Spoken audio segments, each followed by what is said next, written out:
Lord of Mysteries, The Arrival of the New Black Emperor by Huo Yang. Chapter 461-480. When Hobert was still a Sequence 6, he couldn't effectively attack a Guardian at all. But when Hobert became a Sequence 5, and his attack methods became more numerous, he so easily stabbed a Guardian. This was inseparable from Hobert's tactics. Firstly, it was a surprise attack, which put Gale on the defensive psychologically. Then, Hobert concealed his magical items. After finding an opportunity, he quickly used Lightning Strike to attract Gale's attention and Underworld Gate to restrict Ciel's movements. After that, he attacked at the fastest speed, severely wounding Gale before the Judge and 2 Sequence 7 Pyromaniac and Briber could react. After the tempering of previous battles, such tactics almost naturally formed in his mind and began to be implemented. So, even when Hobert hadn't fully regained his sanity, it didn't affect his formulation and implementation of tactics. Gale was the first to be surprised. He never expected to be severely wounded like this. Gale, of course, knew that the enemy in front of him was a Sequence 5, and a Sequence 5 of the warrior pathway had never been outdone in terms of combat. Gale hadn't been injured for several years. Of course, even if Hobert's blade pierced Gale's heart, he wouldn't die for a while. Immediately after, the Judge and the others were also surprised. He realized that instead of crashing through the wall to leave, he should team up with the Deputy Head to eliminate this enemy, prohibition of the power of the underworld here. And the Pyromaniac and Briber, who had previously been preventing their subordinates from attacking each other, also attacked Hobert together. One used a fireball, and the other kicked a piece of wood towards Hobert to complete the bribe process, then used the combo weakening. Hobert, whose bloodlust hadn't completely subsided, sneered, put away his knife. Use. This was the ability of 1-104. Hobert used the Briber's weakening, turning the weakening on himself into a weakening on everyone in the conference room. Gale finally escaped from the Underworld Gate because of the Judge's prohibition. But immediately after, the injured Gale was weakened again, which greatly reduced his self-healing ability, and his chest bled continuously. That wasn't all. Hobert, weakening. Everyone else in the conference room was weakened twice, while Hobert was only weakened once. The cost of using weakening was that he took a direct hit from the Pyromaniac's fireball. The fireball ignited a piece of his clothing, but a Sequence 7 level fireball caused him extremely limited damage. Hobert attacked Gale again. Exile. The Judge quickly came to Gale's rescue. Hobert, however, suddenly used Flash to appear in front of the Pyromaniac. The Pyromaniac quickly ignited a burning wall in an attempt to block Hobert. But his burning wall was blown away by a surge of power, the power generated by Exile, which could even blow away spirit bodies. The Pyromaniac used his agile movements to dodge, but Hobert, propelled by Exile, quickly caught up with the Pyromaniac and cut him in half with a single strike. If it had been a Punishment Knight's Exile, Hobert wouldn't have had time to play such tricks, but unfortunately, it was only a Judge. Hobert didn't stop and immediately attacked the Briber next to him. The Briber pulled the trigger of his revolver, firing repeatedly, but Hobert was not afraid of bullets at all, and a stray bullet accidentally wounded a comrade. Charm. However, a Chaos Mentor has strong resistance to mental attacks, so the Briber's charm was useless. And Hobert had already rushed in front of him, striking a blow that landed on the Dawn bulwark that Gale had placed in front of the Briber. Chaos. Hobert took the opportunity to use the Chaos Mentor's signature ability on Gale, causing Gale to fall into a state of chaos. Hobert flashed over and stabbed Gale in the chest again. Gale, however, recovered from his brief state of chaos, punched Hobert in the jaw, sending Hobert flying. As Hobert was about to get up, Gale's Dawn sword came again, ready to cut Hobert in half. Hobert quickly used Flash again to dodge. Even with his injuries and being weakened twice, Gale's combat power remained formidable. If it were a face-to-face one-on-one fight, Hobert would have a very difficult battle, but Hobert had already seized the initiative with a surprise attack, and he could also use Gale's other teammates. Hobert's Flash not only dodged Gale's attack but also appeared in front of the Judge, who had been looking for an opportunity to strike. death. He punched, launching a death attack at Hobert, who smiled slightly. Association. When the judge used exile earlier, Hobert had already secretly established a connection with him. Now, Hobert suddenly used association, and the judge immediately fell for it, lowering his fist. He felt that Hobert was someone he knew very well, couldn't bear to harm Hobert, and lost the desire to attack Hobert. But Hobert's attack would not be delayed by this. He slashed with his knife, once again striking the Dawn bulwark. Hobert reached out to Gale, Underworld Gate. This was Hobert's tactic. Even after Hobert's surprise attack succeeded, Gale was still very difficult to deal with. Fighting with injuries for Beyonders of the warrior pathway doesn't affect their combat effectiveness too much. But Gale wasn't alone, which gave Hobert an opportunity. For Hobert, sometimes enemies gathering together created opportunities. Although Gale made his Dawn armor more solid to prevent Hobert from taking advantage of another offensive, the Dawn armor could not block the hands reaching out from the Bronze Gate. What was more deadly was that the two stabs Gale took had established a connection with the power of the underworld. Gale's inner fear was ignited. His hands trembled, almost unable to hold his sword, and his legs went soft, almost powerless to resist the hands reaching out from the Underworld Gate. Hobert immediately used Flash to prepare to finish him off, but Gale suddenly plunged his Dawn sword into the ground. Bang! The greatsword shattered, turning into fragments of dawn-like light that poured forward. These fragments were extremely sharp, cutting holes in the Underworld Gate. Hobert again used Flash to dodge, but because of the close distance, he still couldn't avoid it. Chaos. This time, Hobert didn't use chaos against a specific person, but rather caused a small area to fall into directional chaos, changing the direction of most of the light fragments in front of him. However, the light fragments were too dense, and Hobert was still hit by several fragments, which caused Hobert very serious injuries. Distortion. Hobert distorted the concept of himself and the trapped werewolf. Blood immediately gushed from the werewolf, taking half of Hobert's injuries. Then Hobert used Healing Art, and his injuries healed at a visible rate. During this time, Hobert did not receive any attacks from the enemy, because Gale's Light Storm injured Hobert while also largely harming his own people. Whether it was a Dawn Knight or a Guardian, they rarely used Light Storm when they weren't confident, because before becoming a demigod, they could only simply control the direction of the Light Storm, and couldn't target a specific goal, which easily led to accidental injuries. If it were an attacking party like Hobert, using a skill like Light Storm would be most suitable, like having an additional Vulcan cannon in hand, and with no other teammates on the battlefield, just continuously rat-a-tatting at the enemies. But in the situations Hobert encountered before, the enemy always outnumbered him, so using Light Storm would be helping Hobert. However, to be fair, the power of Light Storm was truly immense. The Underworld Gate was torn to shreds, and the surrounding walls, chairs, trees, and other monsters temporarily endowed with spirituality by 1-103 were also killed in large numbers. But the Judgment Group's losses were also significant.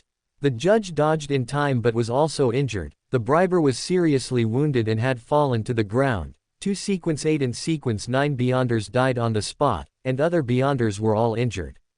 Only the werewolf's direction was not within the attack range of the Light Storm, so that werewolf was not injured. Gale using this ability in such a confined space indicated that he had been pushed to a desperate situation. Apton and Furs outside were both glad that they hadn't rashly entered the conference room without confidence. At this moment, the Sequence 8 and Sequence 9 Beyonders, who had completely recovered from the corrosion state and escaped the entanglement of those monsters, all reacted and fled through the windows and doors. Apton and Furs were prepared, one blocking the window, the other blocking the door. Bang bang bang. Gunshots rang out continuously outside. And in the conference room, which was already a mess, no less than if it had been bombarded by cannons, Hobert began to reap the fruits of this battle.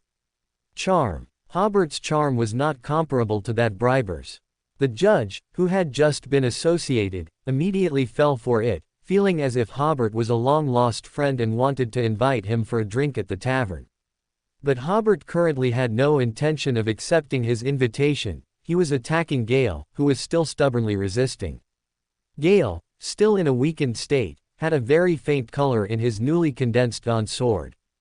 Crucially, a viscous black liquid had begun to flow from the wound in his chest, clearly indicating severe negative effects from the underworld. Yet, in such a situation, he was still fighting Hobert back and forth. However, as the surrounding dawn light faded, Gale's resistance to extraordinary abilities also decreased. Hobert's distortion and chaos had been constantly eroding Gale's defense against extraordinary abilities, finally allowing Hobert to seize an opportunity: arrogance. Compared to pure extraordinary attacks like distortion and chaos, arrogance leaned more towards pervasive mental attacks, making it easier to affect Gale. As expected, Gale was affected by arrogance. He propped himself up with the Dawn sword in one hand and beckoned Hobert with his index finger. How could Hobert miss this opportunity? With one strike, he slashed through the Dawn armor on Gale's neck, followed by another, and the Guardian's head flew far away. Gale's body, however, raised the Dawn sword, as if preparing to fight again. Thud. Ultimately, the body still fell to the ground, and the Dawn armor on it gradually disappeared. At this moment, Hobert had already charged towards the judge. A strong will to survive allowed the judge to quickly shake off the charm state: imprisonment. Distortion. Hobert didn't use the Order Crystal's protection. It wasn't that he didn't have time, but rather that it wasn't necessary.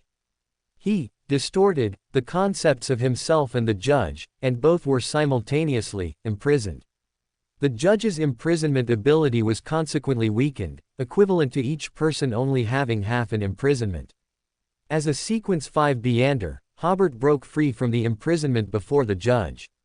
By the time the judge attacked again, Hobert was already close to him. The judge, who was not skilled in close combat, only resisted for a few seconds before Hobert severely wounded him with one strike, and a second strike finished him off. Then, Hobert killed the werewolf trapped by the wall, as well as the dying Briber lying on the ground. The most frustrated was the werewolf. During the intense battle just now, he had only been doing one thing from beginning to end: pulling his arm. He didn't manage to pull his arm out, and he lost his life. Finally, Hobert resealed 2 Grade 1 sealed artifacts and went into the corridor outside to help Apton and Furs kill several low-sequence Beyonders who were trying to escape. Hobert used the power of the psychic wine glass to control the corpses and return to the meeting room. The fight had long been noticed by people downstairs and on the street, but after hearing continuous gunshots, most people didn't dare to come up and check the situation.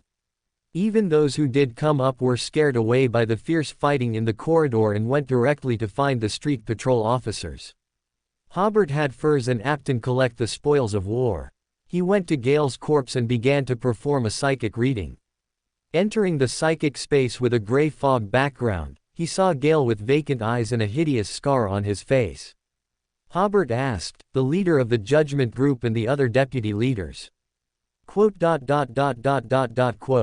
After silently repeating it 7 times, the gray fog in front of Hobert parted, revealing a scene of a gathering in a luxurious living room. Opposite Gale sat the gloomy old man Stephen, and a cold-faced middle-aged man. This was Gale's first time attending a judgment group leader-level meeting. A voice first introduced Stephen, and then introduced the cold-faced middle-aged man named Loft. Sitting below them was a woman with a somewhat aristocratic demeanor, named Sandra. Next to Gale sat the beautiful and charming woman named Simona, whom Hobert suspected was a witch. The other person was the leader of the judgment group, sitting at the head of the table, whose appearance was still unclear, but this time it was clearer than the previous scene viewed with the psychic necklace. Through the other party's attire, Hobert could confirm that he was an earl from the Feniport kingdom, which narrowed the scope considerably, as Feniport only had over 20 earls. This noble had a huge sapphire ring on his hand, which attracted Hobert's attention, or rather, it had also caught Gale's attention at the time. Hobert felt that it must not be an ordinary ring. Next, Hobert asked the second question: your relationship with the Intersea Mutual Aid Society. Quote.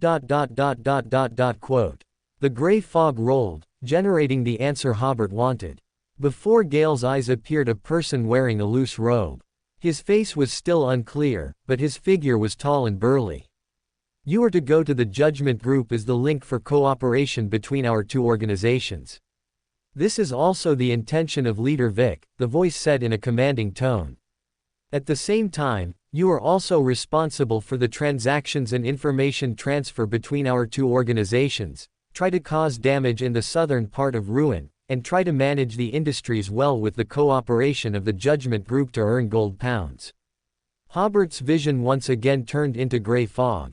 He immediately understood that the Judgment Group and the Intersea Mutual Aid Society had economic cooperation and also business cooperation, and Gale was in charge of these cooperations. At the same time, the scope of the leader might have narrowed again. His name was Vic, if that was his real name. Hobert also asked about the potion formula and the password to the safe in his office, but unfortunately, Gale did not know the demon hunter's potion formula. Hobert only asked with a just-in-case thought. He, of course, knew that this was strategic information and should not be told to a spy like Gale. As for the safe in the office, Hobert had noticed that large, tall safe when he appeared in Gale's office.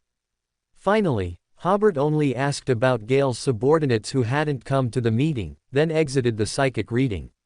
He did not ask for intelligence such as the Judgment Group's strongholds. After all, for him, attacking the Judgment Group was merely to earn extra money, and there was no need for sustained attacks. Moreover, after learning of Gale's death, it was estimated that the strongholds he knew would be immediately abandoned, and the secret transactions he knew would also be immediately terminated. To confuse the Judgment Group and the official Beyonders, Hobert used the enemy's blood to write a sentence on an intact wall. I found you, hee. Returning to the real world, Hobert accelerated the extraction of the extraordinary characteristic. The three of them divided the spoils according to the enemies each had killed. Seeing that the patrol officers had not yet arrived, Hobert went to Gale's office again and opened the safe. Unfortunately, there wasn't much cash inside. Most of it was contracts, with only 2 extraordinary materials. The cash and extraordinary materials, of course, were unceremoniously taken away together. The three then used travel to return to Apton's office, rested for a few minutes, and then went to the Judgment Group's last stronghold in Connaught City, where they eliminated a Sequence 8 and a Sequence 9 Beyonder. At this point, the Judgment Group's forces in Connaught City were completely annihilated. General official Beyonders would find it difficult to be so clean and efficient, because they had to investigate, plan, and then carry out an encirclement and capture. Especially the investigation process, which could easily make Gale and others' spirituality perceive danger, thus making the operation full of uncertainty from the start. Hobert didn't have so much trouble, he just fought wherever he went, primarily emphasizing spontaneity. Perhaps only demons could effectively avoid an enemy like Hobert, but now even demons couldn't avoid it, because their deity betrayed them and gave Hobert a ring that could prevent him from being perceived as malicious. As for other sequences, some with high spirituality, such as the diviner sequence, might foresee danger or even divine it, but they still couldn't completely avoid it. Otherwise, no diviner in this world would ever die, and even a powerful figure like Cheritu could not avoid the fate of being eliminated. Hobert and the other two made their final division of spoils in Apton's office. During the battle, Apton obtained 5 extraordinary characteristics, and Furs obtained 3. Apton pushed 2 Sequence 8 characteristics he had obtained to Hobert. Today I invited you to help, and I shouldn't have taken any extraordinary characteristics. But I'm planning to turn some of my subordinates into Beyonders, so I can better expand my power and demonstrate my value. Because Furs was present, his words were not too explicit. What he actually meant was, when I become more valuable, I will be more useful to the God-blessed. Hobert didn't stand on ceremony either and accepted the 2 extraordinary characteristics. Although this matter arose from his commission, he played a major role in today's battle.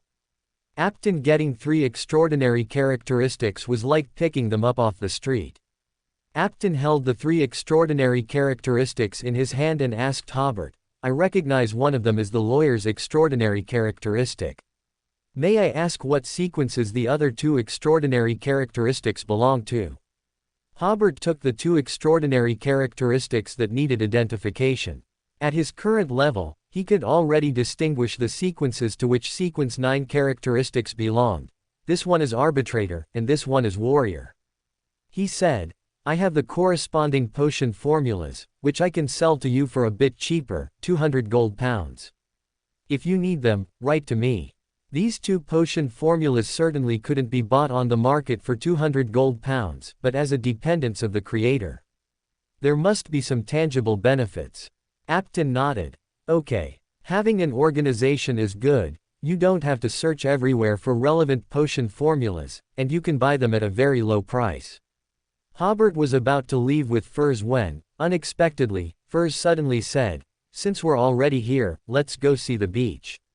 She had long wanted to visit Connaught City with Zio for a few days, but her financial resources were always insufficient, so it had never materialized. Apton immediately said, All expenses for the 2 of you in Connaught City can be charged to the Coast Gang. Furs looked at Hobert with expectant eyes. Hobert smiled. Okay, but we have to go back first to put down the spoils of war, then change into more casual clothes and come back. Furs nodded repeatedly. So the 2 first returned to Jeffrey territory. Hobert sacrificed all the spoils of war to the country of disorder, then quickly changed his clothes. Furs put on her favorite yellow dress and linked arms with Hobert. Hobert suddenly felt a huge sense of detachment. Just moments ago he was killing like a demon, and now he was going to travel. The space in front of them suddenly became illusory, and the figures of the 2 disappeared. Punisher's Bowden led a team to the conference room of Balin Fisheries Company. 2 rows of bodies were neatly arranged on the floor, as if someone had arranged them after they died. The floor was covered in wood splinters, and not a single piece of furniture remained intact. The glass in the windows had long been shattered, and it looked as if the glass had been broken by the shockwaves from a violent explosion, because there were many glass fragments on the bodies on the floor.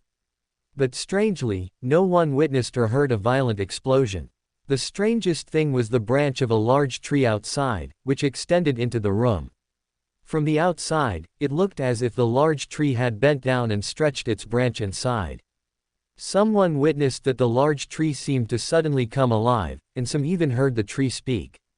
In addition, one wall of the conference room seemed to have become elastic, turning wavy, and 2 of the walls were full of fist-sized holes. People who had participated in wars were familiar with such a scene. It was a room that had been swept by enemy heavy machine guns or autocannons.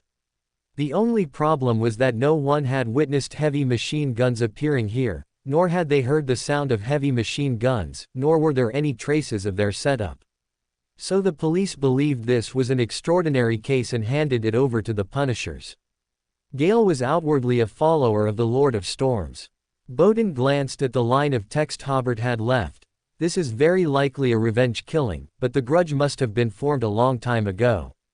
The murderer killed so many people and even wrote, hee, which shows he is a rational yet perverted Beander. Just then, a police officer quickly walked over from the stairs. Gentlemen, any clues? Bowden looked at the police officer with some anger. We just arrived. The police officer, with a smile on his face, said, It's those reporters downstairs, constantly asking questions. I was thinking if there were any clues, I could use them to fob them off. Bowden said somewhat impatiently, Tell those reporters it's a revenge killing or a gang shootout. The police officer said somewhat awkwardly, The person who reported the crime saw this line of text on the wall, and now the reporters also know about it. Everyone already knows it's not a simple revenge killing or a gang shootout. 2 Punishers team members looked at their captain. Just now, the captain had confidently stated it was a revenge killing. Bowden's old face flushed, and he reached out and punched a wall, making it shake. Why isn't it a revenge killing? The police officer, unaware of the inside story, quickly explained, because if it were a revenge killing, they would definitely write something like, I got my revenge. The other party wrote, "I found you all," which is clearly the beginning of a serial murder case. Bowden was stunned and looked at the words on the wall again, muttering to himself, "Isn't it because I found you all that he got his revenge?" This reminded him of the madman from the Aurora Order. He still believed it was a revenge killing because he had handled too many similar cases. An ordinary person is targeted by a certain bully, leading to their family's ruin. At this time, that ordinary person encountered an opportunity to become a Beander. A few or more than 10 years later, the Avenger, whose mind had been twisted by hatred and mystical medicine, would surely return to unleash a massacre. However, the scene was not too bloody, and no bodies of Gale's family members were seen. According to investigations, Gale's family members were still well. In this regard, it seemed a bit abnormal. This was the difference in the investigative approach between official Beyonders and the police. Bowden was too lazy to explain to the police officer, "Then you explain to the reporters that it's a gang shootout. If not, I'll go talk to those reporters." The two Punisher's team members quickly urged the police officer to explain to the reporters according to the captain's instructions, because last month, the captain had just been punished by headquarters for hitting a reporter.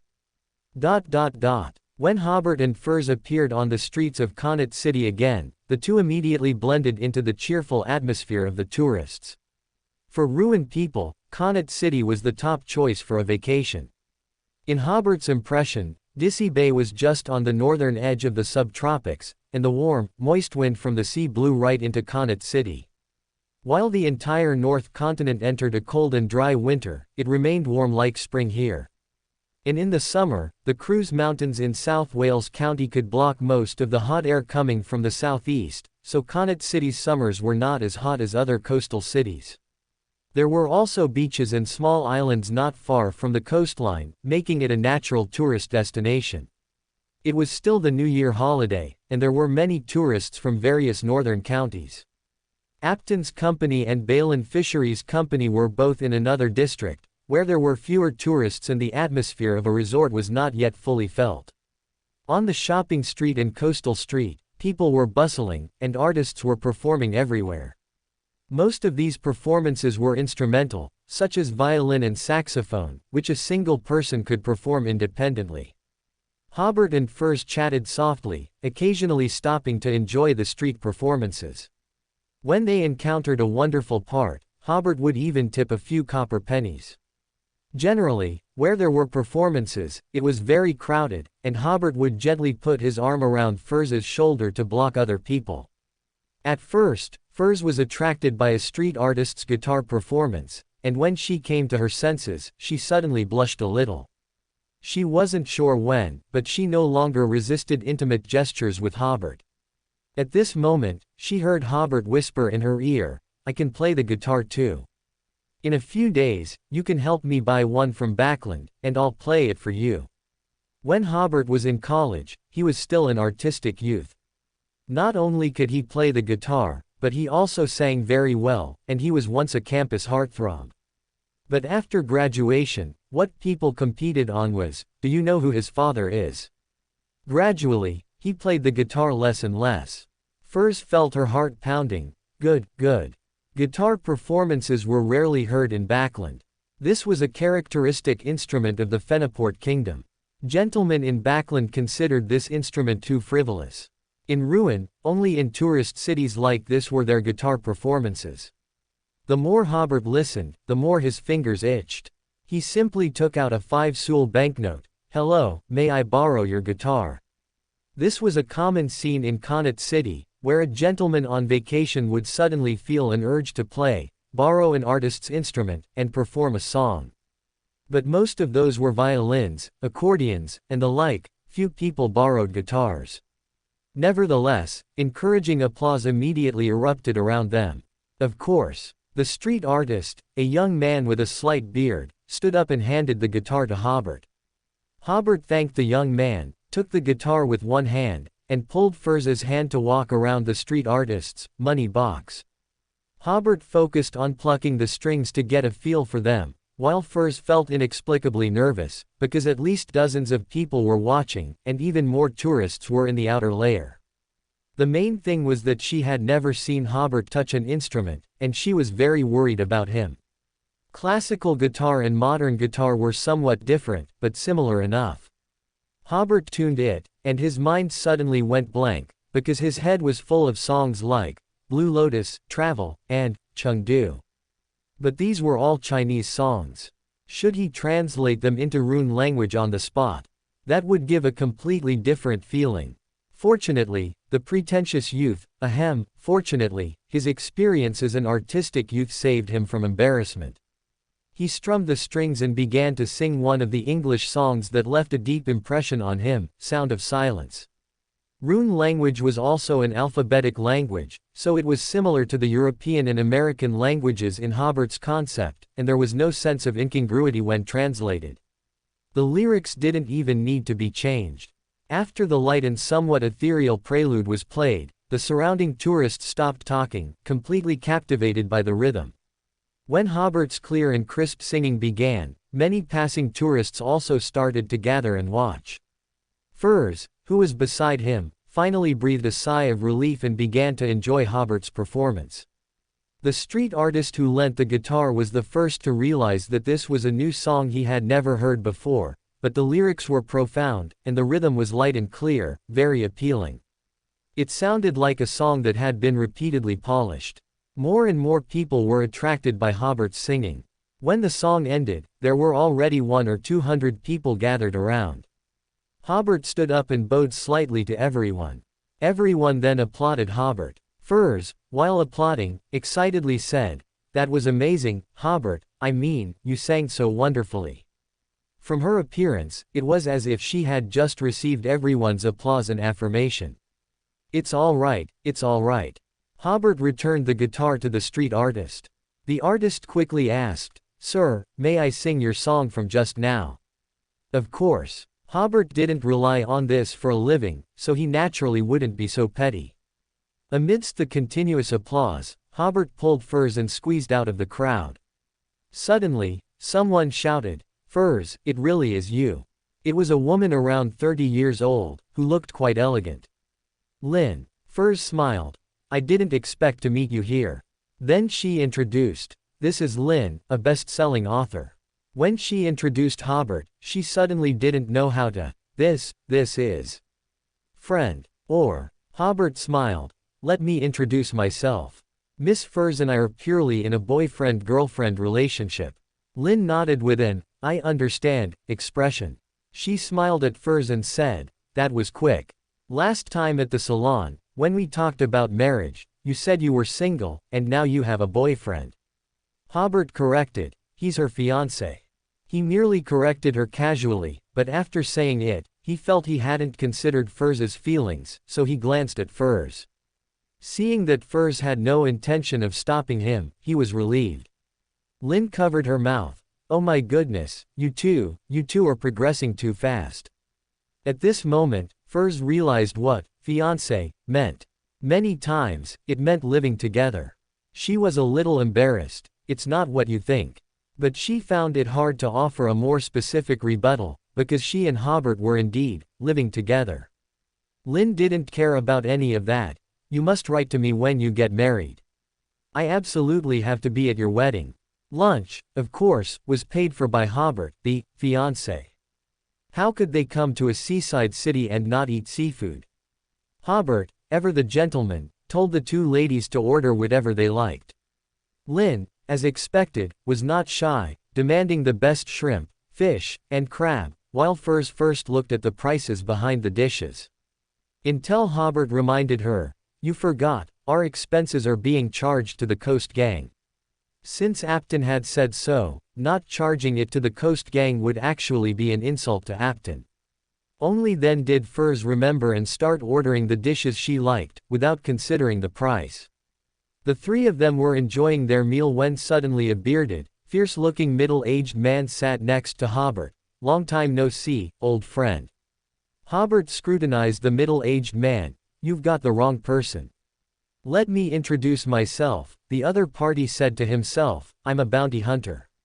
I might mistake my own wife, but I never mistake a face on a wanted poster, esteemed Mr. Hobert." After all, Hobert was out for travel, so he naturally didn't want to wear a mask.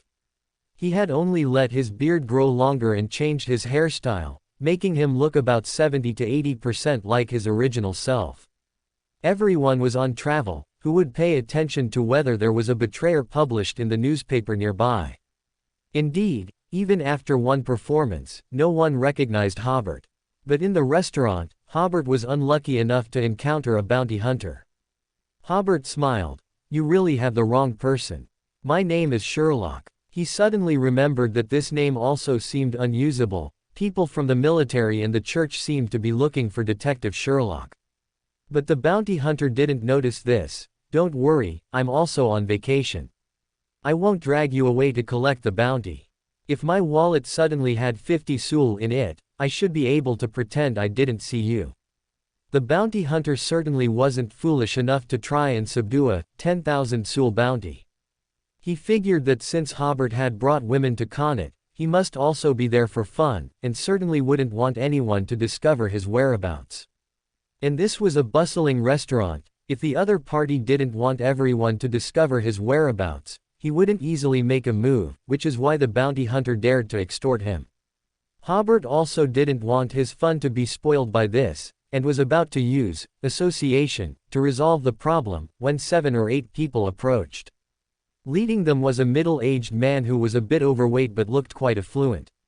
A 16 or 17-year-old girl with a slightly adorable baby face was walking a little behind, holding the arm of a noblewoman, while the remaining 4 or 5 people were burly bodyguards. The middle-aged man smiled at Hobert. "Mr. Matthew, I didn't expect to meet you here." Hobert stood up. "Mr. and Mrs. Dominic, it's a pleasure to see you again. Elizabeth, are you also on vacation?" This was indeed Elizabeth's family, on vacation in Connaught City. Elizabeth gave a cute smile. "Yes, Mr. Matthew." Dominia's expression changed instantly. One moment she was smiling, but upon seeing the bounty hunter, she asked with an annoyed look, "Do you have business with Mr. Matthew?" The bounty hunter glanced at the bodyguards. "Nothing, I've got the wrong person." With that, he stood up and left. Dominia gave a look to 2 of the bodyguards, who immediately followed. To prevent the bounty hunter from bothering Hobert further, they would, of course, have a talk with the bounty hunter in private. Dominia smiled and chatted with Hobert for a few moments, then shook Hobert's hand. "I won't disturb your vacation. Goodbye, and I hope you have a good time." He leaned closer to Hobert while shaking hands. "Mr. Ulysses once said that as long as you are willing to go to Tingan City, a new identity and a respectable new job will be waiting for you there." Hobert said, "Thank Mr. Ulysses for me. If I have time, I'll go see him." Elizabeth also came to say goodbye. "Goodbye, I mean, Mr. Matthew. Goodbye, and I wish you all a pleasant time." After seeing Elizabeth's family off, Hobert smiled and explained to Furs, "I handled a case in Tingan City before, and that's when I met Mr. Dominia. I didn't expect to run into him here." Furs nodded. She remembered this. At the time, she and Zio were hiding from Keelingers, and Hobert was on a business trip to Tingan City, so she and Zio stayed at Hobert's place. Thinking back now, it was probably that period of living together that made her feel it was no big deal to follow Hobert to Fenaport later. At this moment, Lynn carefully observed Hobert. "Don't tell me, you really do look a bit like Hobert the betrayer." She laughed. "If one day Furzes and my books really stop selling, we'll ask you to pretend to be Hobert, and we'll take you to the police station to collect the 10,000 soul bounty." At the same time, she also found it a bit strange. The other person introduced himself as Sherlock, but why did that middle-aged man just call him Mr. Matthew? Was his full name Sherlock Matthew? Then Lynn couldn't help but think, he couldn't really be Hobert, could he? The betrayer, who killed a prince falls in love with a best-selling author. Oh my goodness, inspiration for the next book. This is it. Furs, beside her, gave an unnatural laugh. That day should never come. Because even 10 forces plus 10 Lins wouldn't be able to take Hobert to the police station. "I don't mind, though," Hobert smiled. "Earning 10,000 soul in a single day, just thinking about it makes me feel like I've struck it rich." He suddenly realized that he seemed to have earned more than 10,000 sul today. Indeed, earning extra money makes one happy. The three of them spent about 6 sul on this meal, which even made Lin a little embarrassed. Usually, 8 or 9 people going to a restaurant and ordering 2 good bottles of wine wouldn't necessarily cost this much. Lin noticed that Hobert had charged the bill to an organization called the Coast Gang. Her curiosity piqued. After saying goodbye to Hobert and Furs outside the restaurant, she went back inside and asked the waiter, "Hello, excuse me, what kind of organization is the Coast Gang that gentleman just mentioned?" The busy waiter didn't even look up. "Sorry, I don't know." It wasn't until a 1 sul banknote was handed to him that the waiter immediately put on a smile. By then, there weren't many people left in the restaurant, and the waiter then whispered, "Beautiful lady, the Coast Gang is the biggest gang in Connaught City." Lin couldn't help but cover her mouth. She couldn't imagine that Furs had actually befriended people from a gang. No, it was Furs's fiancée who seemed so familiar with people from a gang. The waiter probably felt his answer wasn't worth 1 sul, so he continued, "However, Mr. Apton is a very reasonable gentleman. He has dined here before and doesn't look rude at all. Oh, by the way, Mr. Apton recently also obtained the exclusive general agency rights for Rui Machinery Company." Lin was surprised again. She had heard science fiction writers talk about Rui Machinery Company, that should be one of the top steam engine companies in the country. The value of a general agency for such a company was self-evident. She hadn't expected a gang leader to actually obtain the general agency for this company. There must be someone behind this with extensive channels and connections to accomplish such an operation. She then suddenly thought of the gentleman who had helped Sherlock out of a tight spot. "Do you know Mr. Dominia?" "I know him," the waiter smiled. "I have a colleague from Tingen City who knows him. He's a big arms dealer and also runs businesses like transportation and shipping. He's said to be a big merchant in Tingen City." Lin sighed. Furs's fiancé knows some really powerful friends. Could he really be Hobert? Although he betrayed his country and king, he never betrayed his lover. This would definitely make a great next book, but she couldn't use real names, otherwise, it would easily incur the displeasure of the royal family and the betrayer. Hobert felt that the wind on the coast was still a bit cool. It was still winter after all. But it was only relatively cool. The wind was much warmer than in Jeffrey territory, and tourists only needed to wear autumn clothes. After strolling on the beach for a while, Furs stretched, looking at the sea, finally walked on the beach here. "All right, let's go back." Hobert pulled out his pocket watch. "It's only 2 in the afternoon. It'll be troublesome if someone recognizes you again." When that bounty hunter threatened Hobert earlier, Furs was very worried. Of course, she was worried for the bounty hunter, afraid that Hobert would punch him into a cripple, and her holiday, which had just started to get interesting, would be ruined. Hobert smiled. "We'll talk about it when someone recognizes me. We can leave anytime anyway." Furs smiled. "All right then." They continued walking, played some beach volleyball, and then took a boat out to see an uninhabited island. Unfortunately, the water was a bit cold, so they couldn't swim, which Furs found a little regrettable. Hobert looked at Furs's figure, and stopped at the chest, also feeling a lot less fun. After getting off the boat, they each bought a coconut, and sat in beach chairs, sipping them and watching the sun slowly set below the horizon. Furs sighed. "Hobert, this is what life should be like. Sometimes I really want to put everything aside, not worry about advancement or curses, and just travel around and see things. Let my life pause for a while, take a rest." Hobert smiled. "With me here, you can do whatever you want." But the book still needed to be written, and finished as soon as possible. Furs held Hobert's hand and smiled sweetly. "Fenaport Kingdom, Jeffrey Territory." Donna yawned. "You woke me up this late just to show off all these expensive and useless things you bought." Hobert lightly flicked Donna's head. "This is a gift your sister-in-law bought for you. Don't be ungrateful. I want it. Sister-in-law is the best." Donna immediately said with a cheerful smile, I've loved conch shells since I was little, I'll put it on my desk. Hobert thought his ears were playing tricks on him. Didn't you just say these things were expensive and useless? Donna stood up and said unhappily, Hobert. How can you talk about the things sister-in-law bought me like that? Hobert's mouth hung open, and after a long while, he said, I have never seen such an impudent person. Furs looked at the siblings and couldn't help but chuckle softly. It was already past 10 in the evening when he returned to his room. Hobert didn't feel tired, only that today had been a bit too exciting. In the morning, he was fighting and killing, then he transformed into a tourist by noon, and in the evening, he was strolling through the commercial street, which felt a bit like shopping with a girlfriend. After savoring the memory for a moment, Hobert entered the country of disorder to check today's spoils. Today's spoils included 2 sealed artifacts, as many as 22 extraordinary characteristics. There were also 2 extraordinary materials, and 422 gold pounds in cash.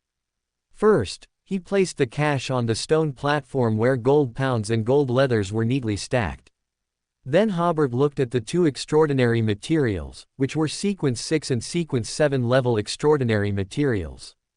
They were likely traded for and hoarded by Gale at a Beander gathering. One of them was a mutated heart of a black radiance beast, which is one of the main materials for a corrupted baron. Thinking that Gale had a briber subordinate, this was probably a reward intended for that subordinate in the future. Of the 2 sealed artifacts, one was a diviner pathway sealed artifact, with the ability to divine and use some magician skills. The other was an earring, an assassin pathway extraordinary item, which could grant the wearer excellent agility and fighting ability, and also had the effect of concealing traces but not invisibility. Finally, Hobert moved on to his favorite part, checking the extraordinary pathways. This battle yielded 1-inch guardian, extraordinary characteristic, and 1-inch judge, extraordinary characteristic. There were 3 Sequence 7 level characteristics, 1 briber, 1 pyromaniac, and 1 werewolf, extraordinary characteristic. There were 8 Sequence 8 level characteristics, 2 fighter, 2 sheriff, 2 barbarian, 1 provoker, and 1 lunatic, extraordinary characteristic. There were 9 Sequence 9 level characteristics, 3 warrior, 2 lawyer, 2 arbitrator, and 2 hunter, extraordinary characteristics. First, he crushed a batch of them. Hobert looked at the extraordinary characteristics slowly re-aggregating and thought, although the Beyonders of the Judgment Group were somewhat like a motley crew, they mainly came from the warrior, arbitrator, lawyer, and hunter pathways. He let his thoughts wander. The warrior pathway obviously came from Gale, the arbitrator and lawyer pathways came from the Feniport nobility, and the hunter pathway should also come from the Feniport kingdom. The spoils from the extraordinary battles against the Intis Republic, if stored, might as well be put to some use. Finally, Hobert looked at the werewolf extraordinary characteristic. Where did the prisoner extraordinary characteristic come from? Hobert remembered that among the 2 spiritual cultivation society cadres he had killed before, one was a Beander of the prisoner pathway. Although this pathway appeared somewhat abruptly, Hobert didn't take it too seriously. It was extra income, he would earn it when he could, and he didn't know when he would earn it again next time, so there was no need to worry about such things. Hobert then looked at his accumulation of warrior and hunter pathways. He planned to keep these 2 pathways' extraordinary characteristics for now, to cultivate extraordinary forces loyal to him. Hobert brought some gold pounds back to the real world. Early the next morning, he spent 1,200 gold pounds to acquire the 3 spoils from furs.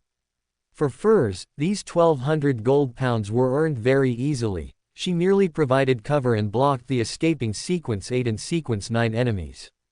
Furs, who had almost spent all her savings at the Tarot Club, became rich again. Furs had played all day yesterday and half a day today, dragging Hobert to see the snow scenery. Donna also shamelessly tagged along. Arriving at the mountain peak, Hobert looked at the snow-covered landscape of his territory, which filled him with heroic spirit, and he immediately thought of the poem, Chinuan Chun Snow. When Hobert was in college, he even participated in a recitation contest with this poem, but unfortunately, he only got 5th place, and now he has almost forgotten it. He only remembered the scenery of the north, thousands of miles of ice, 10,000 miles of snow fluttering. He only remembered, alas, Qin Shi Huang and Han Wu Di, slightly lacking in literary talent, Tang Tai Zong and Song Tai Zhu, a little inferior in charm. A generation's proud son, Genghis Khan, only knew how to shoot great eagles with a bent bow. Although Furs also recited a few poems, Hobert felt that in terms of sentiment and breadth of mind, those poems were far inferior to the one in his mind. The only minor drawback was that the weather had already started to warm up, the snow was melting quickly, and the mountain roads were a bit muddy. So the three returned to the Lord's Manor at noon and did not continue to enjoy the snow in the afternoon. That afternoon, Hobert received 2 letters. One was from Eliot, who wrote that the Bach family had organized 36 young family members and hoped to study in the North Continent. But the current problem was that their Rune language was still very poor and had not reached the level of normal communication. So Eliot wanted to ask the God Blessed to arrange a study class for them to learn Rune language after they arrived in the North Continent. All tuition fees and other expenses would be borne by the Bach family, paid in gold. Hobert pondered for a moment. He could ask Edwina if she had any permanent Rune language charms. While writing a letter to Iceberg Vice Admiral, he received a letter from Dai Li. Dai Li informed Hobert that the Archbishop had approved the continued trading of extraordinary characteristics with Hobert, and the specific person in charge was Leonard. This was good news, so after Hobert replied to Edwina, he wrote a letter to Leonard, saying that he had several secret supplicant pathway extraordinary characteristics in hand, and asked him about the acquisition prices for Sequence 9 to Sequence 6. While waiting for the two to reply, Corwin returned to Jeffrey territory. Hobert briefly asked how the errand went. Then he conferred upon him the title of Human Resources Knight, temporarily equipped with only one assistant, to handle human resources work. The operation of the territory was already on track. Although Hobert had skipped work for 2 days, the territory still operated normally, only accumulating a few matters that needed Hobert's attention. Once Conrad took office as the mayor, such accumulation of matters would no longer occur. Around 4 in the afternoon, Edwina and Leonard replied consecutively. Both replies were simple. Edwina said there were charms for permanent language mastery, but the price was relatively high. She thoughtfully quoted the price in gold leathers, 52 gold leathers per charm. Time-limited charms were cheaper, for example, being able to speak, understand, and write Rune language within a month only cost 8 silver leathers, and buying in bulk would be even cheaper. Hobert calculated that 36 permanent charms would only be 1872 gold leathers. He believed the Bach family shouldn't be short of this money, especially since they would need to import equipment from the Ruin Kingdom in the future, requiring them to read manuals and communicate with Ruin engineers, among other things. First, he asked the kitchen to make donuts. Hobert replied to Eliot, telling him about the permanent charms. Hobert didn't ask for much more, only adding 3 gold leathers in between, telling them 55 gold leathers per charm. Then Hobert opened Leonard's letter. He had only replied with a short phrase, base price. Hobert shook his head. The lazy poet, Leonard, in terms of laziness, could rival Furs. Hobert entered the country of disorder, and took out 8 inches secret supplicant, pathway extraordinary characteristics. They were 2 inches secret supplicant, 2 inches listener, 2 inches hermit, and 2 inches rose bishop. In fact, these 8 illegal characteristics only came from 2, rose bishop. After losing contact with the Church of the Night Goddess, Hobert had no way to sell these materials. If it was the base price, their selling prices would be 300 gold pounds, 600 gold pounds, 1200 gold pounds, and 2500 gold pounds respectively. Although Sequence 9 and Sequence 8 seemed very cost-effective, Sequence 7 and Sequence 6 would definitely not be as good as selling them at Beander gatherings. However, Hobert was only willing to sell these extraordinary characteristics to the Orthodox churches. He roughly calculated that he could sell them for a total of 9,200 gold pounds. Hobert smiled, pleased that he had successfully turned a 5,000 gold pound deal into 9,200 gold pounds. After the donuts were ready, Hobert sent out both letters and packages. Half an hour later, Hobert received Elliot's reply. Elliot stated in the letter that the Bach family was willing to purchase 40 permanent charms, but could only pay in gold. Hobert then wrote to Edwina, confirming the transaction. Leonard's reply, however, fully demonstrated the characteristics of a night watcher's work. Leonard only sent a package at midnight, neatly filled with cash. Seeing so much cash, Hobert, who had already slept once, instantly felt energized. He counted it through the night. Not a single gold pound was missing. After sacrificing the money to the country of disorder, Hobert remembered that Leonard had only sent the money, without even a reply letter. Shaking his head, Hobert continued to sleep, even smiling in his dreams. That night, he also had a dream. He completed a transaction with the vampires and was rolling around on a bed made of money. Construction work in the territory progressed steadily.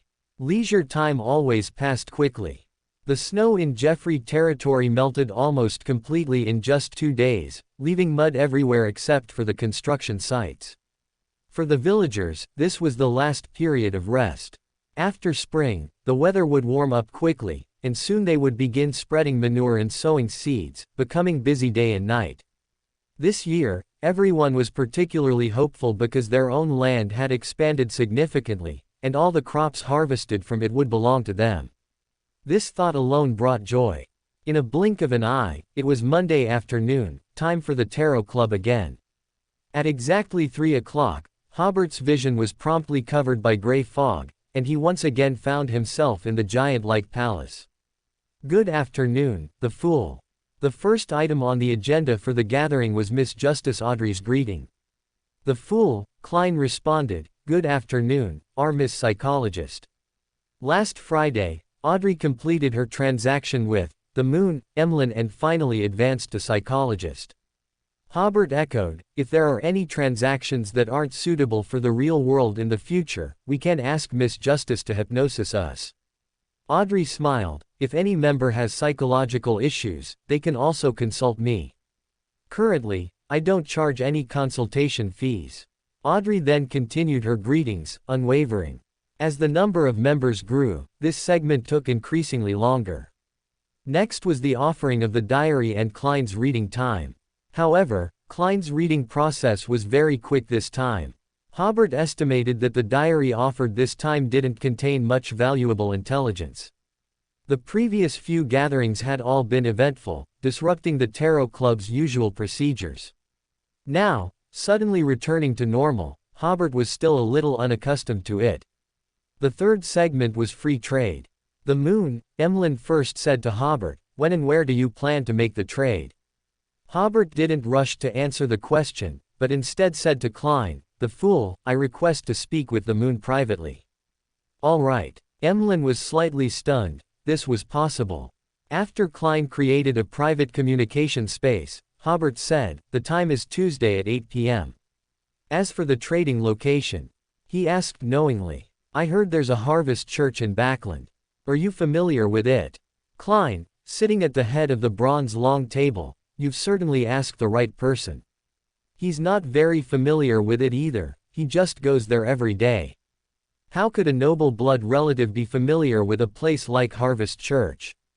It was as if someone had stepped on Emlyn's tail, he practically shouted. But then he seemed to remember something, glanced awkwardly at the Fool at the head of the table, and then said, I occasionally pass by there." Hobert nodded, "That's good. I demand the trading location be opposite the Harvest Church in Backland." Emlyn was a bit troubled. This seemed to subtly imply an insult to the blood relative. He wondered if Lord Nebe would agree. "You still have to tell them." Hobert smiled, "If it were just you and I trading, I would even give the blood relative some discounts." But since they're sending 2 viscounts, then I'm sorry, no discounts, and the trading location must be decided by me, because those 2 viscounts made me bear a huge risk for this. Emlyn made an sound. That's a good excuse, but why do I feel insulted? Hobert added, I need a batch of potions for colds, chills, and diarrhea. Preferably, they should be formulated into 3 types, ready to use immediately, and I'll take 100 of each first. Because of the snow, Hobert heard that many people on the construction site were sick. His own cultivated pharmacist hadn't been finalized yet, and currently, there were only 2 barefoot doctors from the territory overseeing the site. The medicines they prescribed weren't very effective.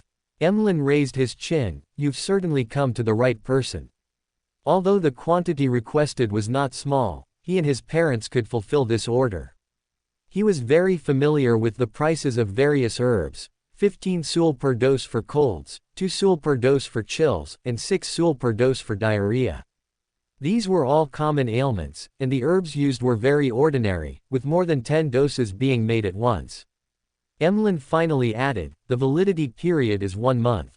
Hobert calculated and couldn't help but sigh, I still need to cultivate my own pharmacist. 300 ordinary potions will cost 115 gold pounds. He said, deal. With this transaction settled, the 2 ended their private communication. The other members were not unfamiliar with the Emperor's dealings with the blood relative, so they didn't show much curiosity.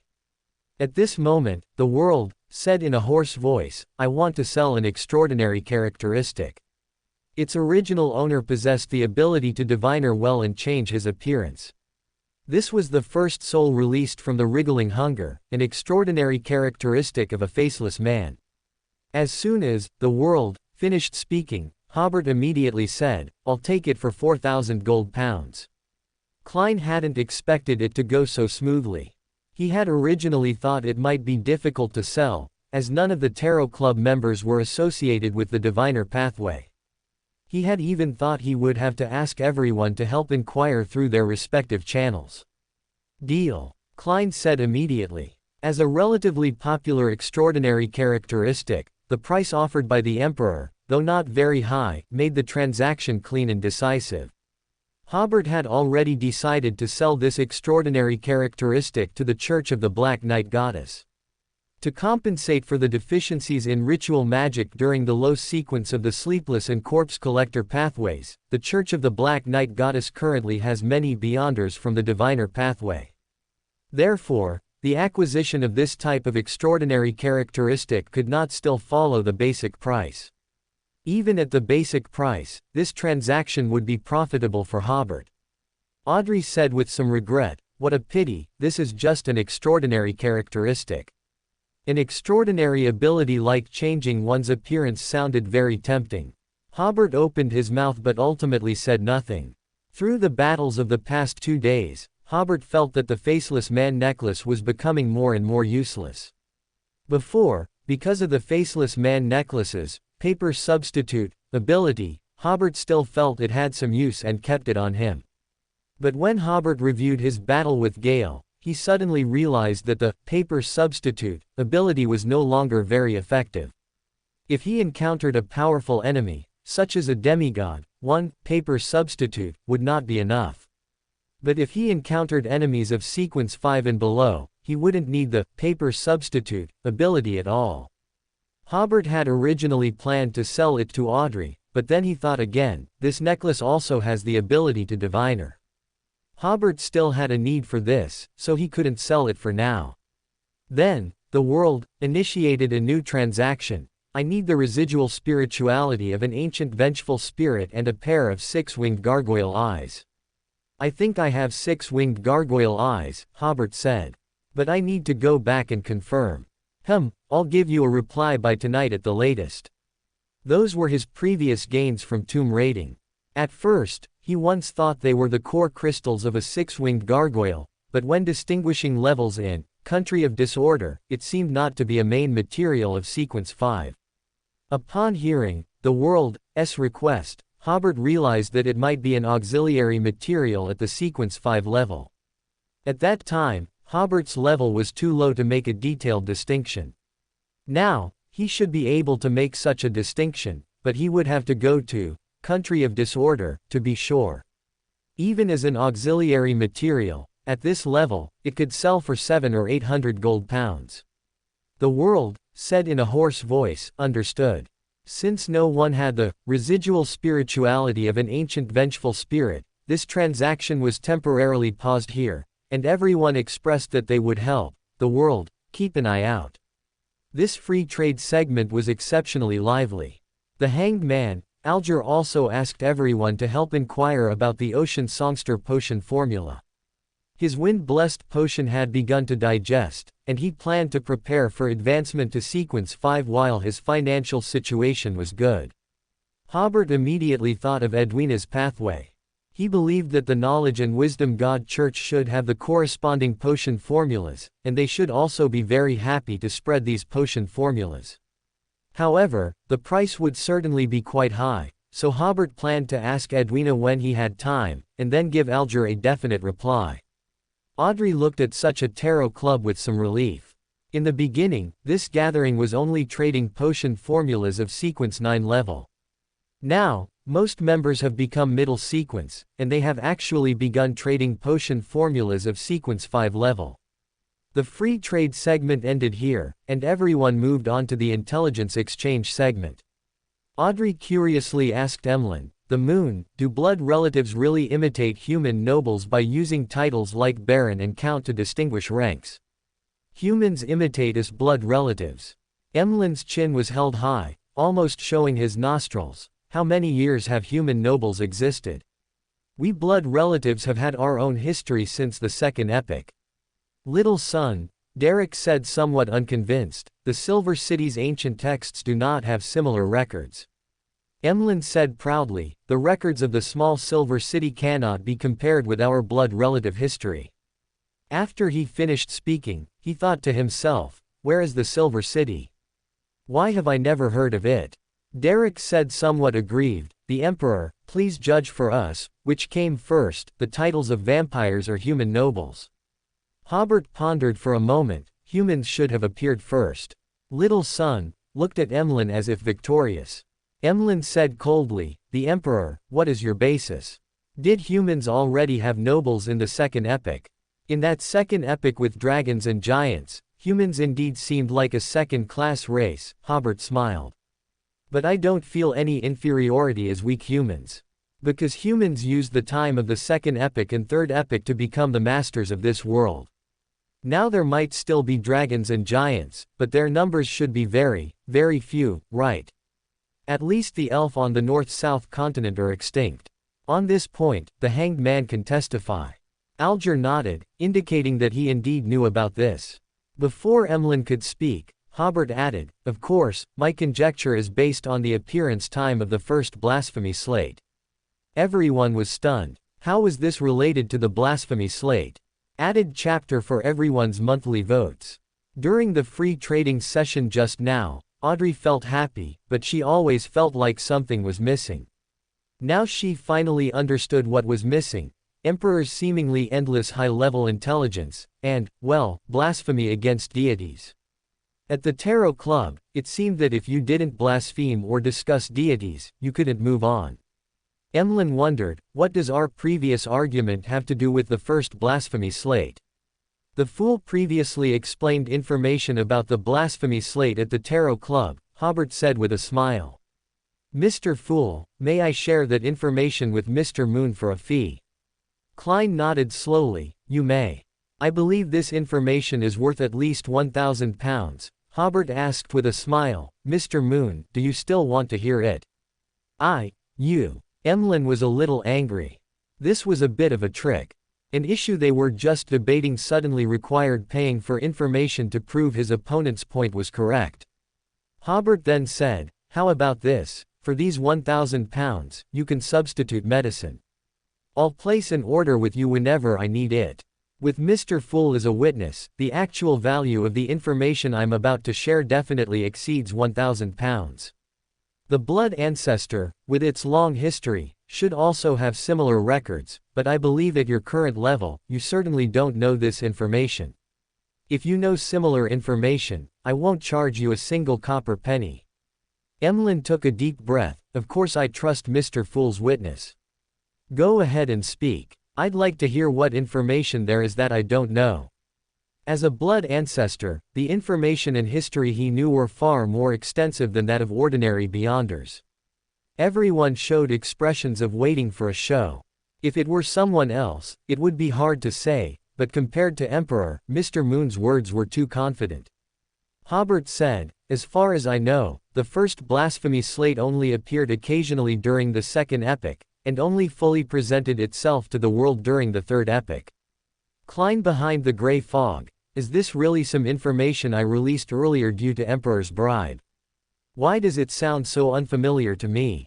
The Night Watcher's related intelligence only stated that the first blasphemy slate appeared in the third epoch. Did it exist in the second epoch? Audrey also found it a bit strange. Did Mr. Fool mention the specific time the first blasphemy slate appeared? Why do I have no recollection of it at all? Alger, however, had an epiphany. I only knew that the first blasphemy slate appeared in the third epoch, but I didn't know it also appeared in the second epoch. Mr. Fool must have given Emperor some valuable information separately after the gathering ended. After all, Emperor was bribing Mr. Fool at the time, we were just observers. Derek was a bit confused. I heard in school that the first blasphemy slate was a gift from the Almighty God to humanity, but this is the first time I've heard it appeared in the second epoch. Mr. Fool never mentioned any of this before, yet Mr. Emperor said it was information Mr. Fool had disclosed. How strange. Magician Furs hadn't joined the Tarot Club at the time and didn't know about Emperor's bribe to Mr. Fool. She didn't even dare to breathe, afraid Emperor would remember and ask her for £1,000 as well. The most surprised was Emlyn. This truly is information I haven't heard before, damn it. The noble blood ancestor actually lost to a human in terms of history. But he still stubbornly said, Mr. Emperor, is this really worth £1,000? What does this even prove? Think about it carefully, Hobert said with a smile. The 8 ancient gods of the second epoch were, without exception, known for their madness and distortion. But by the third epoch and beyond, there were very few mad and distorted deities. Every extraordinary sequence also became traceable, and people could effectively resist the madness and distortion brought by extraordinary characteristic. Emlyn opened his mouth. He seemed to have thought of a very crucial piece of information, but for a moment, he didn't know how to express his thoughts. Other members had similar feelings. Klein and Alger were the first to understand Emperor's meaning. Alger said to Emperor, are you saying that there wasn't a systematic sequence system at all in the second epoch?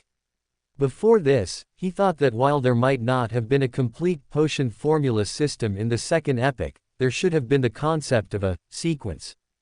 But listening to Emperor, it seemed that wasn't the case. Hobert nodded, that's right. Then, Alger realized his voice was too loud. He calmed down a bit before asking, then how did those ancient gods become deities? Hobert nodded, one can only say they were lucky. They devoured so many extraordinary characteristics and didn't die. The other members fell into a brief astonishment. They all knew from myths that the second epoch was a barbaric era, but only after hearing Emperor's words did they realize the extent of its madness and bloodiness. In Audrey's mind, scenes of the incredibly brutal second epoch seemed to appear.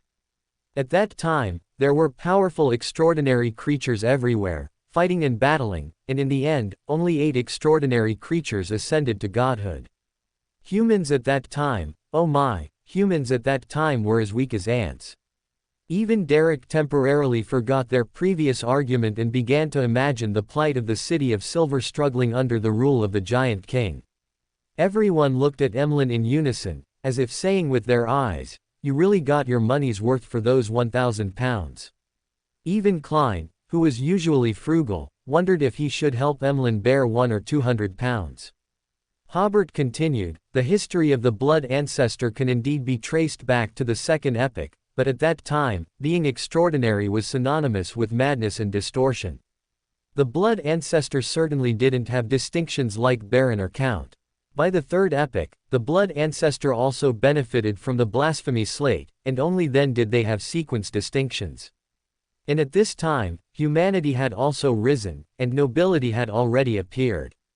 I am not a historian and cannot give you a definitive answer, but according to my conjecture, humanity should have been the first to have noble titles. After all, throughout the third epoch, the blood ancestor did not play much of a role. It was only in the fourth epoch that a blood ancestor archangel became the Night Emperor's empress. Emlyn was momentarily dumbfounded. He didn't know how to refute Emperor, because after Emperor's reminder, he also recalled that the blood ancestor's history in the third epoch was indeed somewhat vague, and it was truly in the fourth epoch that they regained their glory. At this point, everyone had forgotten the original purpose of their argument. Audrey asked, "Mr. Emperor, why did the first blasphemy slate appear in the second epoch? Is there some unknown secret hidden within it?" "Indeed. You name your price," Audrey said, a little excited and a little nervous. 30,000, no, 50,000. Finally, Hobert sighed, "Sorry, with the information you currently possess, I really can't set a price. Or rather, information of that level can no longer be measured by money." Everyone was already secretly surprised by 30,000 and 50,000, and then Emperor directly gave the price of priceless. This was the first time Emperor had expressed himself in such a way. Audrey asked again, "Then how can I get the answer to this question?" Hobert pondered for a moment. "Wait. When the time is right, Mr. Fool may explain it to everyone, or I will conduct a related transaction with everyone and tell you. But information of this level is difficult to measure with money. Let's talk about it if the opportunity arises." Audrey was a little disappointed, but then immediately asked, "Mr. Emperor, there are 8 ancient gods, right? Can I trade information about the ancient gods with you?"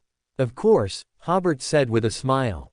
"A brief introduction costs £3,000, but overly detailed information, such as the current state and situation of the only surviving ancient god, is not included in the answer. There was also information about Lilith's fall, and so on. These were all crucial pieces of intelligence that could influence the current situation, and of course, they couldn't be easily revealed." Audrey once again initiated a crowdfunding. "Is anyone willing to join the transaction? I can pay Mr. Emperor £1,000, and everyone else can chip in for the rest. I'm willing to contribute £500. Furs, who had just received £1,200, was the first to speak. Trading such high-end intelligence with Emperor had now become a habit. Alger hesitated for a moment. "I'll also contribute £500. Although he knew he should save money to buy the Ocean Songster potion formula, he didn't want to miss out on such a transaction. "Derek, I am willing to offer 2 Sequence 8 level extraordinary materials." The previous, Provocation Warhammer, had earned him a lot of merit, so 2 extraordinary materials were a trifle for him. Then, as usual, everyone looked towards the world. Klein, who had just received £4,000, also confidently said, "I'll also contribute £500. Deduct it from the money I got from selling the extraordinary characteristic." Finally, only Emlyn was left.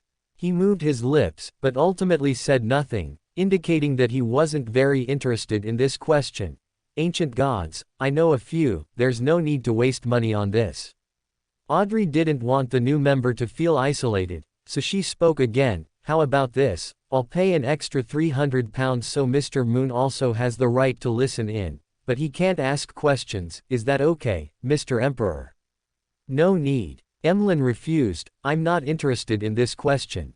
Audrey smiled. "Mr. Moon, consider this as payment for answering my question earlier. Please accept it." "Payment? What payment?" Emlyn thought for a moment before realizing that Miss Justice was referring to his earlier answer about how the blood ancestor distinguished ranks. "You are an upright and generous lady, but there's no need to pay for this." Audrey continued to smile. "Mr. Moon, please join in. Transactions initiated with Mr. Emperor are one of the important parts of the Tarot Club." Furs recalled that after participating in such a transaction, she couldn't stop. Hobert also said to Emlyn, "If you join the transaction, I will give you a piece of information when discussing the blood ancestor, as a welcome to new members. Upon hearing this, the other members more enthusiastically invited Mr. Moon to join the transaction. Emlyn then, reluctantly, agreed. He also wanted to see how truly worthwhile the £3,000 information would be. After settling on the price, Hobert smiled and said, "Then let's begin. The 8 ancient gods are Giant King Olmire, Elf King Suniasolam, and Blood Ancestor Lilith. And Dream Dragon Angerwade, Undying Bird Ancestor Gregare, and Strange King Kewaxatuan. Also Destruction Magic Wolf Flegre, and Demon Monarch Fabuti." Everyone memorized diligently, marveling that many figures from myths were actually ancient gods. Hobert then began to elaborate. Little son should be very familiar with Giant King Olmire.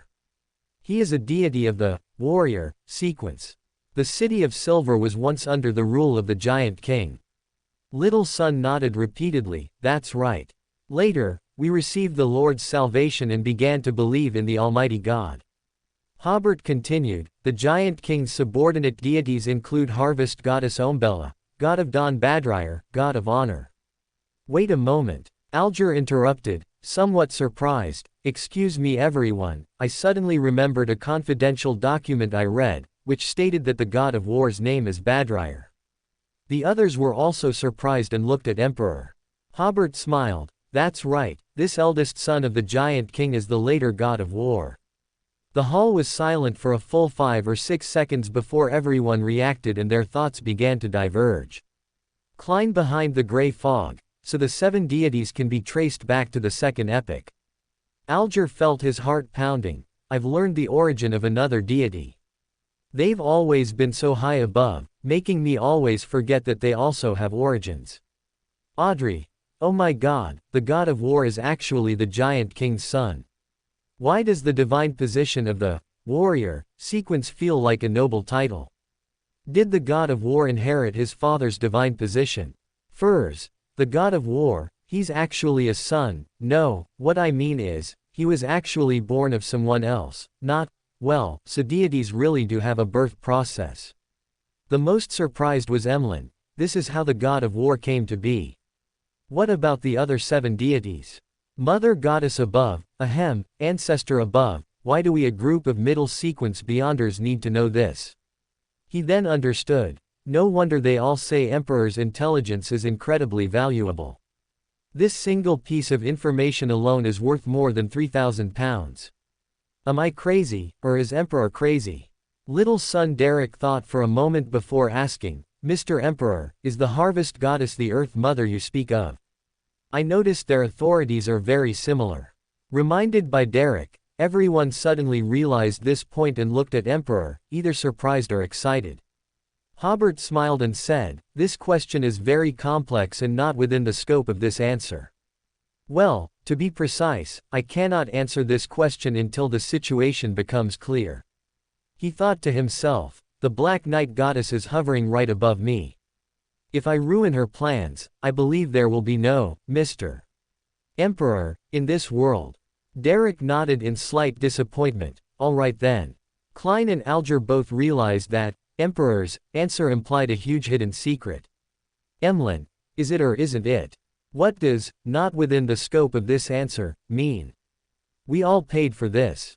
Thinking of this, he felt a bit guilty, because his auditor's seat came from Miss Justice's payment, and he also understood, of course, that this answer had already exceeded the value of 3,000 Sul.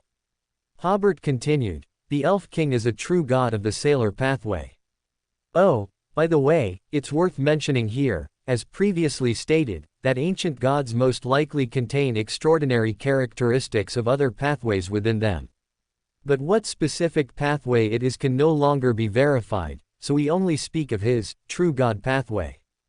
Hobert paused slightly, then continued, "The Elf King's subordinate gods include the Queen of Disasters Goshenarum and the God of Fortune." Alger said, "Excuse me, everyone, I need to ask another question. In the last transaction, Audrey, who paid the most, could ask any questions, and for fairness, everyone else could only ask one question. Although this was not explicitly stated this time, everyone felt that it would be fairer to follow the previous custom. The son, Derek said, "Mr.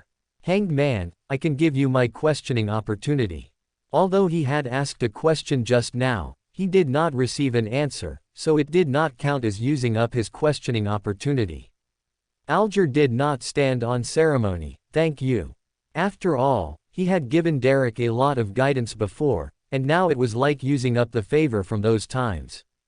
Alger asked, "Emperor, to my knowledge, a very small number of indigenous people on some islands still worship the Queen of Disasters.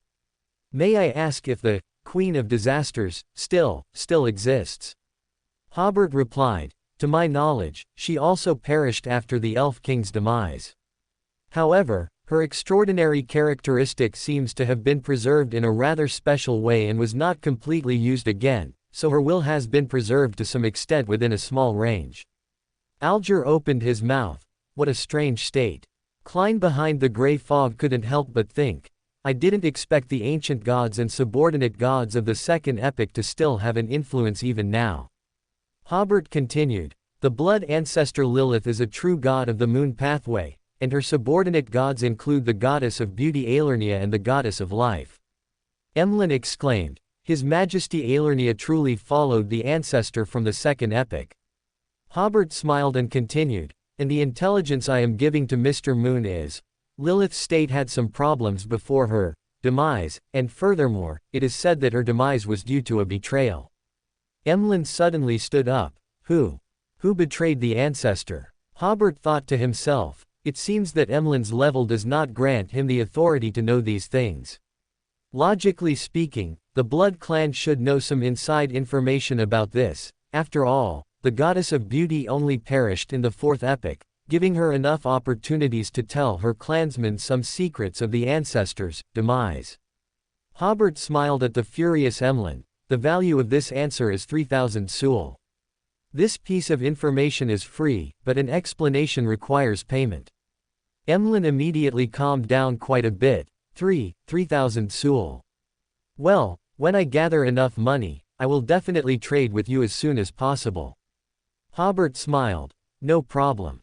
Everyone exchanged smiles, marveling at how much Emperor knew, and also at his high-end or secret information, which was linked one after another. Even though Hobert didn't elaborate on this information, it still made everyone indulge in many associations. Klein leaned back in his chair and thought, it seems there are many secrets among the ancient gods of the second epoch, and these secrets might be the key to unraveling some historical mysteries. Alger crossed his arms. "The more information I get from Emperor, the more I realize that the history of gods is the history of an era. Every time this happens, it makes one feel how insignificant human power truly is.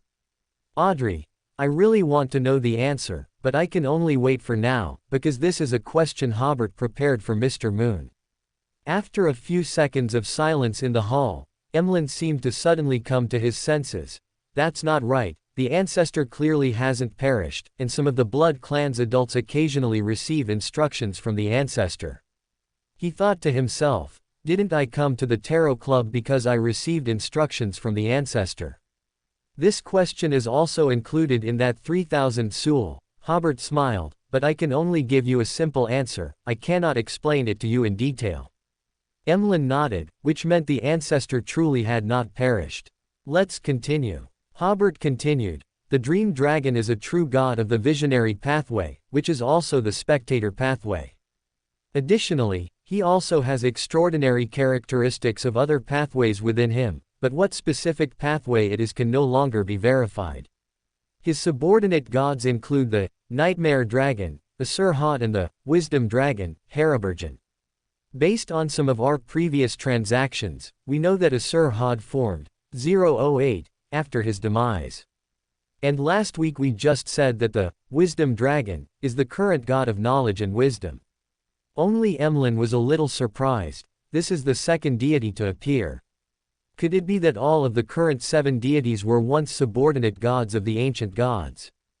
Due to 008, everyone was relatively familiar with the Dream Dragon, so they didn't pause here, and Hobert continued, "The Undying Bird Ancestor is a true god of the death pathway, and at the same time, he also possesses a certain level of extraordinary characteristics of the door pathway within him.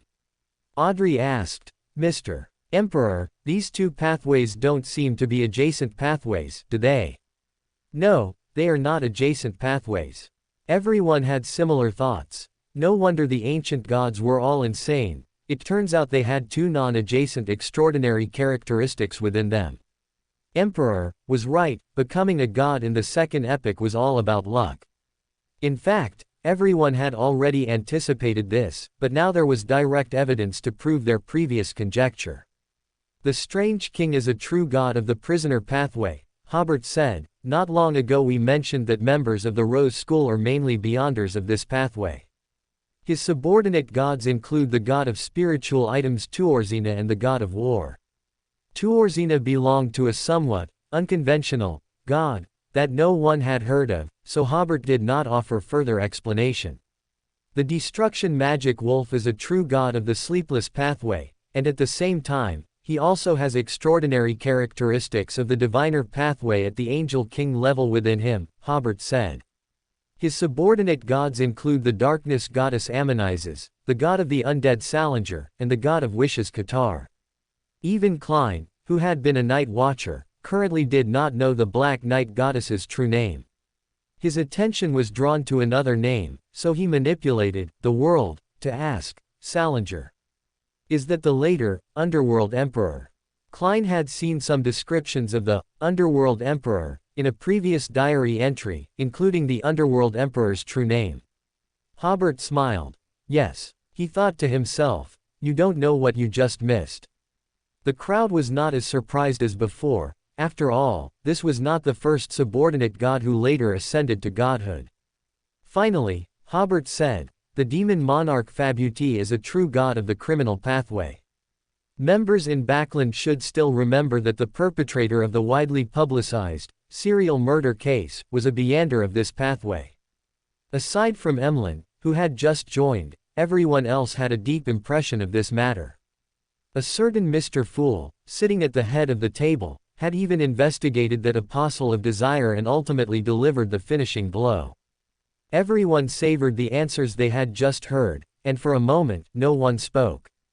Audrey savored the moment and thought to herself, this is the atmosphere the Tarot Club should have. After about 10 seconds, the free exchange segment resumed. Klein, manipulating the world, said, I heard something about the sea, related to the Storm Church. Alger frowned. Related to the church. Why haven't I received any notification? Klein was a bit disappointed. He had originally thought he could learn from the hanged man how the Bansi Harbor incident was handled, but judging from the hanged man's reaction, he didn't know about it. However, Klein still manipulated the world to continue describing. The ancient customs of Bansi Harbor revived, some residents became cultists, and even the bishop of the Storm Church was fallen. I heard the matter has been resolved, but many people died. Alger recalled the situation regarding Bansi Harbor and proactively explained to everyone, that place has a tradition of live sacrifices, and the target of the sacrifice is an evil spirit called the God of Weather. Overseas, on the South Continent, there are many similar evil spirits. On the surface, they appear to have been eradicated, but in reality, they still exist in strange states. This reminds me of an angel king. Hobert suddenly realized that Klein had not met Medici in Backland and did not know the relevant information, so he felt he should give Alger a reminder. Audrey asked curiously, Mr. Emperor, what does this have to do with an angel king? Other members had similar questions, with the exception of Emlyn, who remembered that at the last gathering, other members had traded information about an angel king. This inexplicably excited Emlyn, and he found another reason why the ancestor had him pray to Mr. Fool.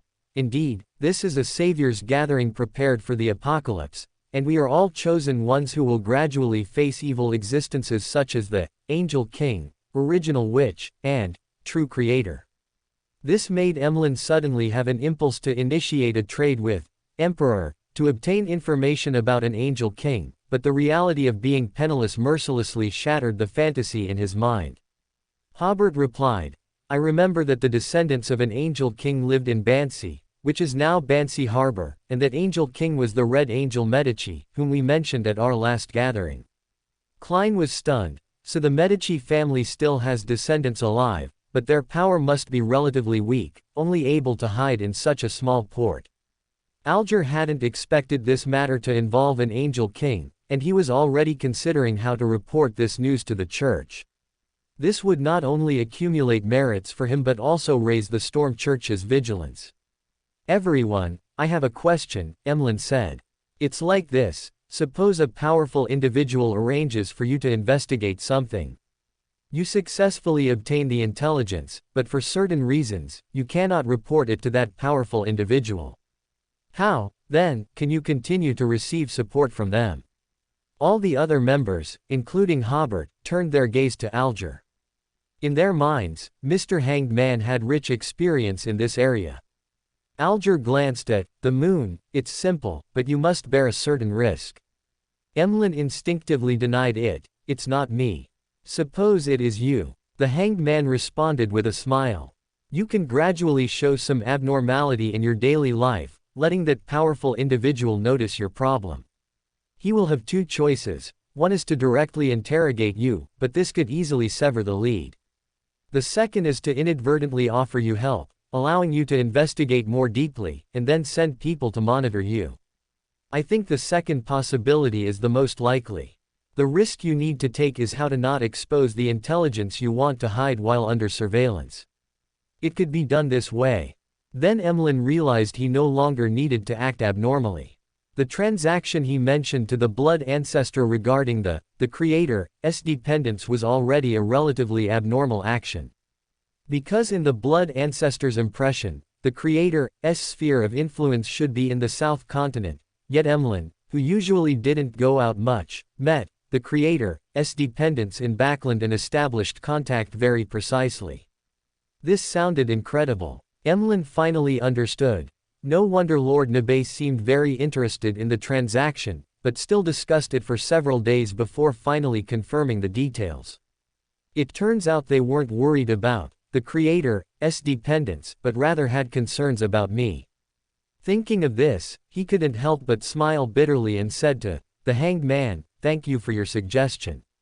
Alger smiled slightly, indicating it was nothing. Then, Audrey brought up another topic. "This morning, I heard news that a large-scale Beander conflict just occurred in Connaught City. One of the parties, disguised as a fisheries company, suffered huge losses. It is said that over 20 Beanders died. Some describe it as a rare tragedy in the Beander world." She received the news from her father. Since the Backland Smog event, Earl Hall had allowed Audrey to participate in meetings with the Archbishop every 3 days.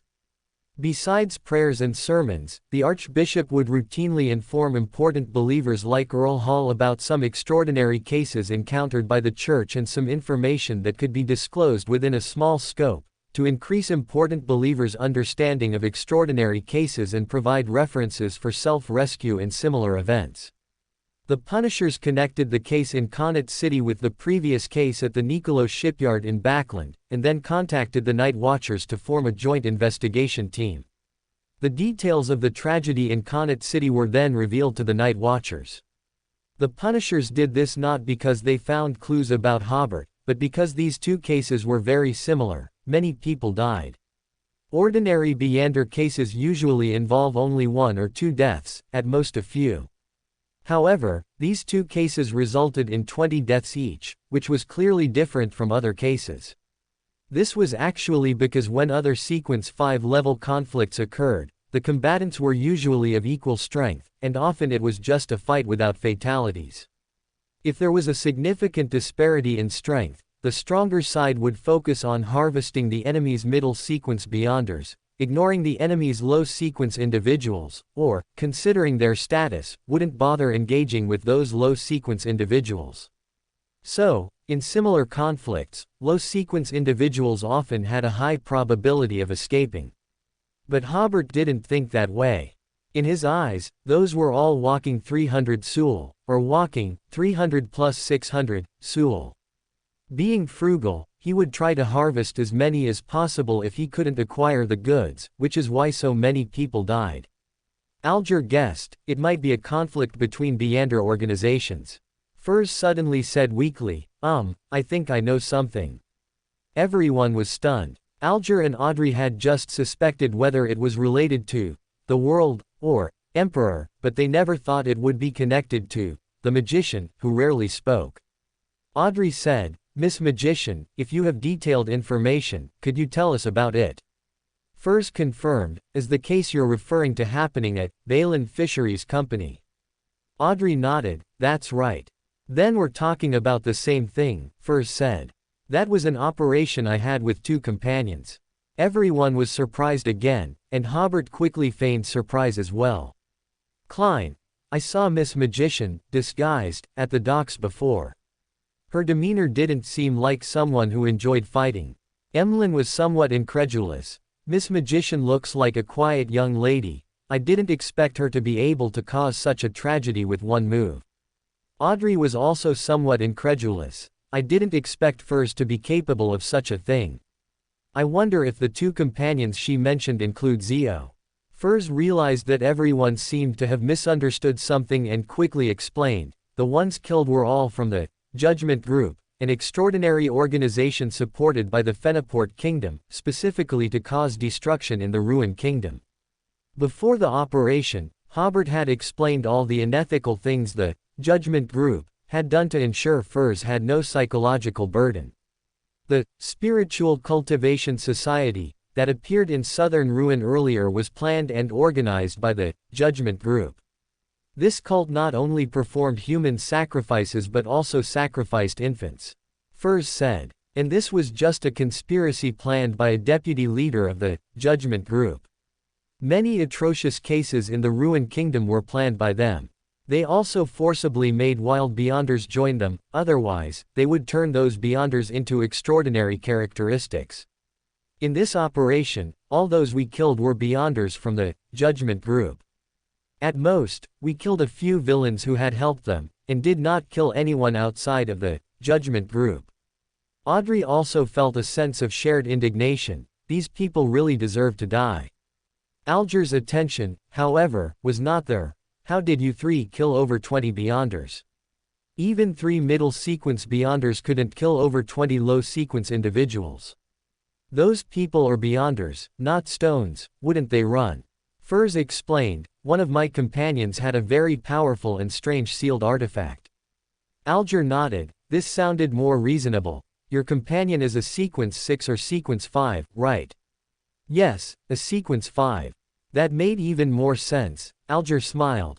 Then the enemies must all have been low sequence Beyonders. That's not it, Furs said. The other side also had a sequence 5. Alger thought he had misheard. So, both sides each had a sequence 5. Yes. Several male members with rich Beyonder combat experience found it somewhat unbelievable. The world asked in a hoarse voice, or both of your companions sequence 5? Furs thought for a moment, feeling that just stating the sequence number wouldn't reveal too much information. One is a sequence 5, and one is a sequence 7. The world then asked, what about the enemy? Furs said with a hint of pride, it seemed there were 4 or 5 middle sequence individuals, and the rest were low sequence. Alger immediately made a judgment. Miss Magician's companion should possess a grade 1 sealed artifact, otherwise, such a battle outcome wouldn't be possible. Klein had similar thoughts and believed, the spoils of this battle, just the extraordinary characteristic alone, would sell for a lot of money. Emlyn was stunned for a few seconds before he thought, you're kidding, right? 3 people won without any advantage, and killed so many people. At this point, Audrey was already a bit curious, why don't the official Beyonders eliminate the Judgment Group? Alger said, generally, it's very difficult to completely wipe out these local Beyonder organizations. It's highly likely that as soon as the official Beyonders investigation began, they were discovered and immediately relocated, leaving only some peripheral members to be caught. Furs also said, my companion also said that the reason for such a great victory this time was that the surprise attack and luck accounted for at least half of it. Originally, he thought that at most, they could kill 1 core member of the Judgment Group before they reacted. Who knew that Gale and his group for better or worse, happened to be holding a meeting at that very time. Audrey frowned. Is there no other way? There is. Alger smiled. Mobilize a demigod, lock down the entire city, and the besieging force must be at least twice the enemy's strength. This way, when pursuing, they can effectively prevent them from splitting up and running. Everyone shared a laugh. Just the step of mobilizing a demigod was very difficult, as there were only so many official Beander demigods, and they had many more important things to do, such as deterring enemy demigods or guarding certain locations. After discussing the issue for a few more sentences, Klein announced the end of the gathering. In the central part of the raging sea, aboard the White Agate, Klein, having completed the sacrificial and bestowal ritual, rose from his bed and saw the sky outside the window was gloomy, as if brewing a storm. With a muffled whistle, the ship finally docked.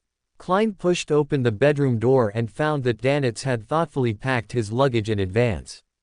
Danitz smiled. We've finally arrived at the City of Generosity. Since departing Bansi Harbor, he had been on edge, but now, he was finally free. Klein, no, Gehrman Sparrow, spoke. You can now tell me about the pirate contact points in Byam. Danitz's expression instantly became distorted. Shit. Welcome to Fanfic Audiobook, your go-to place for immersive audiobooks.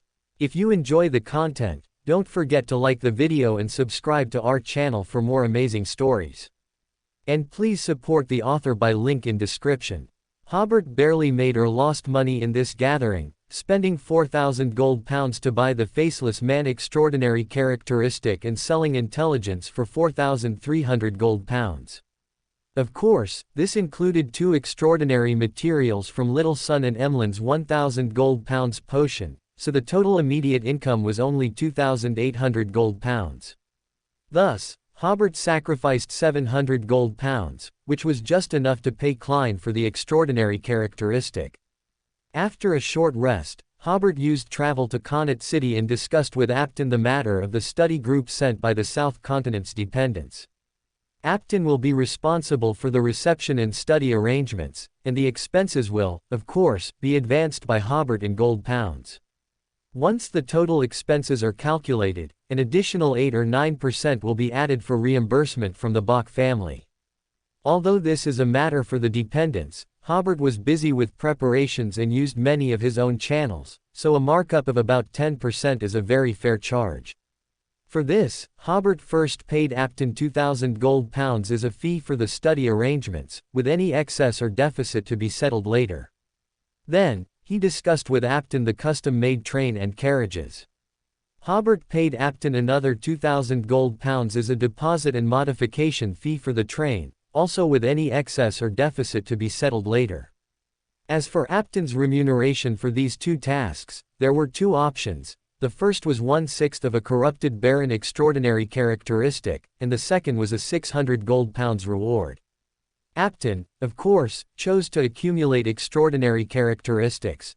3,600 gold pounds cannot buy a sequence 6 extraordinary characteristic. Finally, Hobert discussed the spoils of war with Apton. According to custom, if spoils of war such as extraordinary characteristics above sequence 9 are obtained, they must be handed over to me for certain processing. General curses, pollution caused by losing control, and so on can all be dealt with. Most importantly, processed extraordinary characteristics can reduce the burden of potions on Beyonders. Apton was stunned, not expecting such a good thing. Do I need to pay any fees? No need, Hobert said, this is a benefit for the dependents. He was also worrying about the dependents, otherwise, the extra potions consumed would definitely bring a considerable burden to the dependents.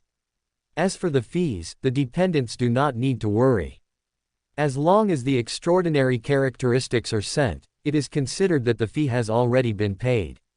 Amidst Apton's repeated exclamations like, the benefits for the dependents are truly too good, Hobert left his office and went to the warehouse storing building materials. Seeing the warehouse full of building materials, Hobert smiled wryly for a moment, then only one word remained: move. It took Hobert a full hour and a half to move all the materials into the country of disorder. After advancing to sequence 5, he felt the first signs of his spirituality being depleted. And in the country of disorder, building materials were piled up all over the mountains, as if the mountain under Hobert's feet was about to be rebuilt. Returning to Jeffrey territory, Hobert did not rush to move out the building materials. He planned to rest for a while and then stack the materials in different construction sites in several batches. Then Hobert rummaged through the clutter and finally found the pair of eyeballs obtained during the tomb raiding. He used the country of disorder to confirm that it was a sequence 5 level auxiliary material. So these must be the eyes of the six-winged gargoyle. Enduring his fatigue, Hobert completed the transaction with Klein for 700 gold pounds before returning to his room to rest. That night, Hobert fell asleep without meditating. Hobert had just gotten up and was about to go for breakfast when he received a letter from Edwina. He originally thought the talismans were ready, but there was only a letter. Upon opening it, he found that Edwina had received the latest intelligence. Yesterday, Twilight Admiral and Blood Admiral had a major battle in the waters south of Kabi Island. Now is the weakest time for Twilight Admiral's fleet. Edwina guessed that Twilight Admiral's fleet might go to the nearby Ponte Gale Island or Ramber Island for repairs. But it is more likely that they will temporarily hide their tracks on the sea and, after some of the wounded die and some basically recover their combat strength, then land on an island for repairs. Regarding the fleet's current location, Edwina provided 3 positions on the sea. If they are not in these 3 positions, it means they may have left the relatively safe waters, in which case it would be very difficult to find them. Without further ado, Hobert prepared to act immediately. This was not Hobert being reckless, but rather that he had already considered the tactics for hunting Twilight Admiral before this. The ocean is Twilight Admiral's home ground, coming and going without a trace. Even if Hobert has the ability of travel, the first step of finding the opponent is difficult to achieve. So once news is received, he must strike immediately. Even if it's just a long trip to let Twilight Admiral see the oil painting, the purpose of this sortie would be achieved. As long as the oil painting marks Twilight Admiral, Hobert can calmly launch continuous surprise attacks, and even by attrition, he can wear down Twilight Admiral to death. He put on his oil painting and adjusted the magical items on him. Now, whenever Hobert encounters a battle he is not confident about, he will carry the oil painting. And hunting a pirate general falls into the category of battles he is not confident about. Although the opponent is also a sequence 5, pirate generals are generally incredibly wealthy and possess at least one sealed artifact. Also, the first mate, second mate, and other figures on the ship are very difficult to deal with. Hobert also planned to use Twilight Admiral as a target for practice. Even if the hunt is unsuccessful, improving his combat literacy is good. And for such large pirate groups, not only do pirate generals and first mates have high bounties, but even bosuns, squad leaders, and captains of other ships definitely have bounties. Killing any one of them would not be a loss. Then Hobert took the sea chart and, after a transfer via travel, first arrived at Ponte Gale Island. Hobert used travel to search for a while on 2 small islands but did not find any ships from Twilight Admiral's fleet. Such experienced pirates would, of course, not go to an island for repairs when they are vulnerable. So Hobert used travel to continue checking the 3 positions at sea given by Iceberg Vice Admiral. As for the specific locations, he used the Faceless Man necklace for navigation. When he arrived at sea, Hobert suddenly lost confidence in this operation. It was not his first time at sea, but the sight of not being able to see any land or any ships, no matter how far he looked, was still somewhat despairing. After Hobert arrived at sea using travel, he immediately switched to using the low flight ability to fly over the sea. However, the boundless sea also has an advantage: good visibility. Without much effort, he could determine that Twilight Admiral's fleet was not nearby. But when Hobert arrived at the second location, he unluckily encountered a huge storm. As far as the eye could see, the clouds were very low, giving a great sense of oppression.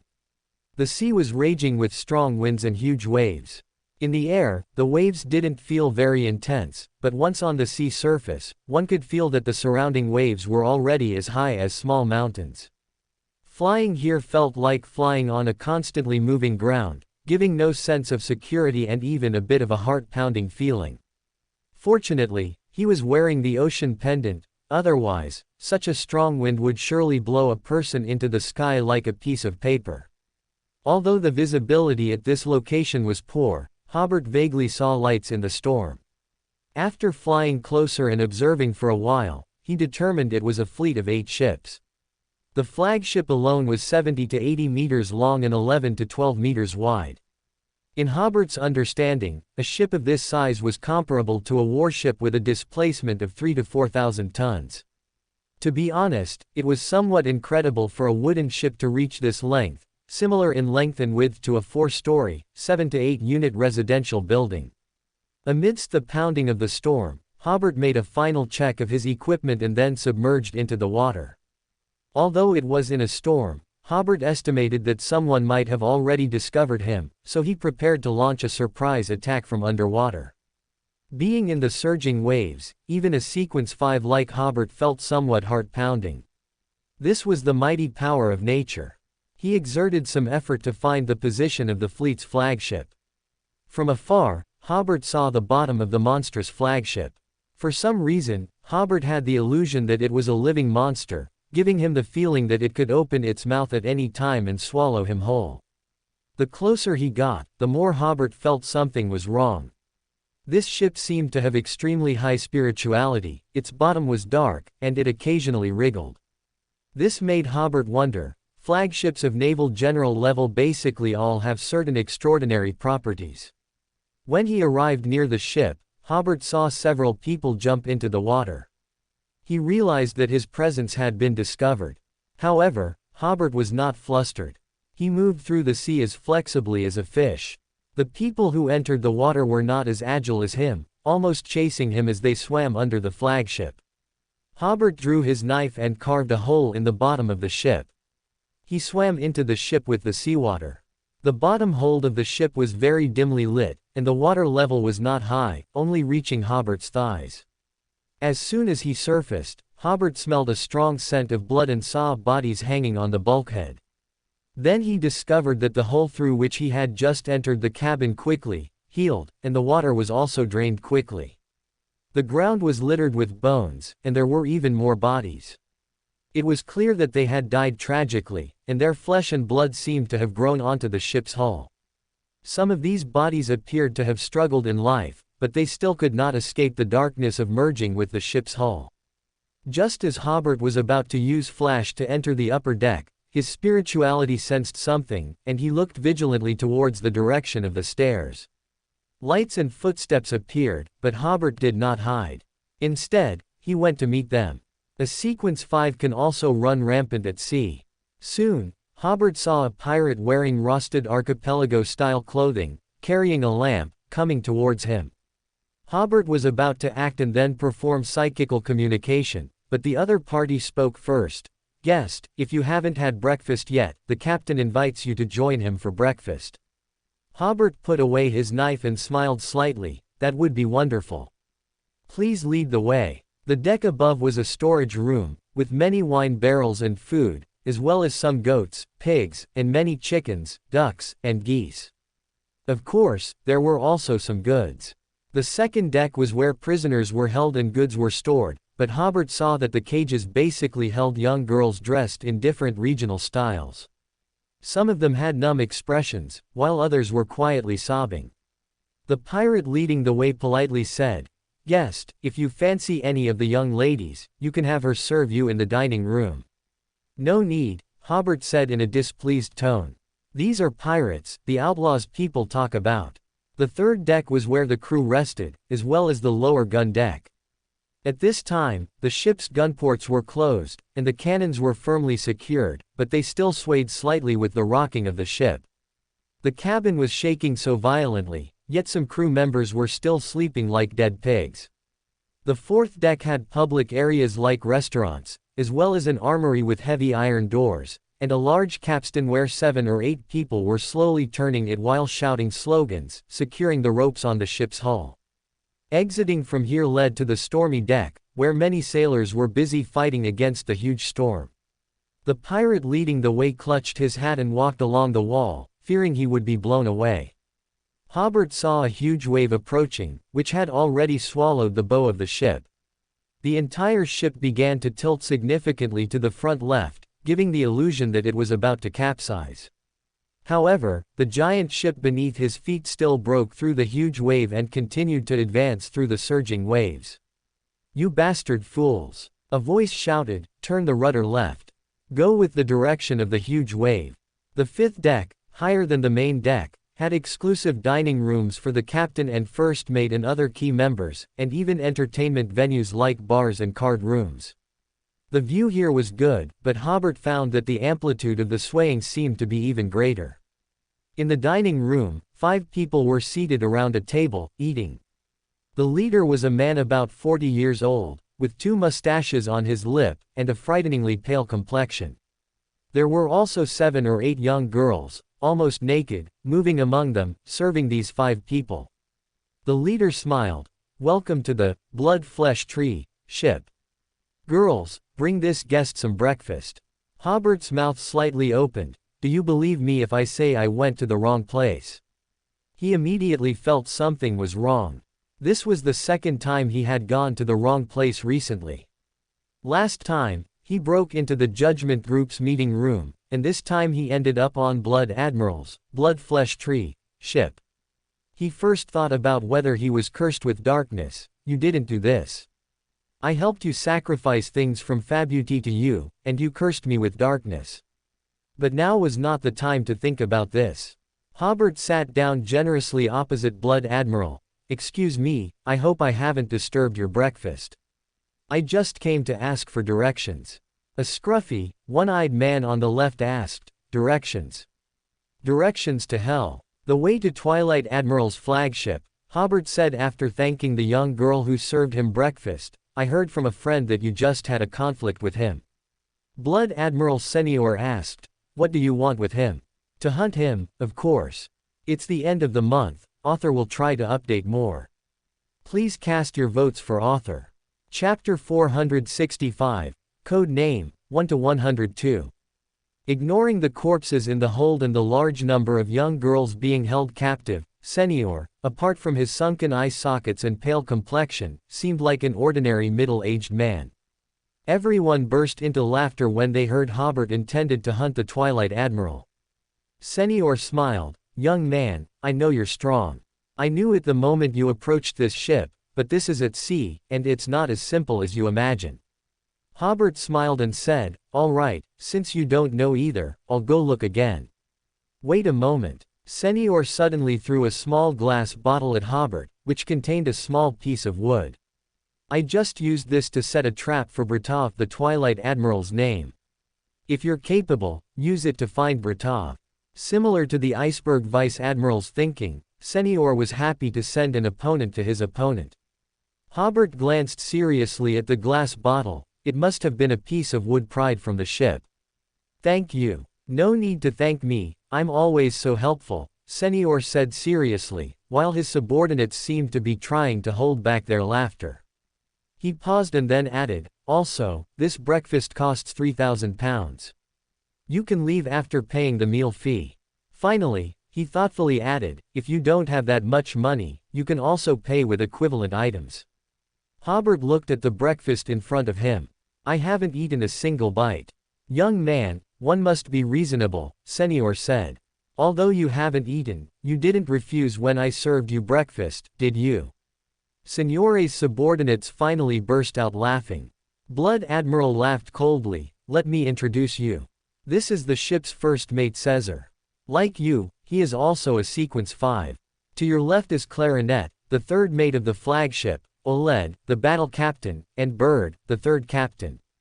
This was a form of deterrence from Senior. There were at least 5 middle Sequence Beyonders in the dining room, 2 of whom were Sequence 5. They all felt that Hobert should pay for the meal. Hobert smiled and said, "A conversation between men is about to take place. Ladies, please leave. Senior scoffed, this young man is pitying these girls. But I am the captain of this ship, only I can give orders here. Everyone at the table looked at Hobert with smiles, as if they were watching a junior who had not seen much of the world. Senior dragged a young girl to his side and reached a hand into her short skirt. Tears streamed from the girl's eyes, and she trembled, painfully closing them, but dared not resist. Senior said coldly, this is the descendant of a ruined noble, a reserved girl. She tastes very good. Would you like to try? Unfortunately, Senior did not get to see the young man's angry expression. The young man in front of him remained as calm as before. Then forget it, Hobert said.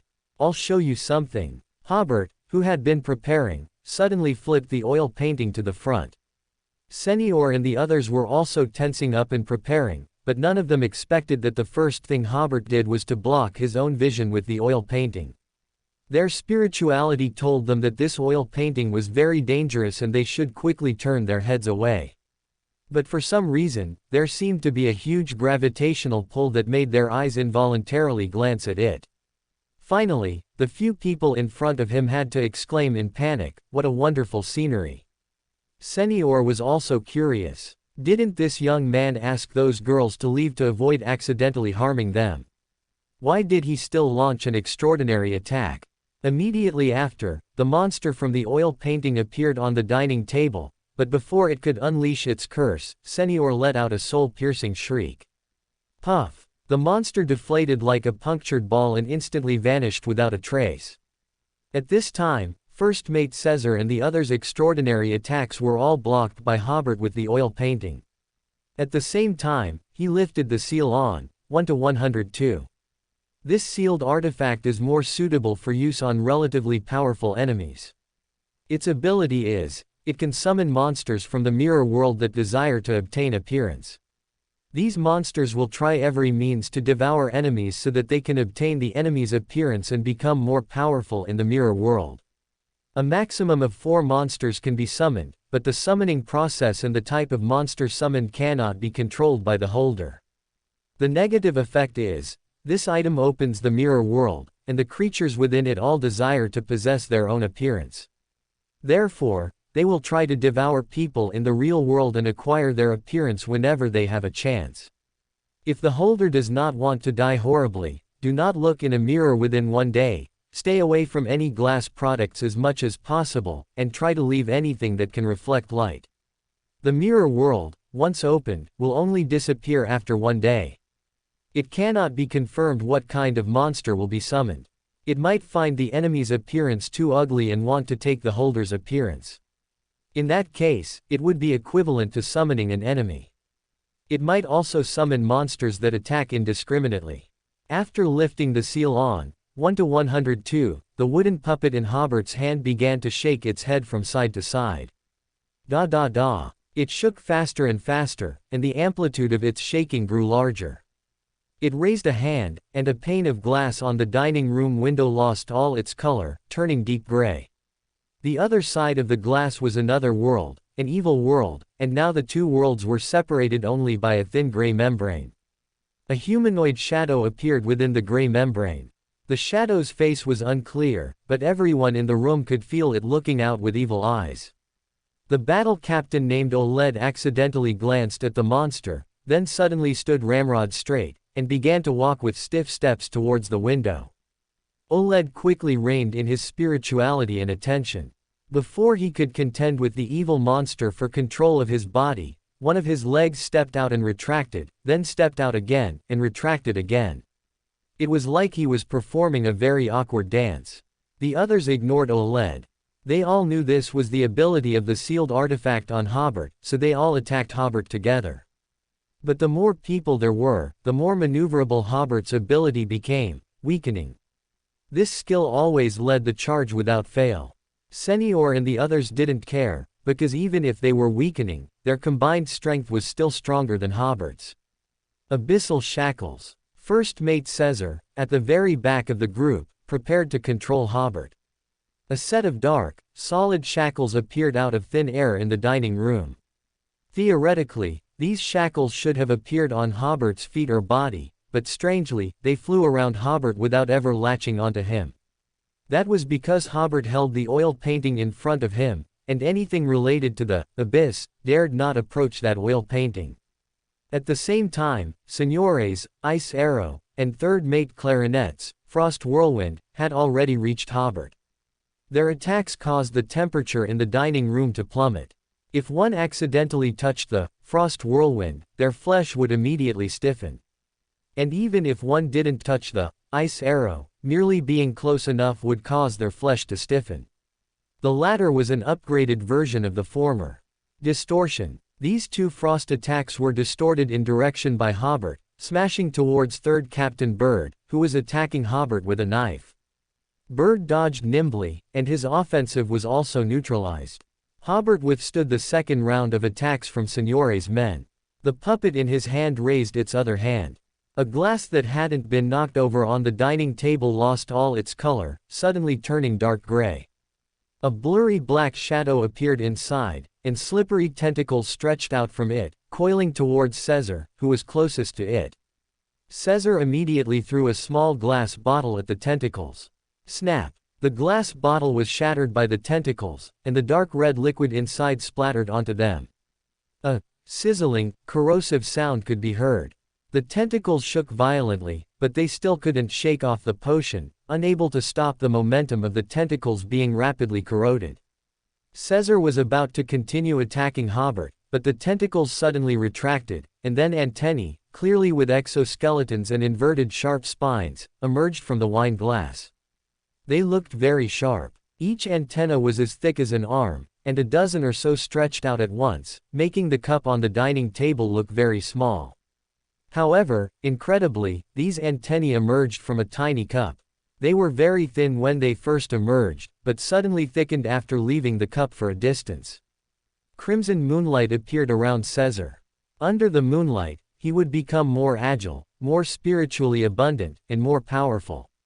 His fingernails rapidly lengthened, suddenly covered with mystical symbols and patterns. He swung his hands, blocking the tentacles' attacks. Each strike had a strong corrosion effect, but it had little effect on the tentacles. And the tentacles also found it difficult to attack Caesar, because Caesar's speed was now dazzlingly fast. The young girls finally scrambled to the door. The dining room door opened, and the wind blew in. As the girls screamed and fled, the guards also discovered the fight in the dining room. Enemy attack! Enemy attack! The cries were incessant. On the other side, Senior and the other three were launching their third round of attacks on Hobert. They were all known for their speed and strong attacks, and they enjoyed close-quarters combat. At this moment, Clarinet, who was at the forefront, had already rushed in front of Hobert and kicked the oil painting, which was like a shield, causing Hobert to crash hard against the cabin wall. Senior saw this as a good opportunity and immediately transformed into a wraith to possess him. Chaos. Hobert, who was so battered he felt like he was falling apart, caused Senior to briefly fall into chaos, underworld gate. Hobert felt a little regretful that he wasn't wearing the light priest ring. For Senior in his wraith state, divine light would definitely have an attack bonus. Senior, recovering from a brief state of chaos, suddenly slipped and miraculously avoided the pale hands reaching out from the underworld gate. However, the underworld gate's suction was still strong, and Senior involuntarily rolled towards the bronze gate. He let out a piercing shriek at the bronze gate, and the arms, eyes, and voices within the gate all paused. Hobert's use of the underworld gate came at the cost of enduring a blow from Clarinet. Clarinet had intended to tear off one of Hobert's arms. The immense power of a living corpse was enough for him to rip apart the flesh of a Sequence 5. Of course, he couldn't tear apart Sequence 5 Beyonders like Guardians, Druids, or other physically strong ones, or those who could partially, light IFY, like light priests, or shadow IFY, like shepherds. Although Hobert's sequence could also enhance his physique, he was still within the range of being torn apart by the opponent.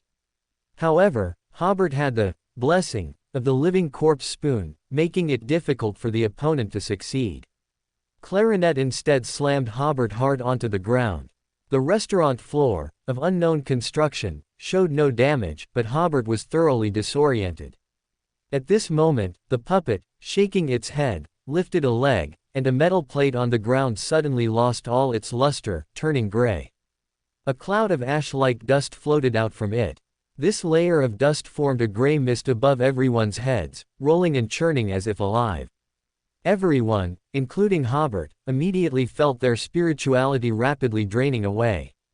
These gray mists were attacking indiscriminately. Whoever couldn't hold on first would collapse from spiritual exhaustion. On the other side, Clarinet, having the advantage, directly pursued and kicked again. Hobert used Flash to dodge, and before he could counterattack, the phantom-like Senior had already rushed over. It turned out that Senior had summoned a patch of black mud, from which blood-red vines grew. Now, the underworld gate was stuck in the mud, entangled by the vines, making it difficult for it to function effectively for 10 seconds. Night. Hobert ended the summoning of the underworld gate, simultaneously speaking the incantation. Hant, dressed in knight's attire with his eyeballs hanging from his temples, emerged from the void. His white longsword glowed with a pale light, forcing the phantom state Senior back. Hobert commanded, "Entangle him." Footsteps were already echoing in the corridor. Although ordinary pirates participating in this battle would be seeking death, there must be other middle sequence beyonders on the ship. The longer it dragged on, the more disadvantageous it would be for Hobert, so Hobert summoned Hant, hoping to find an opportunity to counterattack. Senior did not rashly possess Hant, who was full of underworld aura. Instead, in his phantom state, he attacked Hant's spiritual body. But strangely, the pale light emanating from Hant effectively blocked Seniore's attacks on the soul. The strange thing about this was that Hant clearly came from the underworld, so his source of power should come from his own spiritual body. Theoretically, attacking his spiritual body would cause him a fatal blow. But it couldn't be attacked, which was quite frustrating. Hant's appearance allowed Hobert to gain the initiative. Facing Clarinet, who continued to pursue and attack him, Hobert also kicked back, leg against leg, forcing Clarinet back a step. Both of them had the blessing of the living corpse state, and this kick was also delivered with full force. They both felt a dull pain in their calves from the confrontation, almost reaching out to rub them. At this moment, the puppet, whose head was shaking violently, lifted its last leg. A wine bottle in the corner suddenly lost all its color and turned gray. A dark gray hand, devoid of any living aura, reached out from it and grabbed the calf of Bird, the captain of the third ship. Bird was the only Sequence 7 in the restaurant, and in a battle of this level, his role was actually not significant. When the underworld gate appeared earlier, his inner fear erupted, and the suction of the underworld gate had a considerable impact on him. The underworld gate's suction was a pull from the soul level, directly acting on the soul. So, after the underworld gate disappeared, Bird, who hadn't fully recovered, was again grabbed by this hand and immediately dragged down, being pulled little by little towards the wine bottle. Now, the situation was looking good for Hobert. He only needed to deal with Clarinet alone. So, Hobert blocked Clarinet's attacks while re-shouldering the oil painting. After freeing up a hand, he drew the knife from the cane at his waist and began to counterattack. Distortion. This distortion was not used against Clarinet, but against the bosun who came to support from outside. The bosun had been outside directing the crew to fight the storm.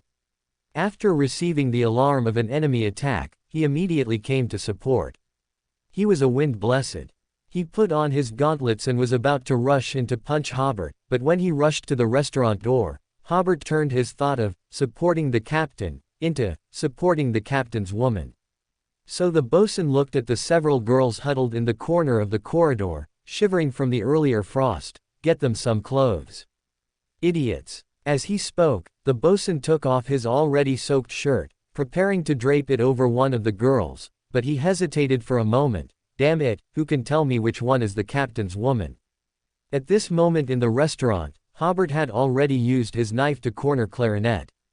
Just as Clarinet was in a precarious situation, 8 pale-faced men rushed in from outside the restaurant. They held knives and guns, attacking Hobert together, finally giving Clarinet a chance to breathe. These 8 men were puppets cultivated by Clarinet. One was immediately dispatched by Hobert's knife, but they seemed unafraid of death, continuing to charge at Hobert. Suddenly, the movements of the remaining 7 slowed down. This was Hobert using the psychic wine glass to contend with Clarinet for control of these living corpses. Because they were puppets meticulously cultivated by Clarinet, and the psychic wine glass was not as high level as Azek's copper whistle, Hobert could only slow down their speed for a while. Charm. Hobert made Clarinet, who was about to whip up another ice storm, fall into a state of charm. Clarinet was immediately captivated by Hobert's charm, eagerly wanting to invite Hobert to his room to enjoy the pleasures brought by his serving girls and handsome young men. However, Hobert had already rushed close and, with a single strike, cut him from his head down to his chest and abdomen. Clarinet's 2 eyes were falling in different directions, one forward and one backward. At this moment, he still hadn't recovered from the charm state. His eyes were full of surprise, unable to understand why this extremely charming old friend suddenly attacked him with such malice. As the 7 living corpses stopped moving and successively fell to the ground, it indicated that Clarinet's life and spirituality were rapidly draining away. At this time, Hobert was observing the situation on the battlefield. Oled's movements had become somewhat smoother. Clearly, Oled was gradually gaining the upper hand in this struggle for his body. Caesar found an opportunity to break the wine glass that had extended tentacles, but the tentacles were not significantly affected, still reaching out from the fragments. Caesar threw a few more potions at them, and rusty spots appeared on the tentacles, making their movements sluggish. Under the moonlight, Caesar was rapidly recovering from the weakening state, his spirituality and power growing stronger. Senior was completely suppressed by Hant, but Hant also found it difficult to harm Senior for a while. Only Bird was almost dragged into the bottle, struggling desperately. Hobert quickly made a decision.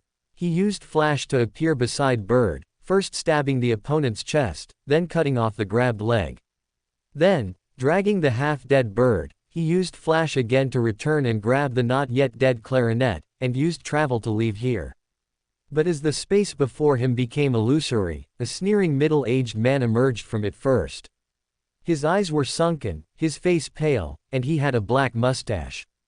It was Senior. He let out a shriek at Hobert, and Hobert immediately felt pain from the depths of his soul, arrogance. Senior, who could have continued to expand his gains, suddenly put his hands on his hips and laughed loudly. Ha ha ha, I am a pirate admiral. That knight with his eyeballs dangling around, besides being good at swordsmanship, is nothing special.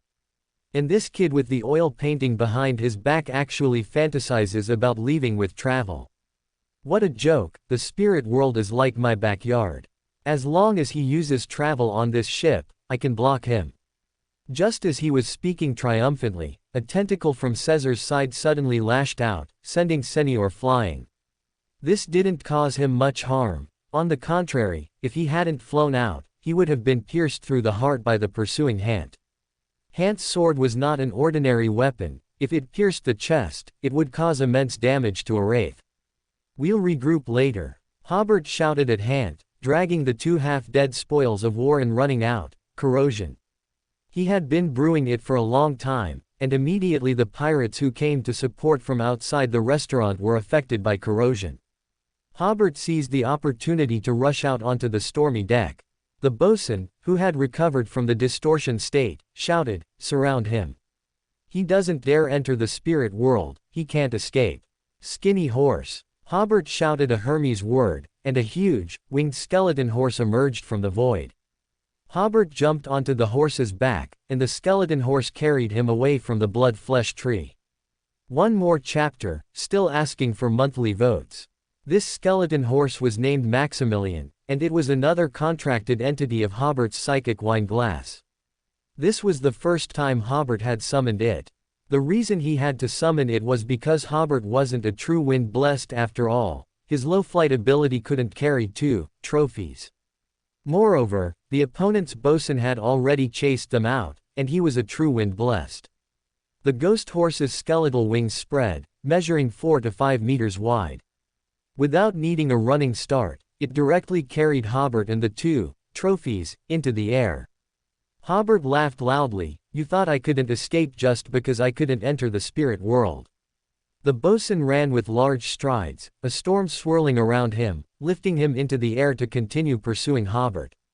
Hobert, who was preparing to engage in a chase with this wind blessed, suddenly noticed a cluster of red mist appearing in the horse's empty belly. Poof! The red mist was released from its rear, enveloping the shouting wind blessed. Hobert grimaced. In the future, when chasing enemies, never open your mouth.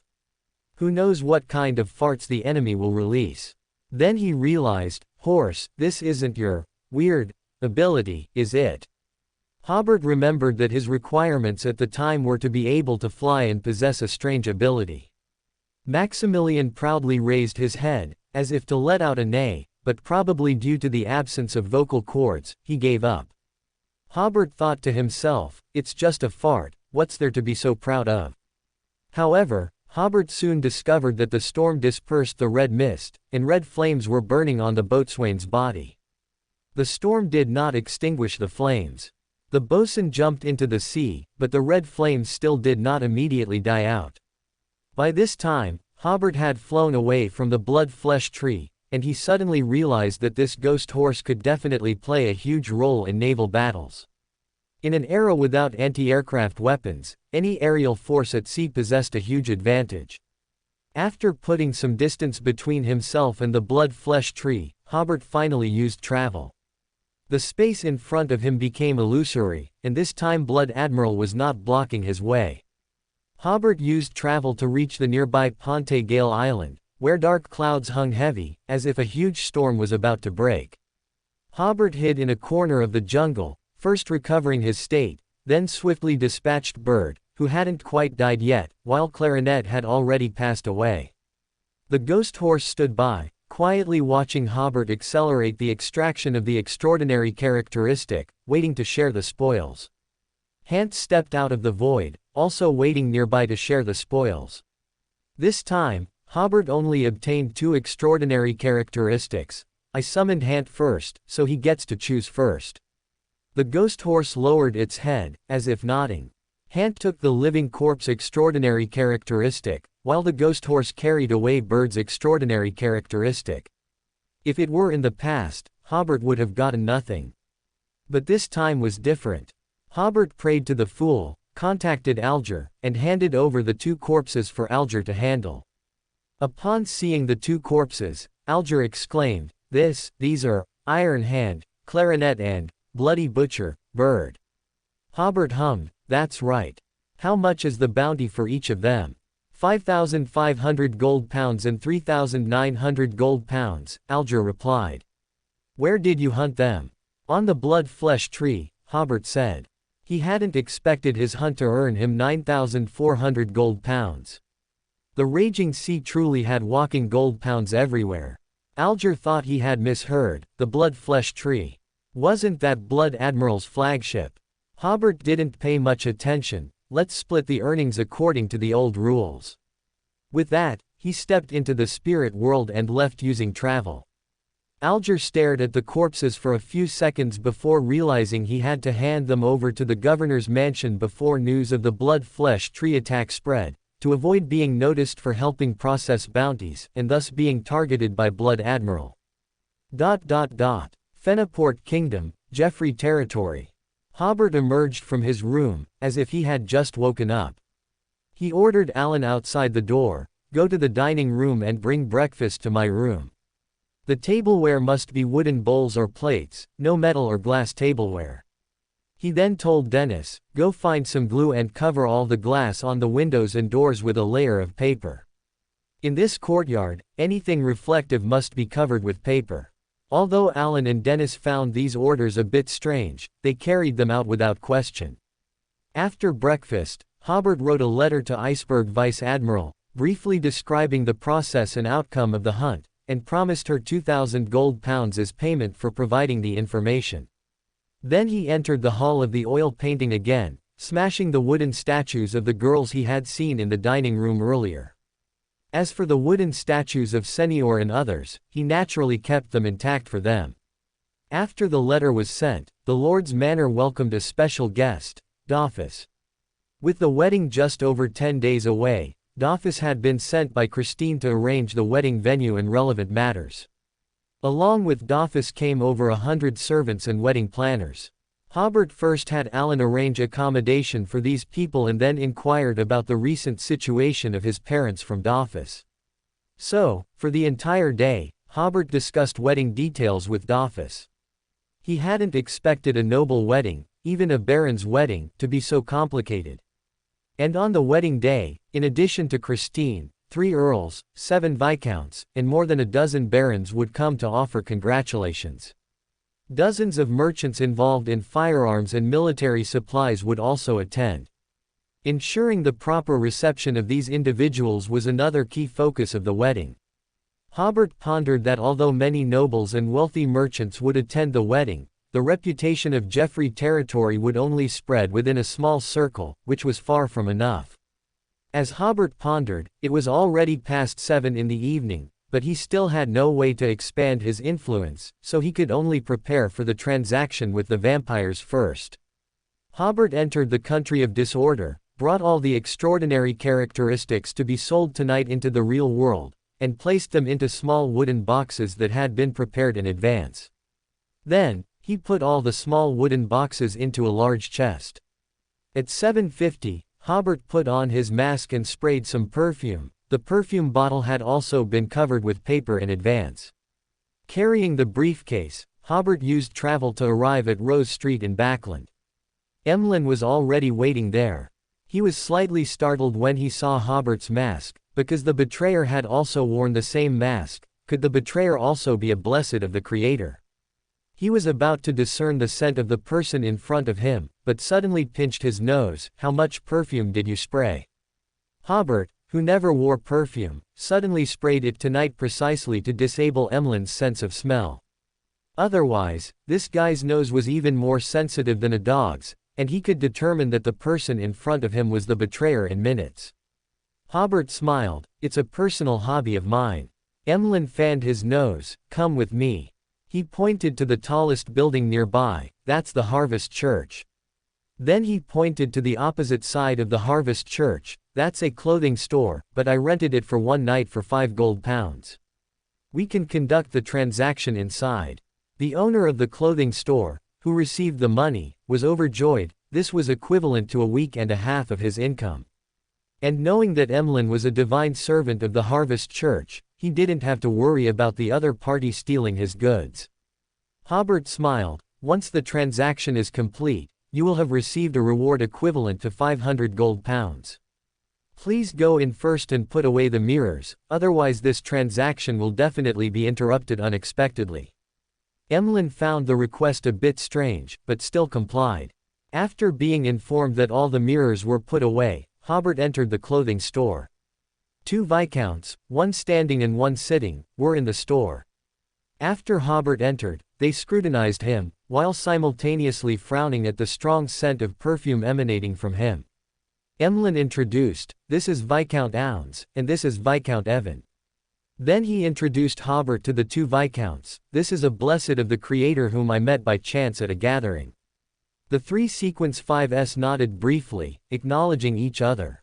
After the 4 of them sat down in the reception area of the clothing store, Ounds asked, we received news that the Creator severely wounded the Rose School in the South Continent.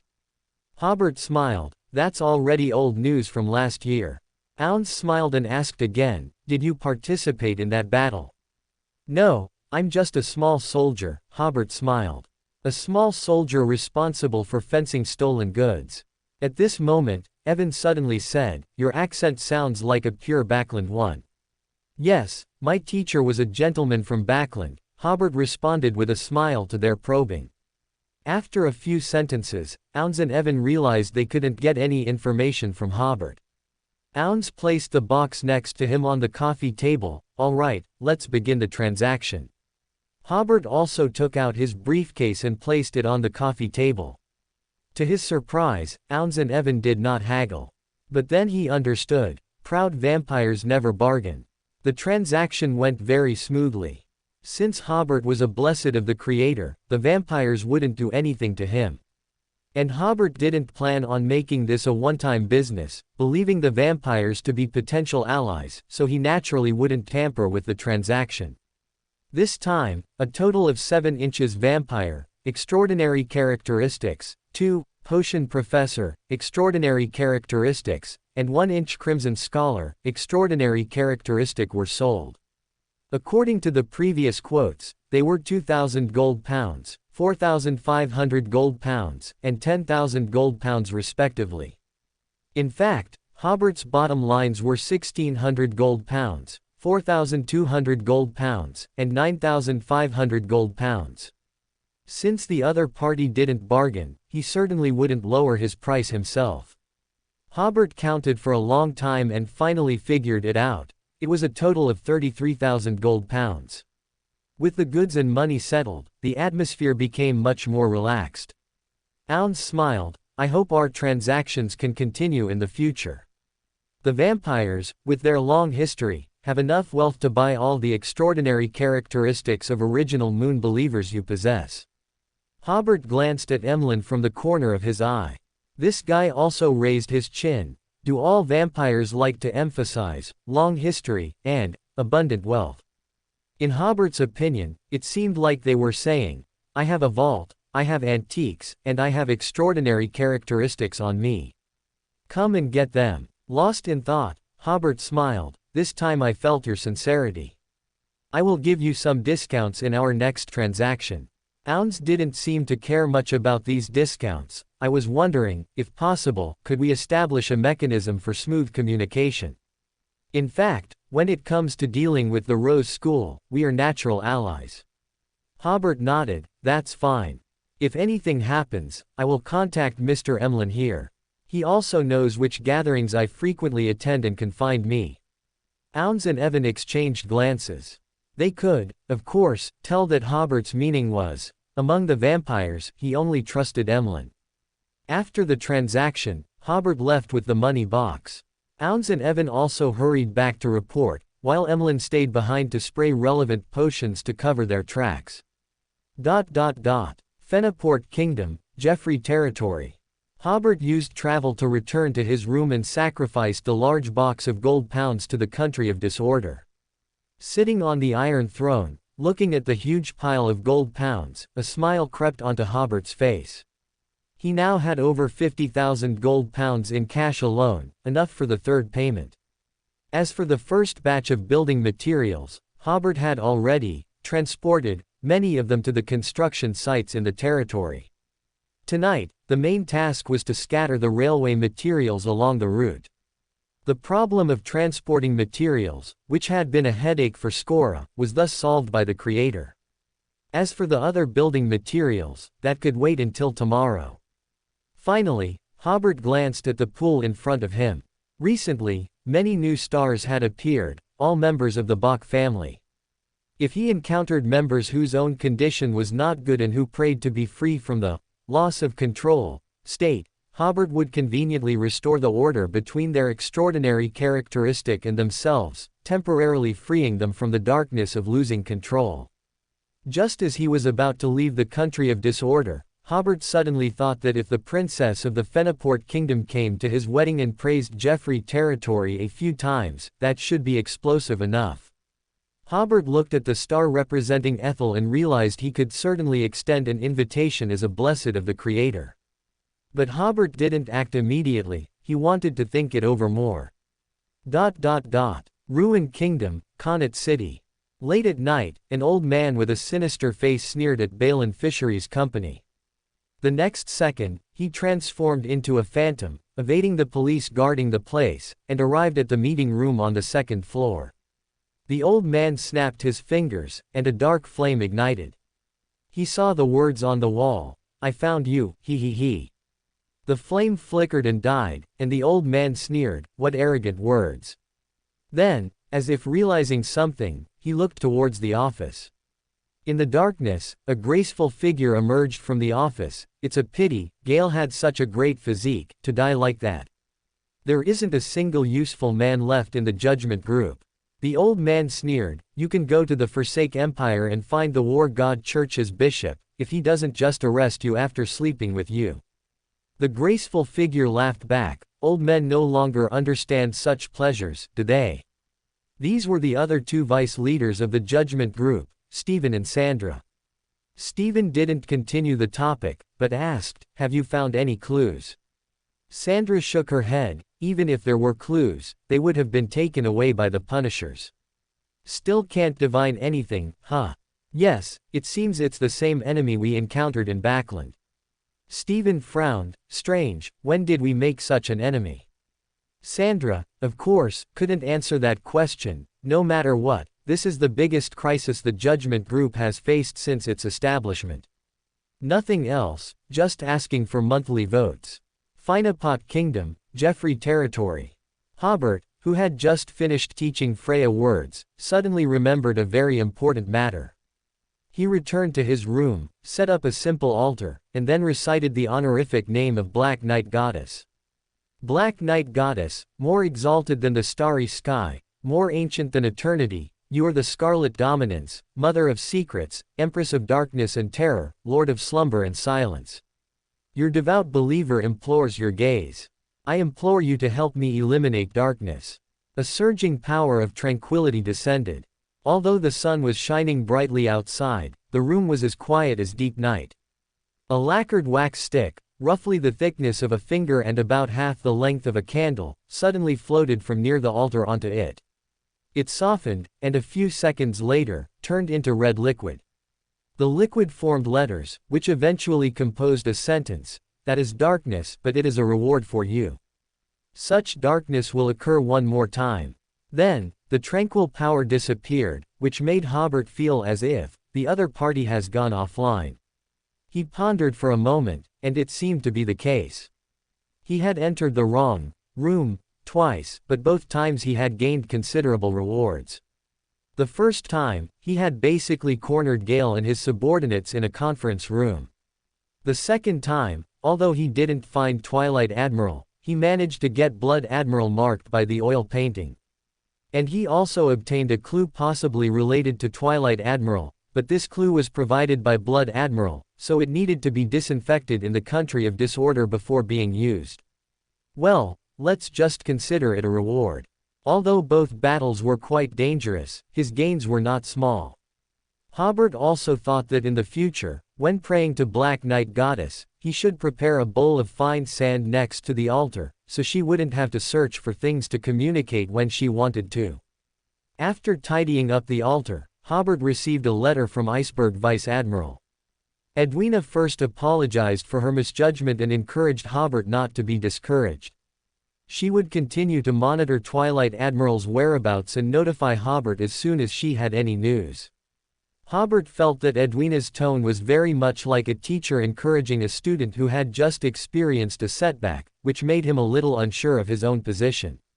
At the end of the letter was a transaction regarding talismans. Edwina said that since Hobert was buying in bulk, he could pay 50 gold leathers per talisman. Along with the letter came a package, neatly containing 40 brass-colored talismans. The metal corresponding to God of Knowledge and Wisdom is brass. Compared to gold, which corresponds to eternal blazing sun, this is not a very expensive metal. Hobert found a wooden box and advanced 2,000 gold leathers and 2,000 gold pounds to Edwina. Hobert definitely had to give these 2,000 pounds, because this was the intelligence fee for the entire Blood Admiral pirate crew. If Blood Admiral could be hunted, this amount of money was nothing. For the next 3 days, Hobert assisted Doffus with wedding preparations. During this time, he first completed the transaction for the potions with Emlyn through the Fool. After the potions were distributed to the construction site, many people were spared the darkness of worsening illness or even losing their ability to work. The potions for treating colds and chills were simply not enough, while there were too many potions for treating diarrhea. So Hobert placed another order with Emlyn, requesting 200 doses of cold medicine and 300 doses of severe chill medicine. This order was worth a total of 180 pounds, which continued to be deducted from the 1,000 pounds. Not long after Hobert placed the order, he he completed a transaction with Little Sun. More precisely, Little Sun repaid a debt. For the Hammer of Provocation, and the expenses from the last Tarot Club, Little Sun once again paid Emperor 17 main materials of Sequence 8 level, across 5 different types. These main materials were basically duplicates of the last batch, with only one new material that had not been seen before. Hobert wrote another letter to Iceberg Vice Admiral, asking what this material was, and also inquiring about several extraordinary materials previously seized from Shipyard Island, so he could be clear about them. Currently, Hobert only had a few materials seized from the Mist Wolf that he wasn't clear about. All the others he knew what pathways main materials they belonged to. Hobert hadn't had the time to hunt that Mist Wolf recently, so he could only let it jump around for a few more days and deal with it when he was less busy later. In addition, Hobert also received through the Fool the bounty claimed by Alger through his channels. After Alger kept 15%, there were still £7,990. After deducting the reward for Iceberg Vice Admiral, there were still £5,990, meaning the bulk of the proceeds from this operation still remained with Hobert. During these 3 days, Hobert unloaded all the building materials from the country of disorder onto the construction sites that needed them at night. Also, Bishop Simpson led a team to Jeffrey territory. He not only brought many bishops and priests but also 2 Druid teams. Druid is not only the name for Sequence 5 of the Cultivator pathway but also the official term for Beyonders of the Earth Mother Church. In ancient times, this name represented messengers of the forest, warriors who defended all life, which aligns well with the main purpose of the Earth Mother Church's official Beyonders. These 2 Druid teams were elites, including 2 Sequence 6 and 4 Sequence 7 Beyonders, as well as several low Sequence Beyonders. However, Hobert had been very busy recently and simply couldn't spare the time to fight demons, so this matter could only be put on hold for now. Suddenly, it was Sunday, and Furs could finally breathe a sigh of relief. Her new book was finally finished. It must be said that this was the fastest book she had ever written. Without Hobert's urging, she wouldn't have known that she could complete a novel within a month. Arriving at Hobert's study, Furs quickly handed the manuscript to Hobert, because she still had to contact the publisher, proofread multiple times, and arrange the layout, with many more processes awaiting. Hobert briefly looked at the manuscript and said to Freya, who was standing by, "I have something to discuss with Miss Furs. Please close the door for me." Freya nodded and closed the door as she left. Furs sat opposite Hobert, leisurely sipping tea. "Is there anything you're dissatisfied with in the plot?" "No, I want to talk to you about something else." Hobert took a red invitation from a drawer. This invitation was exquisitely made, with silk on the outermost layer and hard cardboard inside. When opened, it revealed the content of the invitation. "This is the wedding invitation I chose." The invitations for Fenaport City had already been sent out by Christine. The invitation designed by Hobert was intended for some of his friends and subordinates and commoners in his territory to attend the wedding. In the Finapot Kingdom, red invitations were not popular. As most were followers of Earth Mother, green, symbolizing vitality, or yellow, symbolizing harvest, were often used. Even white, symbolizing purity, was used by many. When the invitation designer handed Hobert a white sample, Hobert almost threw it in his face. Furs was a little uncomfortable. An invitation. She had always avoided the topic of the wedding. "Hobert, I don't think we need to make it too grand. After all, we are just a contractual couple." "That's exactly what I want to talk to you about." Hobert smiled. "I think we should both make choices based on our true feelings, don't you agree?" Furs didn't quite understand Hobert's meaning. Hobert took a deep breath, hiding his slight nervousness. "Miss Furs, I want to say that through our time together, I have developed sufficient affection for you and would very much like to officially become your boyfriend and fiancé, not just a so-called contractual relationship." Furs looked surprised. "Is this Hobert's confession? I just came to deliver a manuscript. How did I end up receiving a confession? What should I do? What should I do now?" Furs was nervous one moment, then shy the next. A slight blush spread across her beautiful face, and a few strands of hair fell down, making her shyness appear very charming. I hope we can both follow our inner feelings. Hobert continued to guide. You don't dislike me either, do you? Furs straightened her back, stood up and sat down again, picked up her cup and put it down, and finally, she subtly nodded. Hobert smiled, stood up, and went behind Furs. His hands naturally rested on Furs's shoulders. Then listen to me. I will pay you the remaining, contractual couple, remuneration in a moment, and then we will end this contract. Next, please continue to live in the Lord's manor and help your boyfriend, Baron Hobert, deal with those nobles and wealthy merchants who are constantly looking for marriage alliances. And our wedding is an important part of achieving this goal. Once I'm married, those barons and wealthy merchants will completely give up. As for our wedding, not only must it be held, but it must be a grand affair, inviting all our friends and relatives to attend. As Hobert spoke, he leaned down, resting his face on Furs's shoulder, very, very close to Furs, while his hands naturally rested on her chest.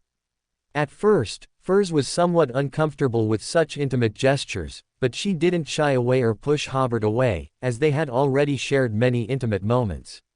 Listening to Hobert's voice in her ear, that slight discomfort gradually disappeared. Furs grabbed Hobert's wandering hand. But, this is still too fast.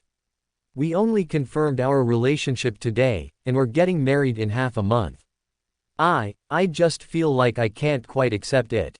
Hobert smiled. So, you accepted my confession just now. Furs looked at Hobert with 3 parts annoyance and 3 parts a smile, saying nothing.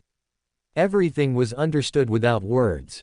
Hobert saw that delicate, lustrous face with a healthy complexion right in front of him, and he leaned in for a kiss. Furs dodged. I'm not ready yet. Does that even need preparation? Are you ready now? I guess I'm ready. Slurp. Hobert almost slobbered, completely losing his composure. Furs, meanwhile, hid in Hobert's arms, enjoying the sweetness of the moment. She had imagined so many romantic scenes before, almost becoming numb, but now she truly felt that being in love was such a sweet feeling. The two embraced for a while, one in front and one behind, before Hobert continued their earlier conversation. Let's have a proper wedding. We can get married first, then fall in love. But, if we find out later that we're not compatible, won't we have to divorce? We won't divorce. Hobert, who was well prepared, smiled. We can continue to be contractual spouses. Furs also smiled, which meant that no matter what, she would spend the rest of her life with the man in front of her. However, the proposal of marrying first, then falling in love, was very novel and made Furs somewhat tempted. Then they began to discuss who to invite to the wedding. Shu must be invited, and I also want to ask her to be my bridesmaid, Furs said. I actually really want to invite Teacher Dorian, but I don't know if he would be willing to come. Baron Hobert said, you can send him an invitation, briefly introduce me in the letter, and whether he comes or not depends on his wishes. Furs then said, I originally wanted to invite friends from the medical school, and some writer friends, but they are all ordinary people, and there's no way to bring them to Fenaport, so I can only give up on that. And I've already lost contact with my relatives, so I won't bother them, but I can send an invitation to my father, but only one, because by the time it reaches the South Continent, our wedding will already be over. The key is, I also don't want him to appear at my wedding. Furs let out a long breath, feeling that this matter was too heavy. Baron Hobert said, then why not invite the members of the Justice League to the wedding? Furs nodded, that works too. After discussing this matter, they discussed the new book and meeting with the publisher. Baron Hobert had already asked Dofus to contact a publishing house in advance, and the two of them returned to their respective rooms, changed into more formal clothes, and then used travel to arrive at Spring Publishing House in Fenaport City. The scale of this publishing house ranks among the top 3 in the entire North Continent, and most of the best-selling novels in the Finapot royal family are also published by this publishing house. Because Dofus had made arrangements in advance, the two waited for a while before meeting Editor-in-Chief Mr. Gordon. This was a middle-aged man in his 50s, wearing black-rimmed glasses, and his office was somewhat messy, but his desk was relatively tidy. He looked through the manuscript for about an hour before saying, "Miss Furs, your writing is still very good, but this type of biographical book is not very popular now, please be mentally prepared." Furs hadn't said anything yet, but Baron Hobert asked first, "If we sign with your company, how many copies do you plan to print?" 3,000 copies, Mr. Gordon smiled. "If it weren't for Mr. Doffus's instructions, we would only be willing to print 1,000 copies at most, because Jeffrey Town, which appears in this book, is really not well known. Mr. Hobert, to be honest, if it were 2 months ago, we would have printed more, but now, people's attention to you has sharply decreased." Baron Hobert didn't offer any explanation, but simply asked, "If we publish it at our own expense, how much would one book cost?" Mr. Gordon was slightly taken aback before saying, "It depends on what kind of material you use. Upper middle grade. Around 1 gold leathers per book." Baron Hobert said directly, "Then let's publish it at our own expense." Gordon, of course, would not refuse. "How many thousands of copies do you want to publish?" 60,000. 6. Gordon thought he had misheard. "Mr. Hobert, haven't I just explained it clearly enough?" Furs also tugged at Baron Hobert's sleeve, indicating that Baron Hobert was printing too many. Baron Hobert, however, winked at Furs, indicating that he knew what he was doing. "I pay, you print the books, don't ask anything else, okay?" Gordon opened his mouth several times before saying, "Of course." Leaving Furs to sign the contract, Baron Hobert went to the bank, and quickly brought back 6,000 gold leathers in cash. Before noon, the contract was signed, and Baron Hobert paid an extra 500 gold leathers, requesting Mr. Gordon to have the books printed and distributed to bookstores across the country before the 28th. In this cooperation, Baron Hobert was the financier, so his requests would naturally be fulfilled as much as possible. After leaving the publishing house, Furs said, "This is the first time I've spent money at a publishing house." Baron Hobert smiled and said, "This isn't spending money, this is investing, or rather, advertising." He took a deep breath. "Since we're in Feniport City, let's go shopping and spend some money by the way." All the money earned before had been spent on the construction of the territory, and it was time to spend some in other places, otherwise, there would be no motivation to earn money. In Feniport City, it was nothing more than eating and buying clothes. Although Baron Hobert was also a noble, he had no noble consciousness at all, and Furs was not very fond of luxury goods, so the two basically bought things at the department store most favored by the middle class. After shopping for half a day, they only spent 16 gold leathers, which made Baron Hobert sigh. He was really floating now. This was equivalent to 12 or 13 gold pounds in cash, and he felt no psychological pressure at all when spending it now. On the way back, Furs also sighed. In the extraordinary world, spending hundreds of pounds at once doesn't feel like anything, but in daily life, just spending a few pounds feels like spending a huge sum. Baron Hobert smiled and said, "So, the real world and the extraordinary world are completely like two different worlds." Returning to the territory, the two went about their separate tasks. Baron Hobert continued to be busy with the wedding preparations and the reception of guests, while Furs returned to Backland and once again entered the circus to play the magician. However, Furs now also felt a sense of participation in this wedding and would also be involved in the preparations. Some of their unintentional actions also became more intimate than before. On Sunday morning, Baron Hobert received the first batch of completed invitations. He eagerly wrote one and took it to his room. Then, he entered the country of disorder, and spread his spirituality to Ethel Starr.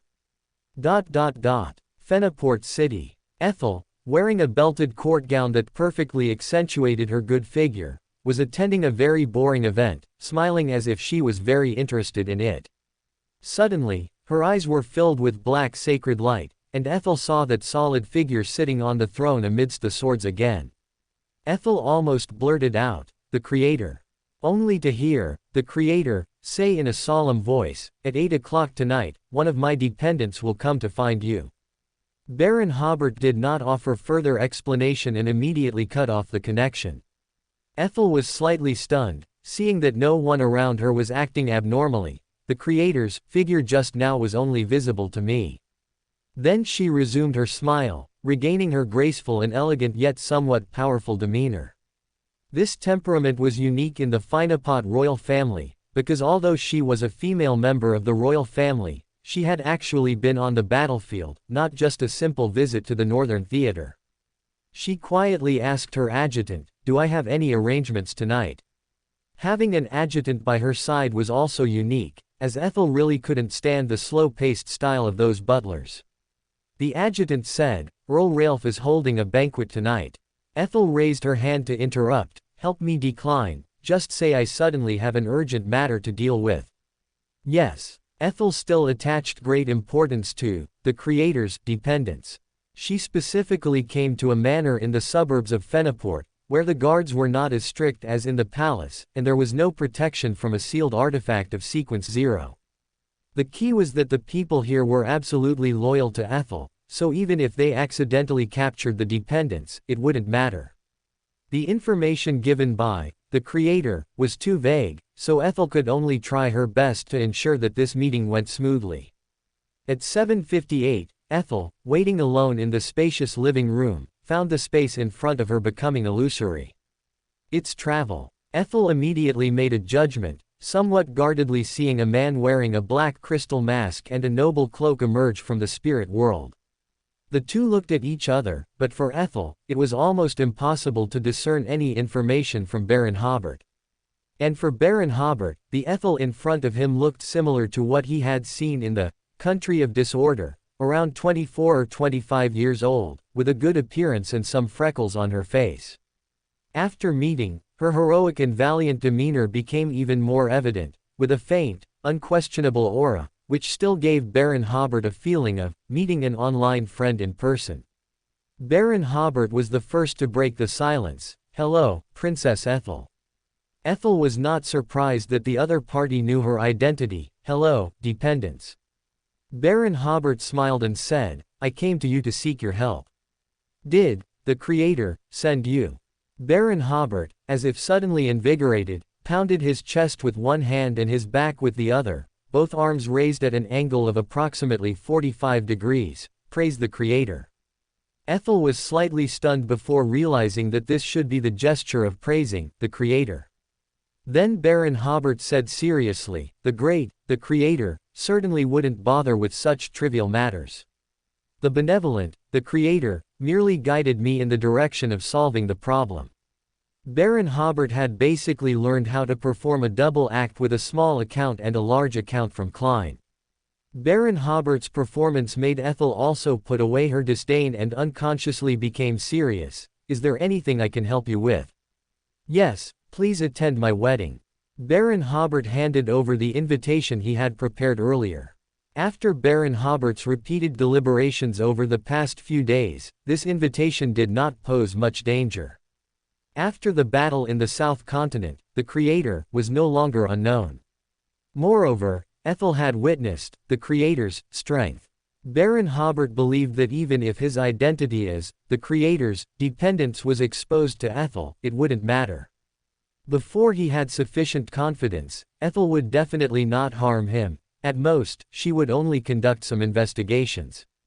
And Baron Hobert could always prod Ethel in the Country of Disorder, so he didn't have to worry too much about her leaking secrets. This request completely exceeded Ethel's expectations. Attend a wedding. She opened the invitation and saw Baron Hobert's name. After a brief surprise, she immediately realized that Baron Hobert wanted to use her identity to expand the influence of this wedding. Before seeing the name Hobert, Ethel had always imagined that the creator's God-blessed would have needs for wealth or power, or for extraordinary materials. Of course, she couldn't have imagined that Hobert would make such a request. Once Hobert made his request, their positions changed. Although Ethel still smiled, her words became somewhat aggressive. "As a baron, shouldn't you bow to a princess?" "I should," Hobert said, pointing to his mask, "but that's when I'm not wearing this mask. And with this mask on, you should bow to me." Ethel asked, "What does this mask represent?" "God blessed." Ethel asked again, "I hear that in the South Continent, the Creator has many God blessed. At your level, I cannot reveal that information to you. At what level can I know this information?" Hobert smiled, "Have you ever fought for the Creator?" Ethel shook her head. On the contrary, the Creator had saved her life. Hobert's aura gradually overwhelmed Ethel again. "Do you know how to please the Creator?" Ethel helplessly shook her head again. "You don't have to help. I have other alternatives," Hobert said seriously, "but if I come to you again next time and you're still unwilling to help, I won't come to you anymore." Ethel fell into a brief contemplation. For her, the Creator had not yet shown a side of an evil god, and she was still quite willing to maintain a good relationship with the Creator. "Okay, I will attend your wedding." Ethel thought again that helping this God blessed in front of her was equivalent to establishing a relationship with the Creator's God blessed. In the future, this might be a hidden asset for her. And if she refused, it would not only be refusing the opportunity to establish contact with this God blessed, but also refusing to repay the life-saving grace she owed to the Creator. Hobert smiled, "I await your esteemed presence in my territory." Ethel quickly asked, "How can I become the Creator's God blessed?" "Believe in him piously, and always be ready to offer your heart for him." Hobert stopped there and left using travel. Offer your heart. Ethel didn't know if this was a metaphor. She glanced at the invitation again and unconsciously smiled. He's actually the Creator's God blessed, that's interesting. Jeffrey territory. Hobert encountered a new problem. The villas were built, but there wasn't enough time for decoration. Most Fenaport families have long since abandoned complex classical decoration styles, instead adopting bright and simple modern decoration styles. However, villas for nobles are still primarily classical in style. These villas are designed for nobles, so they must be decorated according to their needs. This means a large number of carvings and murals are required, but these two types of workers are very scarce, making it difficult to complete such detailed decoration work. Hobert pondered for a moment and decided to be bold. All 5 villas would be decorated in the Ming style. He had come across some Ming-style furniture in his Ad-era work, all known for their simplicity and grandeur. Relatively speaking, Qing-style furniture had intricate patterns but was far less dignified and grand than Ming-style decoration and furniture. Hobert was determined to do this. Firstly, it was an emergency measure using Ming-style furniture and decoration, and secondly, Hobert intended to try and establish his unique aesthetic style. Even if he had time in the future, he did not plan to change the decoration of these 5 villas. He would only use Fenaport-style decoration when building new villas, allowing nobles to choose between the two. At the same time, Hobert also planned to adopt some Chinese decoration styles for other hotels and apartments to gradually establish the Jeffrey territory's unique aesthetic and decorative features. However, as the only person in the Jeffrey territory who had seen Ming-style decoration, Hobert had to spend almost every day at the construction site.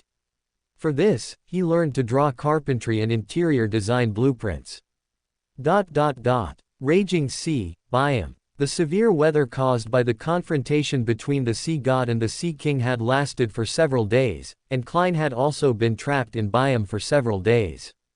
Sleeping in the middle of the night, Klein suddenly woke up, vaguely sensing something. He got out of bed, went to the window, and opened the curtains. Crimson moonlight instantly shone in, covering everything like a layer of light-colored dye. The low-pressure clouds that had persisted for days and caused immense pressure had disappeared, which meant the confrontation between the Sea God and the Sea King was over. Klein pondered for 2 seconds, closed the curtains, walked 4 steps counterclockwise, and entered the gray fog above. He sat at the head of the bronze long table, materialized a coin, and silently chanted the divination phrase, "Quechua is completely death." After 7 repetitions, he flicked the coin, watching it jump and then roll down. Clap. The coin landed in Klein's palm, with the king's head facing up. This indicated affirmation. The sea god Quechua was completely deaf. Klein recalled his previous speculation. Indeed, the ancient elven ruins of Siameme Island, where the Book of Calamities was found, and Kvechua's hiding place, which he relied on to survive, are closely related. Then he recalled the Emperor's speculation about Kvechua during a previous Tarot Club meeting. Based on Klein's risky sacrifice to Kvechua yesterday, and his understanding of him over the past few days, Klein increasingly felt that the Emperor's speculation was very accurate. Kvechua was a sequence 3, and a sequence 3 in very poor condition.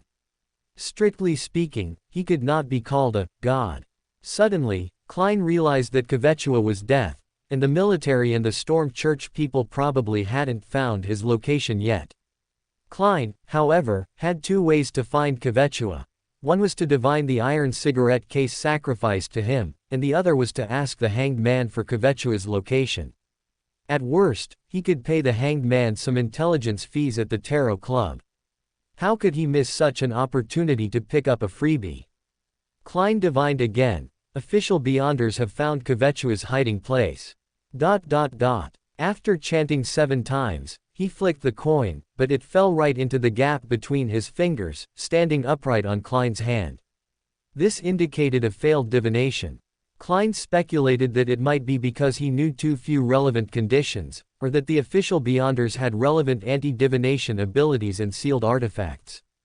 After thinking for a moment, Klein materialized the citrine pendant and changed his approach. Exploring Kvechua's hiding place now is dangerous. ... This involved himself, and the divination quickly yielded results. The citrine pendant rotated counterclockwise, not too fast, and with a small amplitude. There is danger, but it can be endured. Klein immediately took action. He left the space above the gray fog, set up a ritual, and summoned himself. Then, returning to the gray fog above, Klein picked up the death card and placed it within his spirit body. Suddenly, Klein's spirit body became solid, emitting a pale white light all around him, as if he himself was death, the end of all life. He put on the wriggling hunger glove and placed magical items such as Azek's copper whistle and the biological toxin bottle inside his body. Finally, he picked up the black hardwood staff and used it to find the lost iron cigarette case stained with the aura of the gray fog. Klein answered his own summons, stepping out of the summoning gate. Because he was in a spirit body state, he easily entered the spirit world.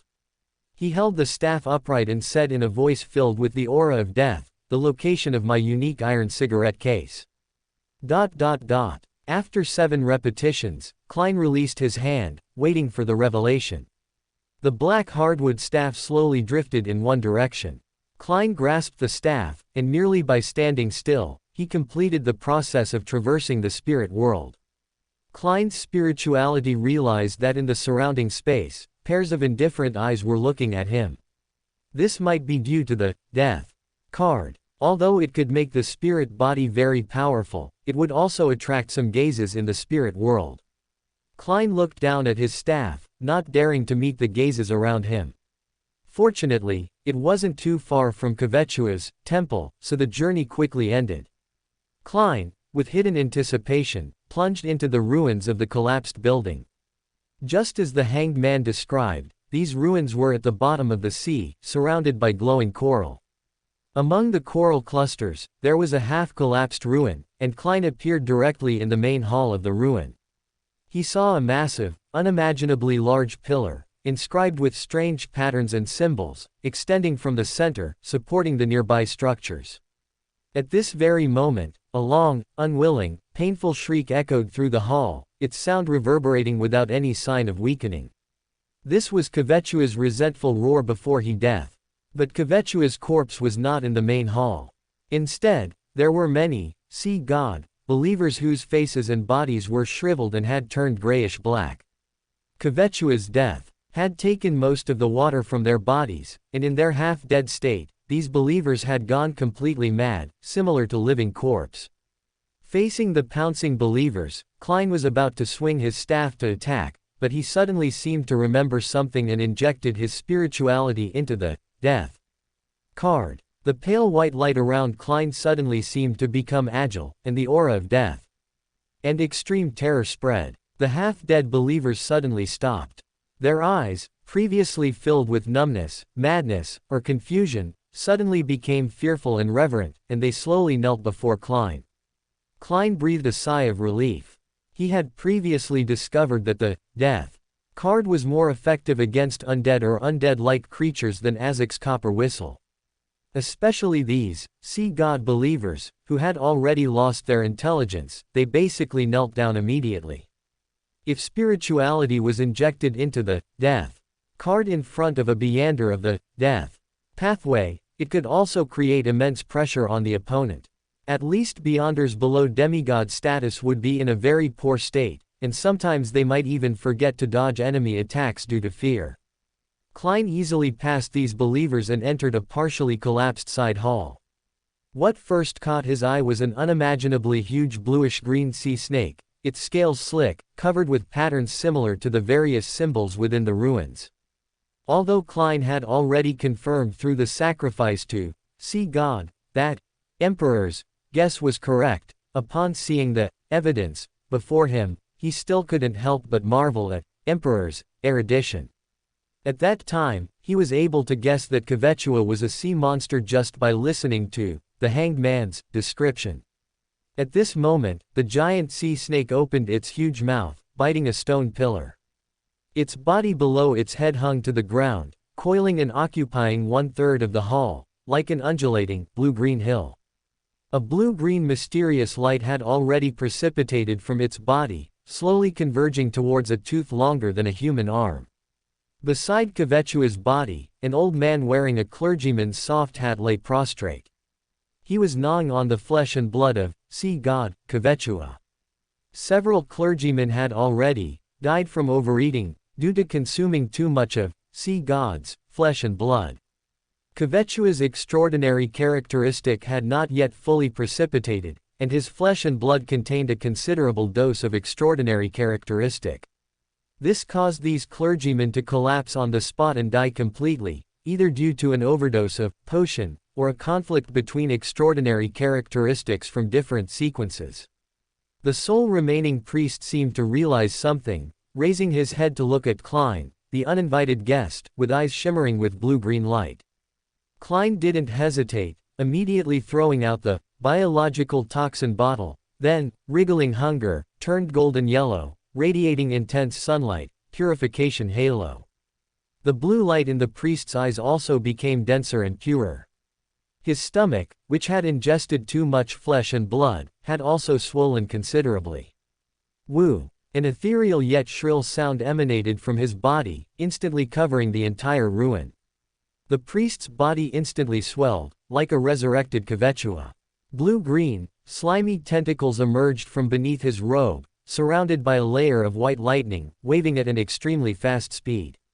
Klein dodged with all his might, but was still hit by a tentacle, falling back. Before he could get up, tentacles surged over again. Fortunately, Klein was in spirit form at this moment, so he quickly flew up to avoid them. At the same time, a brilliant pillar of light descended from the sky, striking the old priest directly. The high temperature of divine light caused the sea god priest's robe to burn, and his gray-black skin and flesh also melted considerably in the pure light. When the robe disappeared, Klein discovered that there was a face in the sea god priest's stomach, trying to emerge. Soon, the sea god priest's tentacles resumed their rapid waving, but a hand suddenly reached out from behind him, grabbing a tentacle and putting it into a severely deformed mouth with shreds of meat hanging from its teeth. That was another priest who had just died beside Kvetua. Although the death card did not provide Klein with any abilities from the death sequence, he had keenly discovered before that the death card could create an environment more conducive to forming living corpse. Klein had no way to control these living corpse, he could only let them attack indiscriminately. However, at this time, Klein was in spirit form, without any flesh and blood, so the living corpse would naturally not bite him. So, from the moment he realized that the sea god priest's state was abnormal and he would be an enemy, Klein had been creating an environment conducive to forming living corpse. Now, 3 priest corpses sat up from the ground. Their death process was similar to their loss of control, and at this point, they had basically turned into monsters, lunging at the sea god priest with bared fangs and claws. After that hand grabbed one tentacle, another mouth came over and bit another tentacle of the sea god priest.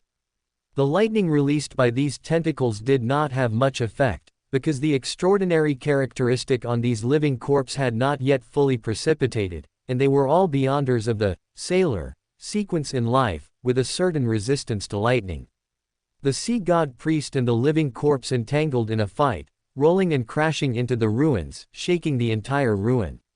However, neither could do anything to the other. The sea god priest couldn't kill or electrocute these living corpses, and these living corpses could only bite the sea god priest, unable to severely wound him for a while. Klein seized this opportunity to fly towards the snake tooth that had absorbed all the extraordinary characteristic.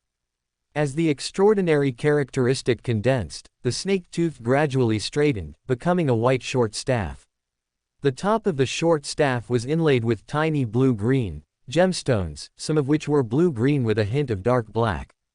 Before he even truly touched the scepter, layers of prayers echoed in Klein's ears, and he seemed to have hallucinations before his eyes, seeing worshipping and praying believers.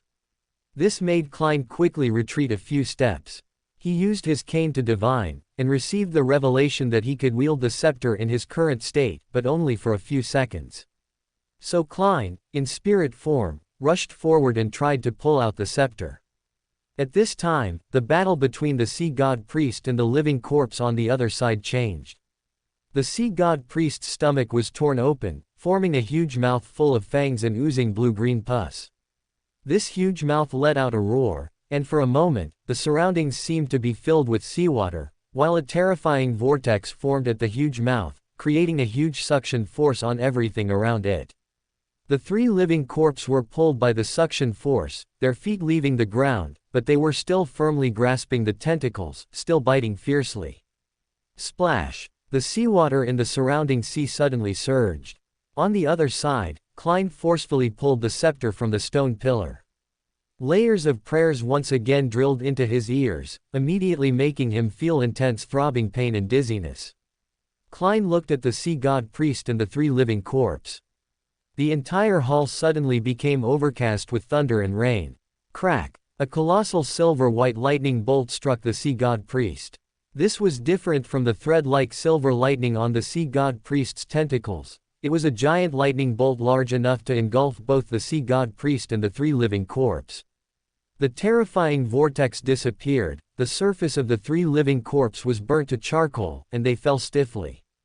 Crack! Another silver lightning bolt struck the sea god priest. The huge mouth on his abdomen was directly carbonized, and the sea god priest's head was burned a size smaller. He raised his face, which now only had a few empty holes, and looked at Klein in midair with two hollow eye sockets, finally collapsing to the ground. Klein, whose spirit was almost at its limit, released the scepter, letting it fall to the ground. Floating in midair to recover for over half a minute, the throbbing pain and dizziness in Klein's head gradually disappeared, and the sense of madness in his mind finally receded. After another minute or two of recovery, Klein, dragging his fatigued spirit body, searched the battlefield. First, he retrieved the biological toxin bottle, a sealed artifact that perfectly complemented his spirit form. However, this time, the death card played a huge role, and the battle ended before the biological toxin bottle's effect could manifest. Then, guided by his spirituality, Klein found the iron cigarette case he had sacrificed beside Kvechua's corpse. Just as he was about to leave with the scepter, Klein's spirituality sensed something and he came to the sea god priest's corpse. The charred abdomen of the corpse moved around, as if something alive was about to break out of its shell. Klein used his cane to push aside the charred abdominal muscles of the sea god priest, revealing that the sea god priest's stomach was still largely intact, and the stomach sac was wriggling to form the face of a sea snake. He could still hear Kvechua's roar in his ears. This was actually Kvechua's spiritual residue. The power of a demigod's will far exceeded Klein's imagination. Klein used his cane to dig out the sea god priest's stomach, then found a piece of rags to wrap it, preparing to take it back to the gray fog above for research. At this time, Klein noticed again that the 3 living corpses nearby, after undergoing the baptism of lightning, had precipitated extraordinary characteristic. However, these extraordinary characteristics had a blue-green light and should have fused more than one extraordinary characteristic. This kind of extraordinary characteristic would likely lead to loss of control upon consumption. Rather than an extraordinary characteristic, it was more like a sealed artifact with extremely negative effects. Klein thought that Emperor had a method to remove spiritual residue from extraordinary characteristic, and he might acquire this kind of extraordinary characteristic. So Klein used another piece of rags to wrap the 3 portions of extraordinary characteristic, carrying the 2 cloth bags, and once again came to the white scepter. Klein took a deep breath and rushed forward, grasping the scepter, then immediately ended the summoning state. Splash! Without the power of the scepter to support it, seawater poured into the ruins, submerging them to the bottom of the sea. Above the gray fog, Klein, who had ended his self-summoning, used the gray fog's authority to divine the abilities and negative effects of the scepter in his hand, naming it, Sea God Scepter. Klein, sitting at the head of the long table, thought to himself, from now on, when Emperor blasphemes a deity again, I can finally strike him with a lightning bolt. However, the fool currently also enjoys listening to Emperor's blasphemous remarks, so the lightning punishment can be noted down for later.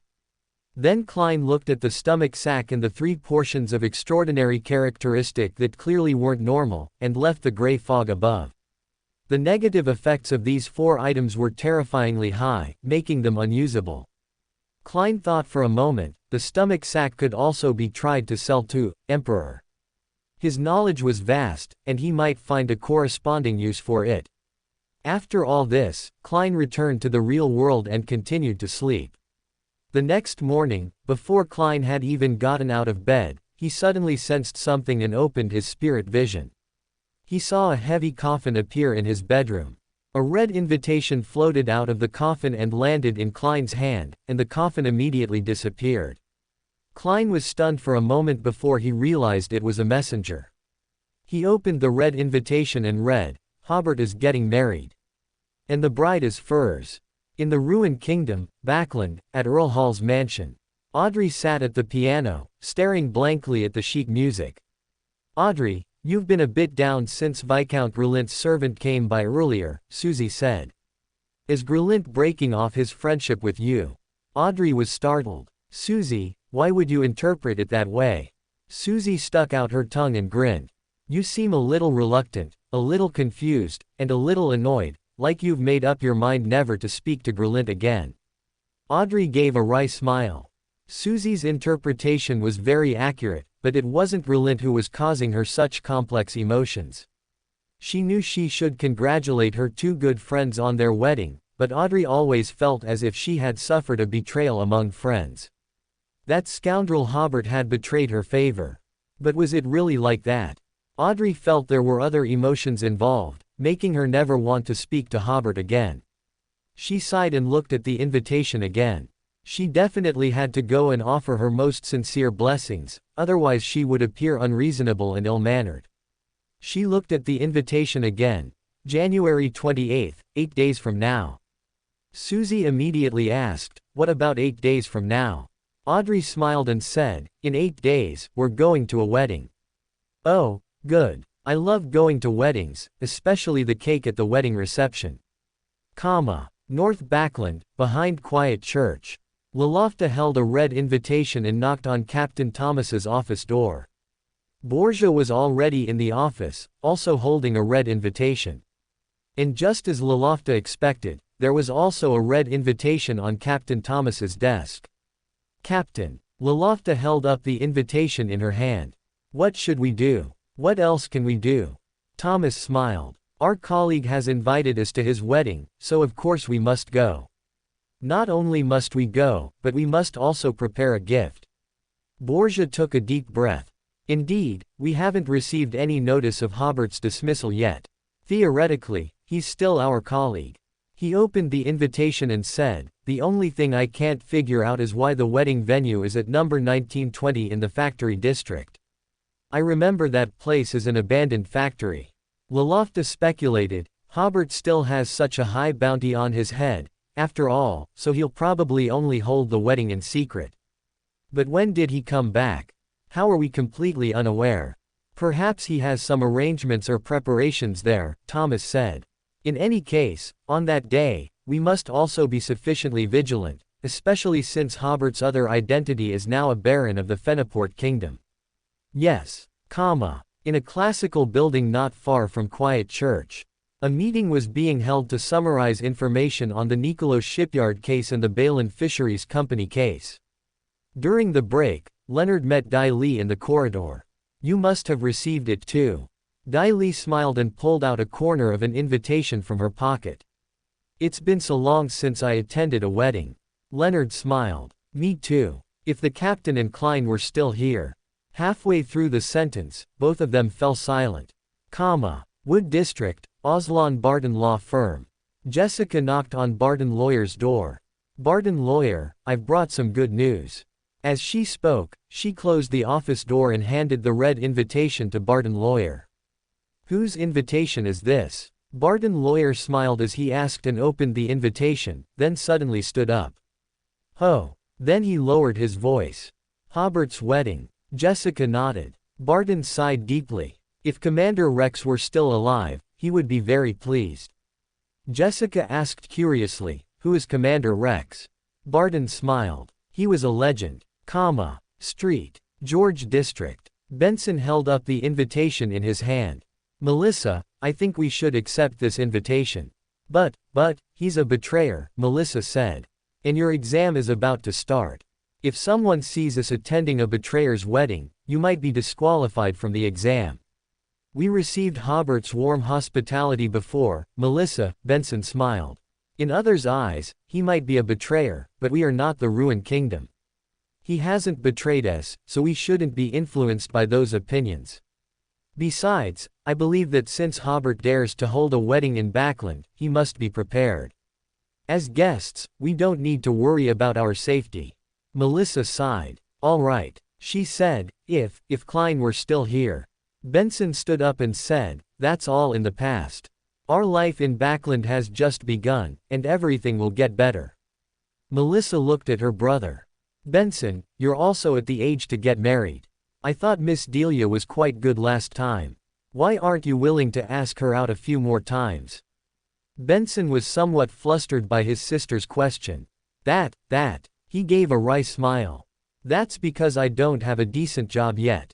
Once I finish my exams, I'll think about marriage. But you can perfectly well prepare for your exams while socializing with young ladies and women. That would distract me. Attending a wedding won't distract you. I should go study, Melissa.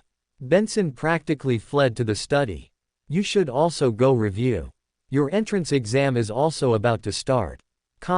South Bridge District, Harvest Church. Emlyn entered, changed into the Earth Mother Church priest's robe, skillfully washed a rag, and suddenly felt something was off. He looked up and realized what was wrong.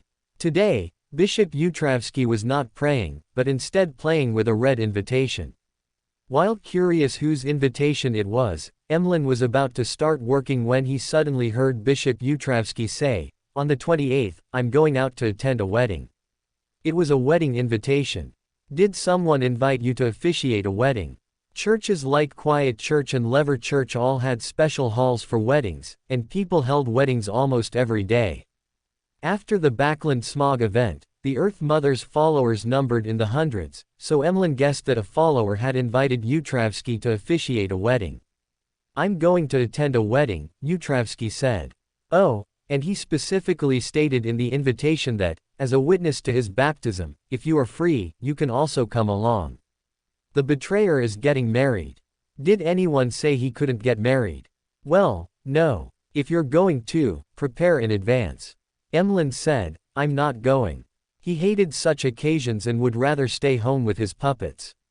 Besides, he had just received a reward from Lord Nabay, and he had many important things waiting for him.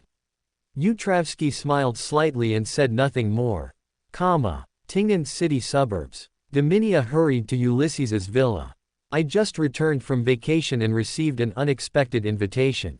Ulysses smiled, which was rare. I received one too. So you're going to attend? Definitely. Dominia smiled. Speaking of which, I just ran into Hobert in Connaught City. He was sitting next to a very beautiful lady at the time. I believe the bride must be that young lady.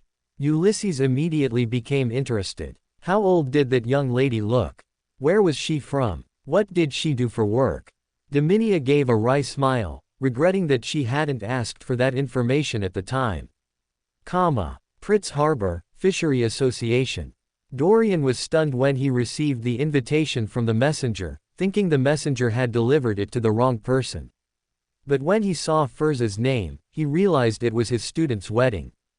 Along with it came a letter from Furz, in which she first apologized for the somewhat hasty wedding date. It was actually because they had only decided to invite Dorian 2 days prior. Then Furz briefly introduced her fiancé. Dorian looked at the invitation again and understood why he had found it somewhat familiar. Furz's fiancé was the betrayer. Furz had mentioned her fiancé before, so after Dorian received the invitation, he was only slightly surprised and then not at all. As for whether he was a betrayer or not, it wasn't important to Dorian, as he didn't feel much allegiance to the Ruined Kingdom. Dorian was just considering whether to attend the wedding. After all, Hobert seemed to be a member of an extraordinary family, which might pose some risk. Finally, Dorian suddenly seemed to make up his mind. He had to go, otherwise it would be a lack of trust in Furz. Since the other party had sent a formal invitation, the danger level should not be high. Fenaport Kingdom, Jeffrey Territory. Hobert looked at his pocket watch. It was already 2:55 p.m., almost time for the Tarot Club. He always felt like he hadn't done much before Monday rolled around again. And next week would definitely be even busier. Thinking of this, he sighed deeply. He hadn't expected wedding preparations to be so complicated. As he thought, Hobert's vision was enveloped by the gray fog, and this week's Tarot Club began. Arriving once again in the giant hall, Hobert suddenly noticed an extra person opposite him. Oh, the Hermit is online. Everyone else also saw the new member, and Justice, Audrey, as usual, greeted everyone one by one. Through her greetings, Hermit, Catalia also learned the codenames of the other members. The Fool, Klein merely mentioned, "This is the Hermit." Everyone began to size each other up. Although there was the barrier of the gray fog, Hobert could still see that the new member was wearing a black robe with many mystical patterns, and he could also tell that her hair was black. The Hanged Man, Alger had already associated her with Star Admiral, whom he had seen at a pirate gathering, and guessed that this must be Star Admiral Catalia. Audrey, through her own observations, believed that the new member's sequence was not low, and she seemed very steady and confident. At the same time, Catalia was also observing the other members. Justice is a 17 or 18-year-old girl. From her clothing and jewelry, it's not hard to see that she is very wealthy, with the movements and demeanor of a noble. She should be a ruined noble. The Hanged Man, in his 30s, with unusually dark blue hair. This is a mutation of the Sailor pathway. He is wearing a robe with storm and wave patterns, a Storm Church member. The Sun is not very old, with an unusual clothing style, possessing an ancient beauty. It's quite tight-fitting, suitable for combat. Is he an extraordinary of that aspect? The World, he has a non-living feeling. Magician is wearing a common ruin-style dress. Aside from looking a bit lazy, she has no particular characteristics. The Moon has a very casual sitting posture and is wearing the Earth Mother's priest's robe. This combination can only mean one thing: a vampire. Emperor looks to be in his 20s, dressed in Fenaport-style clothing. He is very reserved and confident. His sequence should not be low. After everyone had a new understanding of each other, Audrey turned to the head of the bronze long table. "Mr. Fool, this week I only collected 1 page of Rosal's diary." Earl Hall's family was preparing to return to their fief in Eastchester County, so Audrey didn't have time to contact the psychological alchemists this week. Because of the new member's addition, She cautiously did not mention the psychological alchemists or Backland. Rosal's diary. Catalia almost looked sharply at Miss Justice. She clearly remembered the tall and beautiful figure once sighing, "That's not a notebook, it's his diary, but no one else will be able to understand it besides him." For a moment, Catalia's mind was filled with confused and shocked thoughts. Did the Tarot Club members know that Rosal's notes were a diary? Is Mr. Fool collecting Rosal's diary? Is he working on deciphering it, trying to find the secrets hidden in that period of history? Furs smiled and said, "Mr. Fool, I got 3 pages. Those were sent by Dorian with his letter." In the letter, he congratulated Furs and said he would definitely attend the wedding. The son, Derek, followed closely, saying, "Mr. Fool, I have transcribed new legends of the ancient gods." The moon, Emlyn glanced at the sun. Every time, he uses ancient god legends as an excuse. At the last gathering, Emperor clearly introduced the ancient gods so thoroughly. Very good. Klein, after receiving the materialized content, seemingly casually browsed through it.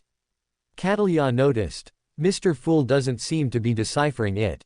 He can read Emperor Rosal's diary. But soon, she composed herself and looked at the surface of the bronze long table.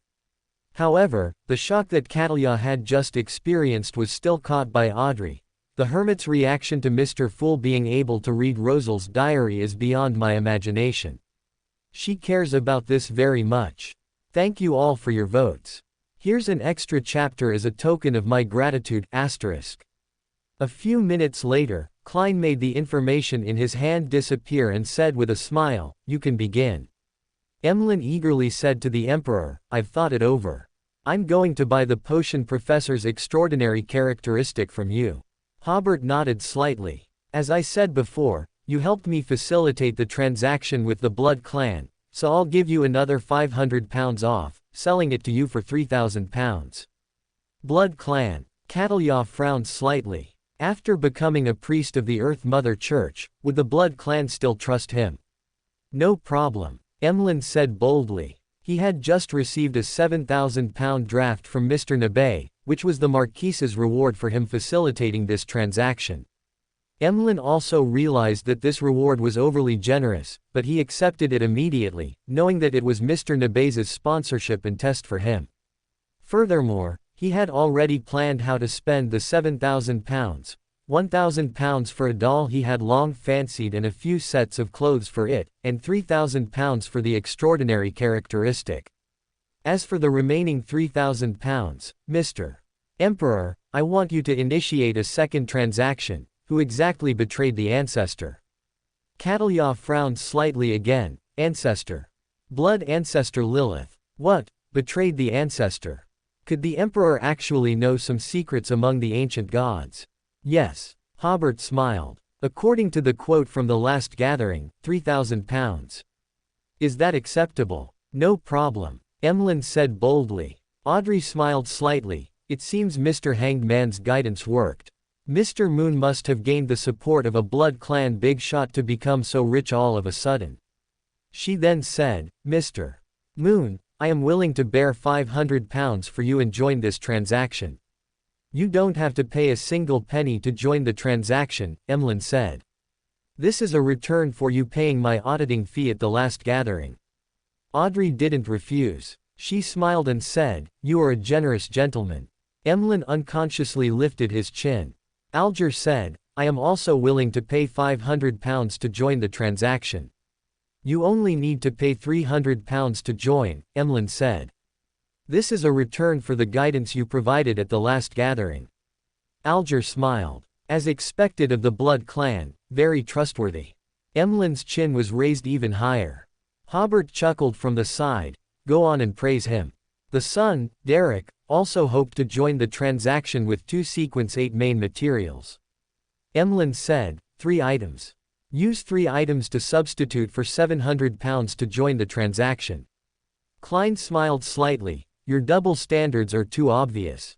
But everyone had no objection, and Emlyn even thought the son would withdraw from the transaction, but he didn't expect even the son to have no objection. This was because Emlyn was not clear about the exchange rate of Beander materials between Silver City and the outside world. Now the Sun had already gathered the main materials for Sun Divine Official in advance, and only needed to completely digest the potion to advance. For him, there was no burden at all now. 3 items and 2 items made no difference. Furs also joined the transaction with £500. Last week, Hobert had given her another £1,000, saying it was the final payment for their contractual marriage.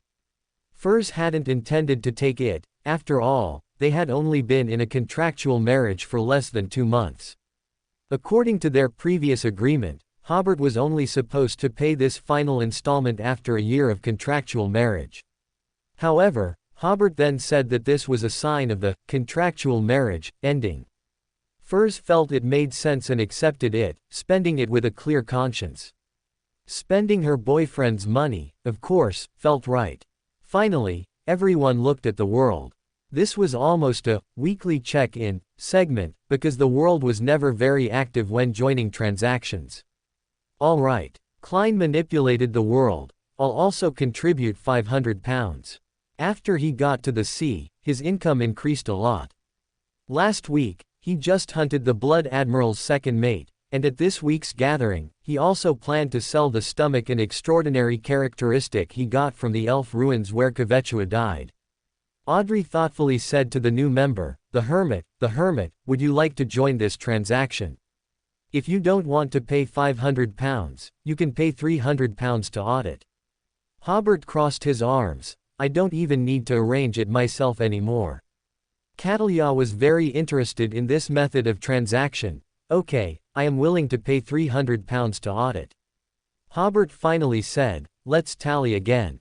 In this transaction, Mr. Moon pays £1,000, the Sun pays 3 extraordinary materials, Mr. World and Miss Magician each pay £500, Mr. Hanged Man and the Hermit each pay £300, and Mr. Moon grants Miss Justice auditing rights. Seeing that everyone had no objections, Hobert said, then let's begin. Since there's a new member joining, I'll first explain Mr. Moon's question. Last week, we were trading information about the 8 ancient gods. When we talked about Blood Ancestor Lilith, I mentioned that her fall was due to a betrayal. Mr. Moon is very concerned about this matter, so he wants to trade related intelligence with me at this gathering. Catalia was slightly startled. I also know about the 8 ancient gods, but I don't know too much detailed information. Why would the Emperor know these things? Also, how did I hear that the Blood Ancestor did not completely fall? Based on existing intelligence, I once suspected that the original Moon might be the Blood Ancestor. Since it was her first time attending the Tarot Club, she chose to listen more and speak less. To explain this, I must first talk about the 2 factions formed by the 8 ancient gods in the second epic, Hobert said. At that time, all 8 ancient gods had characteristics of madness and distortion, so they certainly wouldn't coexist peacefully. Alliances in battle are also normal. By the mid-second epic, the 2 factions had largely formed. On one side was the humanoid creature faction, composed of Giant King Olnea, Elf King Suniasolam, and Blood Ancestor Lilith.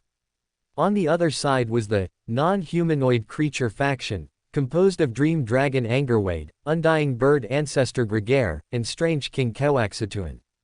The other 2 ancient gods never formed an alliance, but that doesn't mean they didn't cooperate. Behind the gray fog, Klein recalled Rosal's diary he had just read. Not only did the gods of the 4th epic show signs of alliance or taking sides, but they did so in the 2nd epic as well. Catalia sighed. Who would have thought that the ancient gods would even divide into factions? I only know the titles of the 8 ancient gods, and I don't even know some of their true names, yet the Emperor seems very familiar with them. This information alone far exceeds the value of £300. Could he be a Beander of the reader pathway? He doesn't seem like it. Then why does he know so much? Finally, she sighed. The Tarot Club is truly a surprising gathering. The others didn't react much. They had basically grown accustomed to the Emperor's method of intelligence trading, where he would clearly organize and present seemingly complex information. Emlyn stared intently at the Emperor. He knew the other party was about to get to the point. Speak quickly, was it the Giant King or the Elf King who betrayed the ancestor? To my knowledge, Hobert continued, there is accurate intelligence proving that the Elf King once publicly stated that it was the Giant King who betrayed Lilith, leading to the fall of the Blood Ancestor in a divine war. The son was about to say something when he heard this. Hobert, however, stopped him with a gesture, and there are also reports indicating that the Giant King also accused the Elf King of betraying Lilith. Emlyn clenched his fists. Who exactly was it? Don't rush. Hobert smiled. I believe it wasn't these two ancient gods who betrayed Lilith, but rather the Giant King's queen, harvest goddess Umbella, who betrayed Lilith behind the Giant King's back.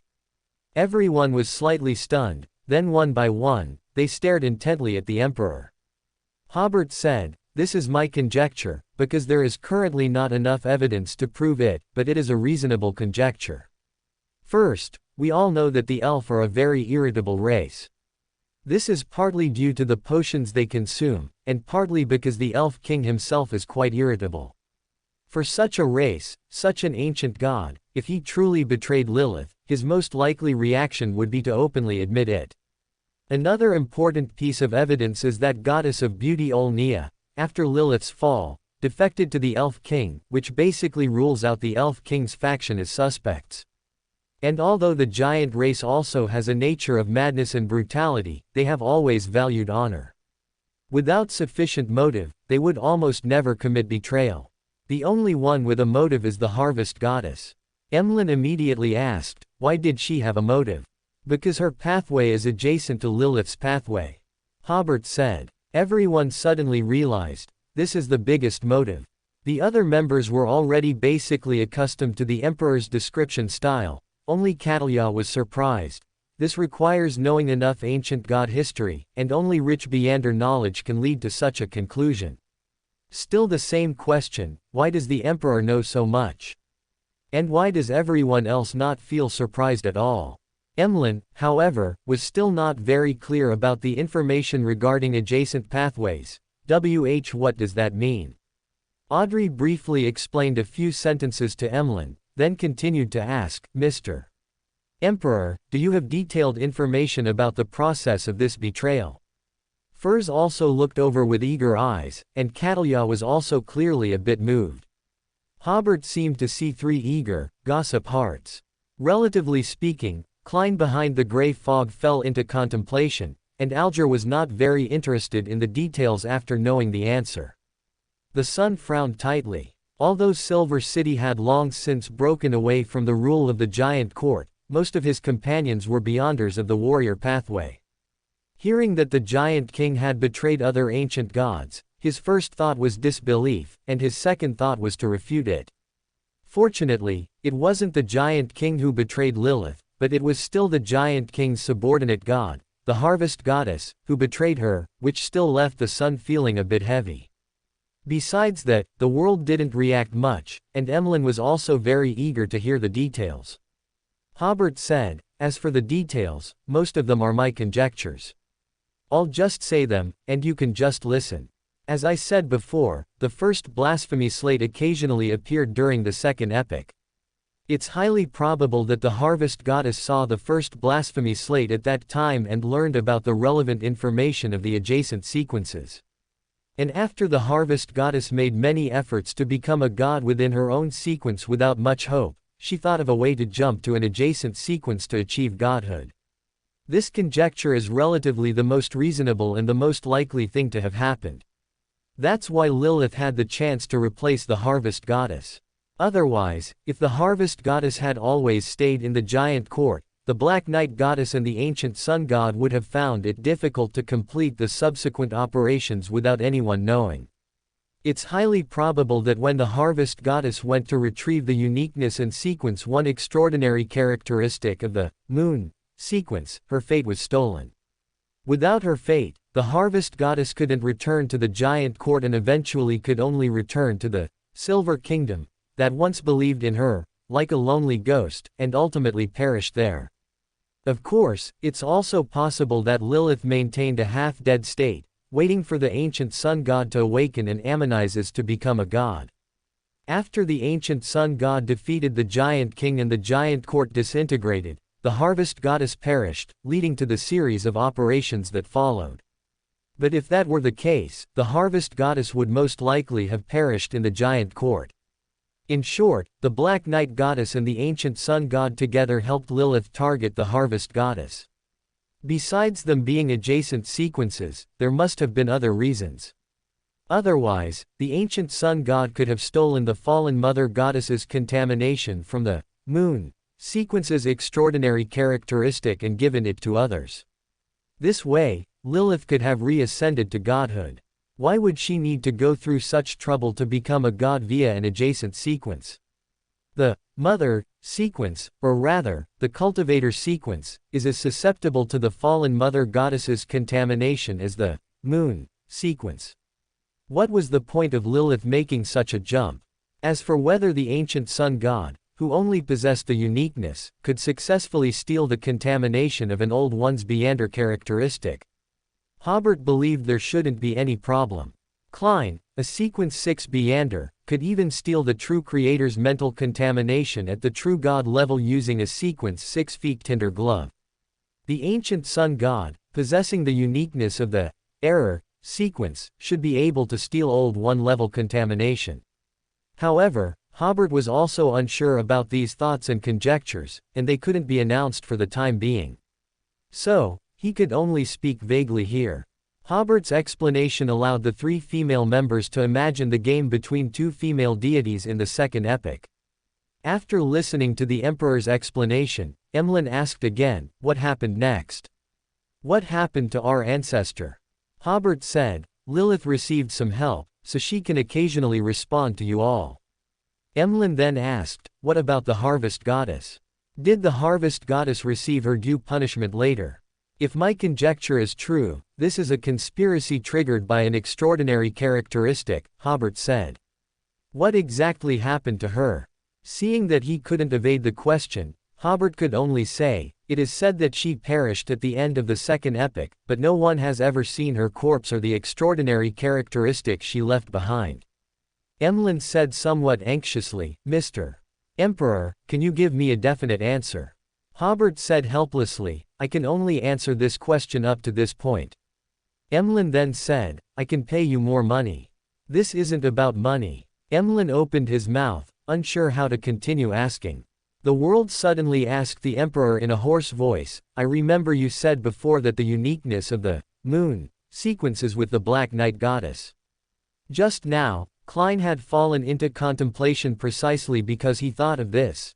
The Black Night goddess also seemed to have participated in this event and played an important role. Otherwise, it would have been impossible to obtain the uniqueness of the moon sequence. Catalya looked at the world with some surprise. Uniqueness, Black Night goddess, what level of intelligence were they trading before? Hobert's answer just now obviously hadn't made her realize how high-end the Tarot Club's intelligence trading was. The others also recalled this point and realized that there seemed to be many secrets in this matter. Only Emlyn, a little confused, asked, what does uniqueness mean? True God's uniqueness, Hobert briefly explained to Emlyn, then said to the world, I can only explain this question up to this point. Even this much is worth 3,000 pounds. I believe Mr. Fool would not condone me continuing to explain. Klein behind the grey fog, what does it have to do with me? I also really want to know the inside story of this matter, okay. But he still had to maintain his demeanor. He responded to the gazes of the other members with silence and indifference. His non-committal stance was his stance. Moreover, Mr. Fool's silence gave everyone enough pressure, and no one had any intention of asking further questions. At the same time, Klein realized, although the Emperor's answer was a bit like a fox borrowing a tiger's mite, everyone understood what he wanted to express. This involved secret transactions between deities, and at least the Black Night goddess participated in this transaction. If these hidden transactions were made public, it would not benefit anyone. Klein recalled the beautiful woman who smiled at him not long ago. She only glanced at Mr. A, and a sequence 5 disappeared before his eyes. For a moment, Klein felt a chill down his spine. This was the deterrent from a deity. Although the emperor usually didn't take blasphemous remarks seriously, once it involved the interests of a deity, the emperor's answer stopped there, showing he knew when to keep quiet. The other members also guessed that this might involve transactions between deities. Catalia even doubted the authenticity of this intelligence. The reason was simple: could such intelligence really be known by a middle sequence Beander? However, she didn't immediately show her doubts. She still adhered to the principle of, listen more, speak less, and planned to observe a bit more before deciding. For Emlyn, since it involved transactions between the ancestor and other ancient gods, to avoid the ancestor's secrets being revealed, he also couldn't ask further. Based on the existing clues, Emlyn sorted out the participants in this transaction between deities. The ancestor was definitely one party in this transaction. The Black Knight goddess also participated, and Mr. Fool should also have participated. Otherwise, the emperor would not be afraid of Mr. Fool's punishment. Perhaps the creator also participated, or at least the creator knew the inside story and informed the emperor, as a favored one, about the content of this transaction. Thinking this way, the answer was actually quite obvious. Emlyn also thought that he only spent £1,000 in this transaction and actually learned a secret between the ancestor and other ancient gods. By any measure, it was well worth the price. Next, everyone continued with the free trading session. Because new members had joined, Alger did not continue to seek the Ocean Songster's potion formula. Emlyn had just obtained the potion professor's extraordinary characteristic, Audrey had just been promoted, Furs and Derek were digesting their potions, and the latter was preparing to be promoted this week. Everyone did not have urgent trading needs. Only the world spoke, I need the residual spirituality of an ancient vengeful spirit. Everyone still had no relevant materials or clues. Catalia did have relevant clues, but she didn't plan to trade immediately and intended to observe a bit more. So, this trade fell through, and Hobert said, please help me look out for Black Mist Lord Tree Sap. Catalia, with her rich knowledge of mysticism, had heard of the Black Mist Lord Tree. It was a demigod-level extraordinary creature. She immediately realized that the emperor was preparing for his promotion to demigod. But Catalia still chose to wait and see, while Alger said, I have relevant clues, about £1,000 for 10 milliliters. Hobert almost cursed. Auxiliary materials at sequence 4 level are so expensive. A total of 20 milliliters are needed, so one auxiliary material alone would cost £2,000. Auxiliary materials at sequence 5 level only cost £300 to £700, okay. But since there were clues, although the price was a bit high, Hobert still decided to stock up in advance. I need 20 milliliters. Alger nodded. I will help you get in touch. In fact, the clue he knew was £900 for 10 milliliters. He only added a difference of £200 and didn't mention the intermediary fee, which was already a considerable discount. With the completion of this transaction, the free trading session ended, and they moved on to the free communication session. Alger spoke first. A major event recently occurred in the Rosted Archipelago. Do you still remember Kvetua, the sea god we discussed before? Audrey and Derek both recalled and nodded simultaneously. Furs and Emlyn had not yet joined the Tarot Club at that time, so they looked a bit lost. And Catalia, of course, knew this sea god, but Kvetua had only died in the last 2 days, and she hadn't received the relevant news yet. Since it was information from the sea, she listened very carefully. Alger continued, Letizia, disguised as an archaeologist, discovered an ancient elf ruin on Zemim Island and took something from it, indirectly leading to Kvetua's near collapse. This false god wanted to create a tsunami, engulfing the island and taking everyone with him, but he was stopped by the Storm Churches, Sea King. Hobert was stunned. Sea King. Well, I must have gotten it wrong. As Alger recounted this event that occurred in the Rosted Archipelago, Catalia was slightly stunned. Letizia is dead. The sea god, Kvetua, died, but there was still a sea god responding to the prayers of believers. Suddenly, Catalia recalled a scene. When she was pulled into this place by Mr. Fool, she saw him holding a milky white scepter in his hand. It exuded a divine aura, an almost tangible aura of the sea and storms. Hobert, however, was associating with another matter. If the power of the country of disorder were injected into the sea god's scepter, could it create an order sea serpent? Audrey first keenly noticed that the hermit subtly looked towards Mr. Fool. Kvetua had fallen, occasionally responding to his believers, and the hermit was looking at Mr. Fool.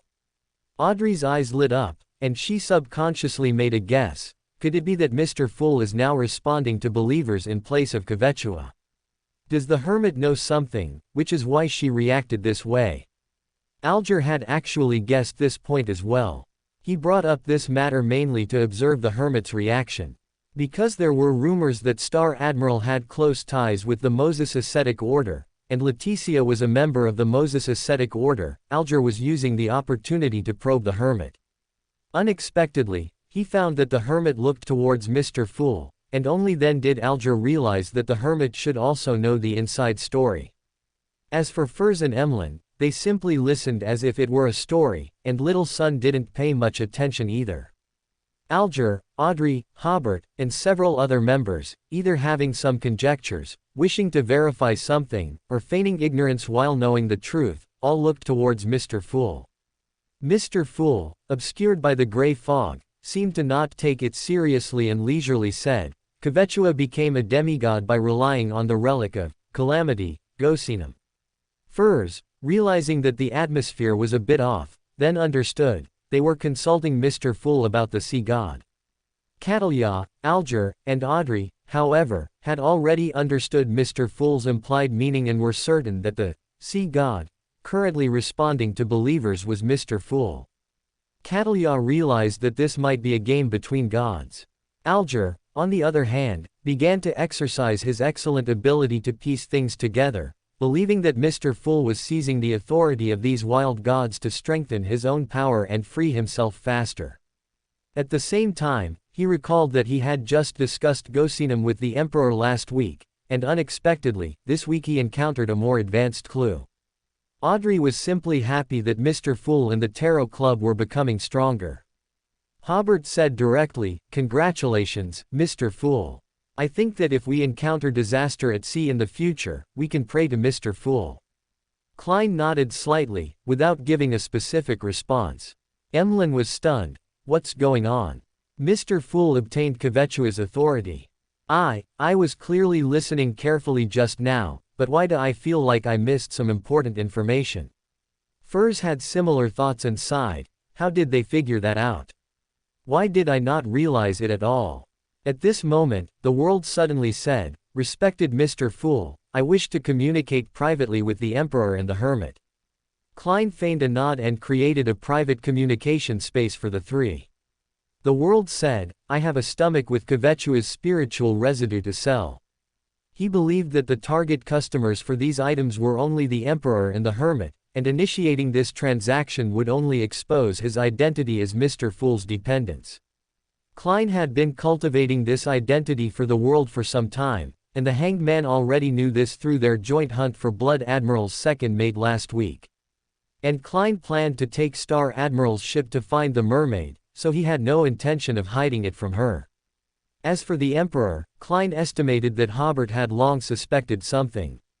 Catalia was slightly stunned, then understood the deeper meaning. Hobert feigned surprise and said, You mean?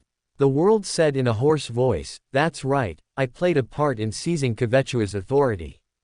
Hobert smiled, "You remind me of a friend who went to sea." Then he said, "I'll offer £2,000. Because I'm not sure how useful it will be." Catalia seemed to be reminding Hobert, and also stating her own opinion. Aside from being used in certain evil rituals, this kind of thing is almost useless. Hobert smiled, "I know, but I might have some other uses for it. For example, to test if Order Sea Serpents could be created, and if not, spiritual imprints could still be created as talismans, serving as demigod-level spiritual attack methods." The world then said, "I also have 3 extraordinary characteristics from the Sailor Pathway here, but they have spiritual residue, and before their deaths, they gnawed on Kvechua's corpse, which had not yet precipitated extraordinary characteristics, and were affected by Kvechua, emitting a bluish-green glow, making them impossible to consume normally. Hobert was stunned. This is the creator's specialty. Which sequences did they correspond to? 2 sequence 6 and 1 sequence 7. Hobert looked a bit troubled. How about this, I'll first buy that sequence 7 characteristic for £1,500 to see if it's useful. If it is, I'll take the other 2. How about £3,500 each for those 2? Even if they're useful, they can only be used as 1 sequence 6 extraordinary characteristic, and I'll still have to pay the corresponding price to remove their spiritual residue. Even if the stomach and extraordinary characteristics I buy turn out to be useless, I won't return them to you. The price he would have to pay, for example, would be 3 minutes of time and 1% of his own spirituality. Although this price was a bit lower than Klein's expected price, after all, extraordinary characteristics from the sailor pathway were quite sought after, especially at sea. A sequence 6 selling for £5,000 was like child's play. However, Klein noticed that the hermit frowned throughout, which made him realize that only the emperor would purchase similar items. So, after showing a slight hesitation, he said, "Deal." Catalia really wanted to remind the emperor again that even if the spiritual residue was removed, it was still highly unlikely to be used as an extraordinary characteristic. Does the emperor not even know such knowledge? Or does he really have some methods I don't know about, to reuse these extraordinary characteristics and spiritual residues? This made her somewhat doubt the authenticity of the second epic intelligence she had just traded for. After all, Catalia was already a very powerful figure in the extraordinary world, especially with a considerable reputation in mysticism, so she habitually suspected the emperor first, rather than questioning herself. However, she did not offer a reminder this time, because she had already done so once, but the emperor seemed to have ignored it. When this transaction ended, the fool ended the private communication. The world then said to the emperor, "I would like to know some history of the 4 empires in the 4th epic, preferably in depth, such as the attitude of the 6 gods towards the 4 empires at that time." The reason Klein wanted to understand these things was because in the diary he read today, Rosal mentioned some secrets of the Solomon Empire, which made him realize that the Solomon Empire at that time was actually a vassal of the true Creator Church. He had previously always felt that Solomon should be on par with the true Creator, which made him realize that the War of the 4 Emperors in the 4th epic might only be a facade, and behind it lay the struggles of the gods. Because he had just earned £3,500, and there was a high possibility of earning another £7,000 later, Klein initiated such a transaction to satisfy his curiosity. Moreover, he deliberately brought this up in front of everyone, hoping for another crowdfunding, knowing that at least Miss Justice would definitely join the transaction.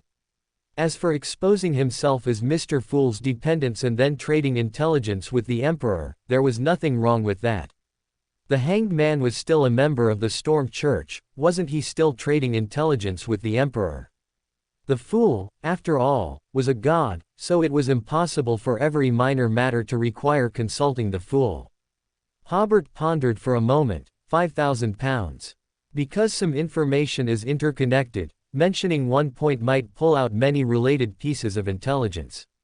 Also, one empire must be the main focus of the transaction. I will only mention the other 3 empires when necessary.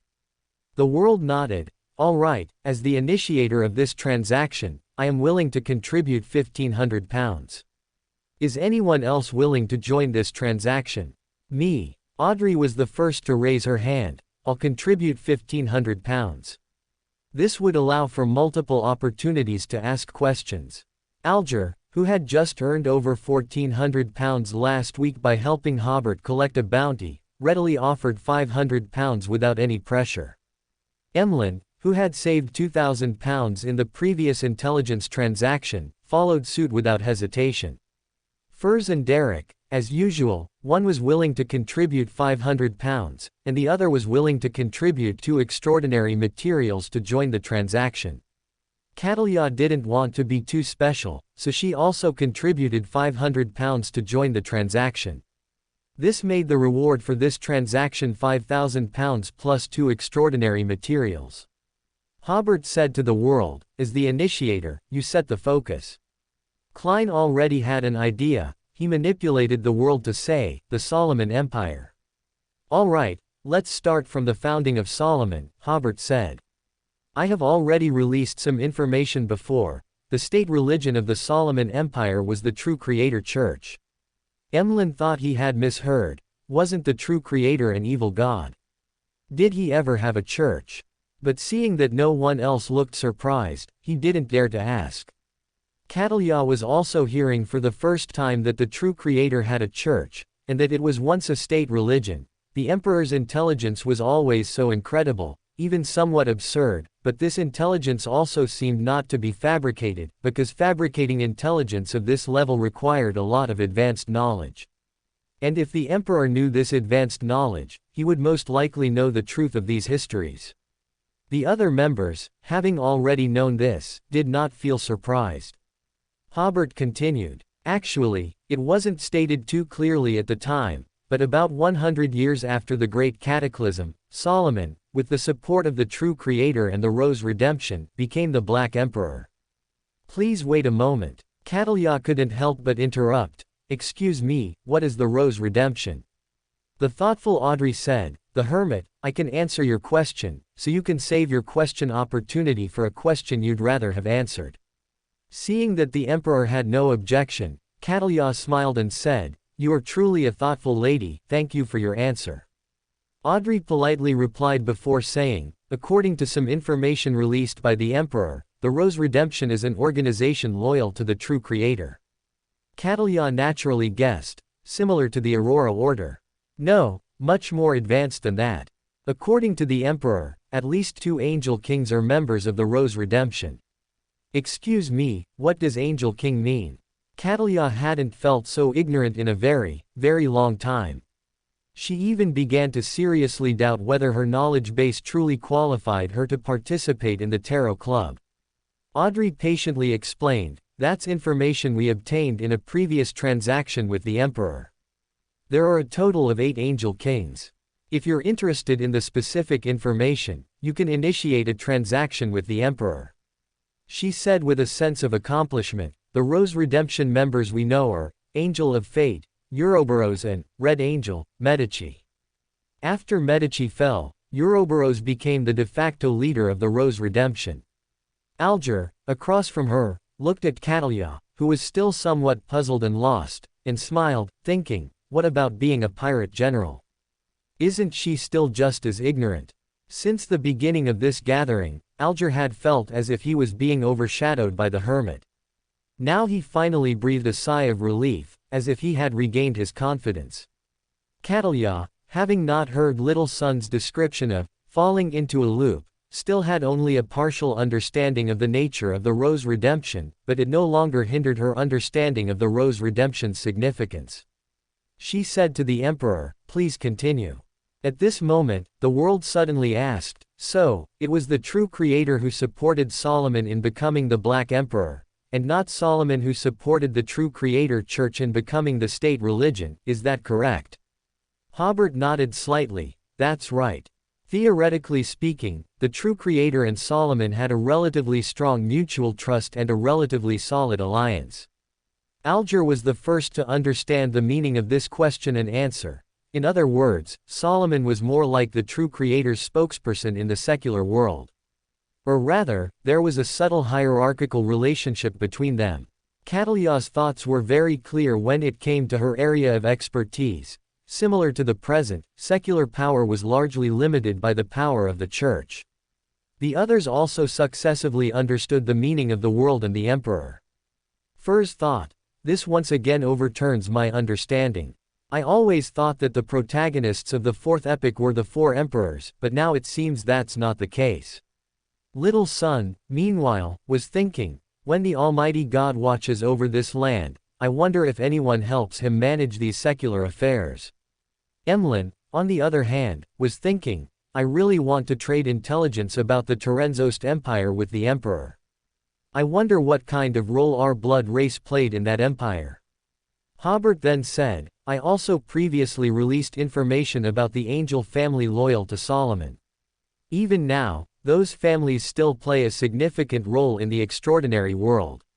Everyone can't help but ask, why did the Solomon Empire, with 2 true gods and so many angels supporting it, perish? Catalia tried hard to suppress the urge to ask. She had heard of the term angel family and knew a few angel families, but whether those families had been loyal to Solomon was unknown. Hobert answered his own question, because the Solomon Empire's opponents were the 6 gods. That is, the 6 gods excluding the god of steam and machinery. The 6 gods first internally disintegrated the Solomon Empire, creating conflicts between the angel families, and then promised benefits to Tutor and Trensused, first causing Solomon's downfall, and then driving the true creator back to the god-forsaken land. Catalia's surprise was beyond words. The 6 gods had once teamed up against the same enemy. Thank you all for your votes. Author received over 300 monthly votes again in one day, adding an extra chapter as a token of gratitude. Hollow down pointing triangle. Hobert was currently only organizing previously published information, but Catalia and Emlyn both felt their money was well spent and were astonished by the intelligence they rarely heard. Catalia was a little better. She was still thinking rapidly. Please wait a moment. Are you saying that Tutor and Trensused also once pledged allegiance to Solomon? Were they the Tutor and Trensused who later became the Blood Emperor and Night Emperor, respectively? The hermit, Catalia, knew the titles and true names of the 4 emperors through her own channels and research, which was enough to prove that her knowledge accumulation was very rich compared to ordinary beyonders. After all, even professors specializing in this history didn't have such extensive knowledge reserves on these matters. But even with so much accumulated knowledge, Catalia now felt it wasn't enough. Emlyn, on the other hand, felt his mind couldn't keep up. He was still chewing on the information announced by the Emperor, and didn't even have the energy to ask questions. Although the other members knew these things before, today was the first time they heard the details of the fall of the Solomon First Empire, so they listened with extra attention and had their own thoughts. Klein behind the gray fog. As expected, the best way to dismantle an enemy is to start from within the enemy. Alger, however, thought, what benefits did the 6 gods give Tutor and Trensused? Did they help them establish their respective empires? Audrey, the true creator should have been driven back long ago. Furs could now confirm, the emperor of the Solomon Empire was one person from beginning to end. Or rather, one god. The little son was a bit confused again. According to Mr. Emperor and them, the 7 gods, no, the 6 gods are the righteous churches, who have always fought against evil gods and evil organizations. But if that's the case, why would the 6 gods tolerate the true creator becoming the state religion? This time, Audrey was too embarrassed to answer the hermit's question, so Hobert replied, they were the later Blood Emperor and Night Emperor. Catalia then asked, so what benefits did the 6 gods promise them to make them betray Solomon? Klein and Alger also involuntarily shifted their sitting positions. This was something they also wanted to know. Reminded by Catalia, Audrey then remembered that Hobert had not published information in this regard before. Furs also immediately understood. This was the key point of the description just now. I almost missed it again. By rights, you only have one chance to ask a question, Hobert said with a smile, but I can answer this question for you, as a welcome to our new member. Emlyn was slightly startled. Why did this sound so familiar? Catalia smiled. Thank you. Hobert explained. Tutor and Trensused were both beyonders of the lawyer pathway, which is the Black Emperor pathway, from the beginning. The 6 gods promised that after Solomon's fall, from the extraordinary characteristic dropped by the Black Emperor, each of them would receive one sequence, one extraordinary characteristic. Klein, so that's how it is. This indeed provides sufficient motivation. But later, it seems neither of these 2 became true gods of the Black Emperor pathway.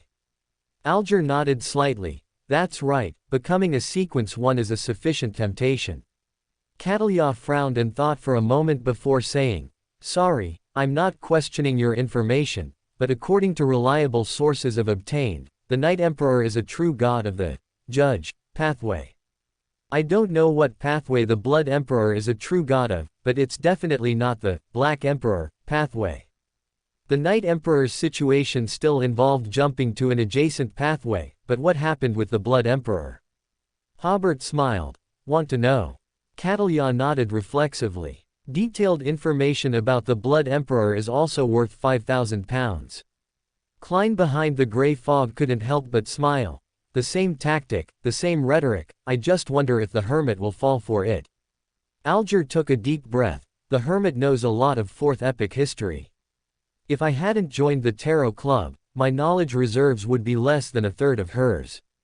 Emlyn, this conversation just now sounds even more familiar. Catalya, after all, was experienced and more composed. She didn't agree immediately but pondered for a moment before saying, before answering, I must confirm that your source of information is reliable. You can rest assured, it's absolutely reliable. How do you prove it? Hobert chuckled. All right, I must admit, your provocation has some effect. He said seriously, because my surname is Trentsust, that's right, the Trentsust of the Night Emperor. This answer not only stunned Catalya but also surprised everyone else. Klein, with his arms crossed, this kid hides deep. The creator, a descendant of the Night Emperor, could it be that he became a favored one of the creator because he is a descendant of the Night Emperor? Alger, he indeed has a good background. Audrey's mood was not so beautiful. How much more was Hobert hiding?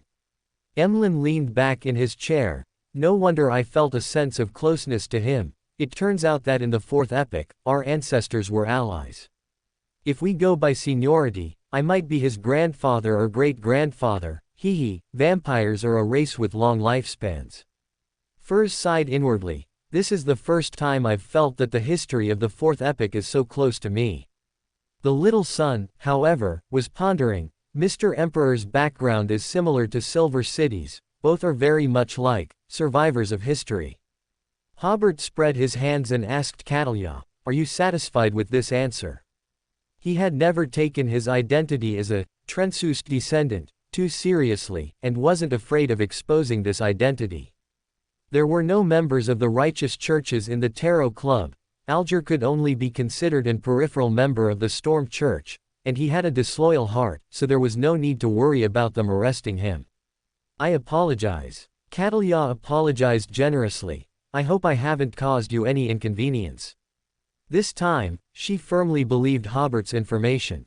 She guessed that the Emperor knew so much because he had read the family's ancient texts. Hobert smiled. Just don't send me to the righteous churches, they particularly like to catch Trentsust's descendants. Audrey asked curiously, why did they particularly like to catch Trentsust's descendants? She thought to herself, if you make me angry again, I'll report you to the Church of the Night Goddess. But Audrey only thought this, because if she actually did it, it would mean she would betray the Tarot Club, and she wouldn't do that. This belongs to the secrets of the Terenzost Empire, Hobert said. Originally, I didn't plan to explain it to everyone, but if everyone wants to ask, it's also worth 5,000 pounds.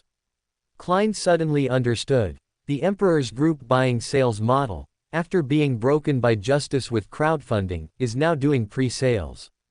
And this tactic of feigning reluctance is too obvious. Hobert brought the conversation back to the main topic.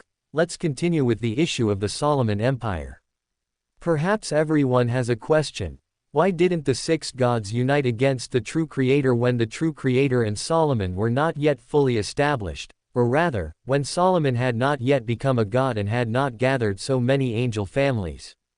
The little son craned his neck. He had just thought about this question.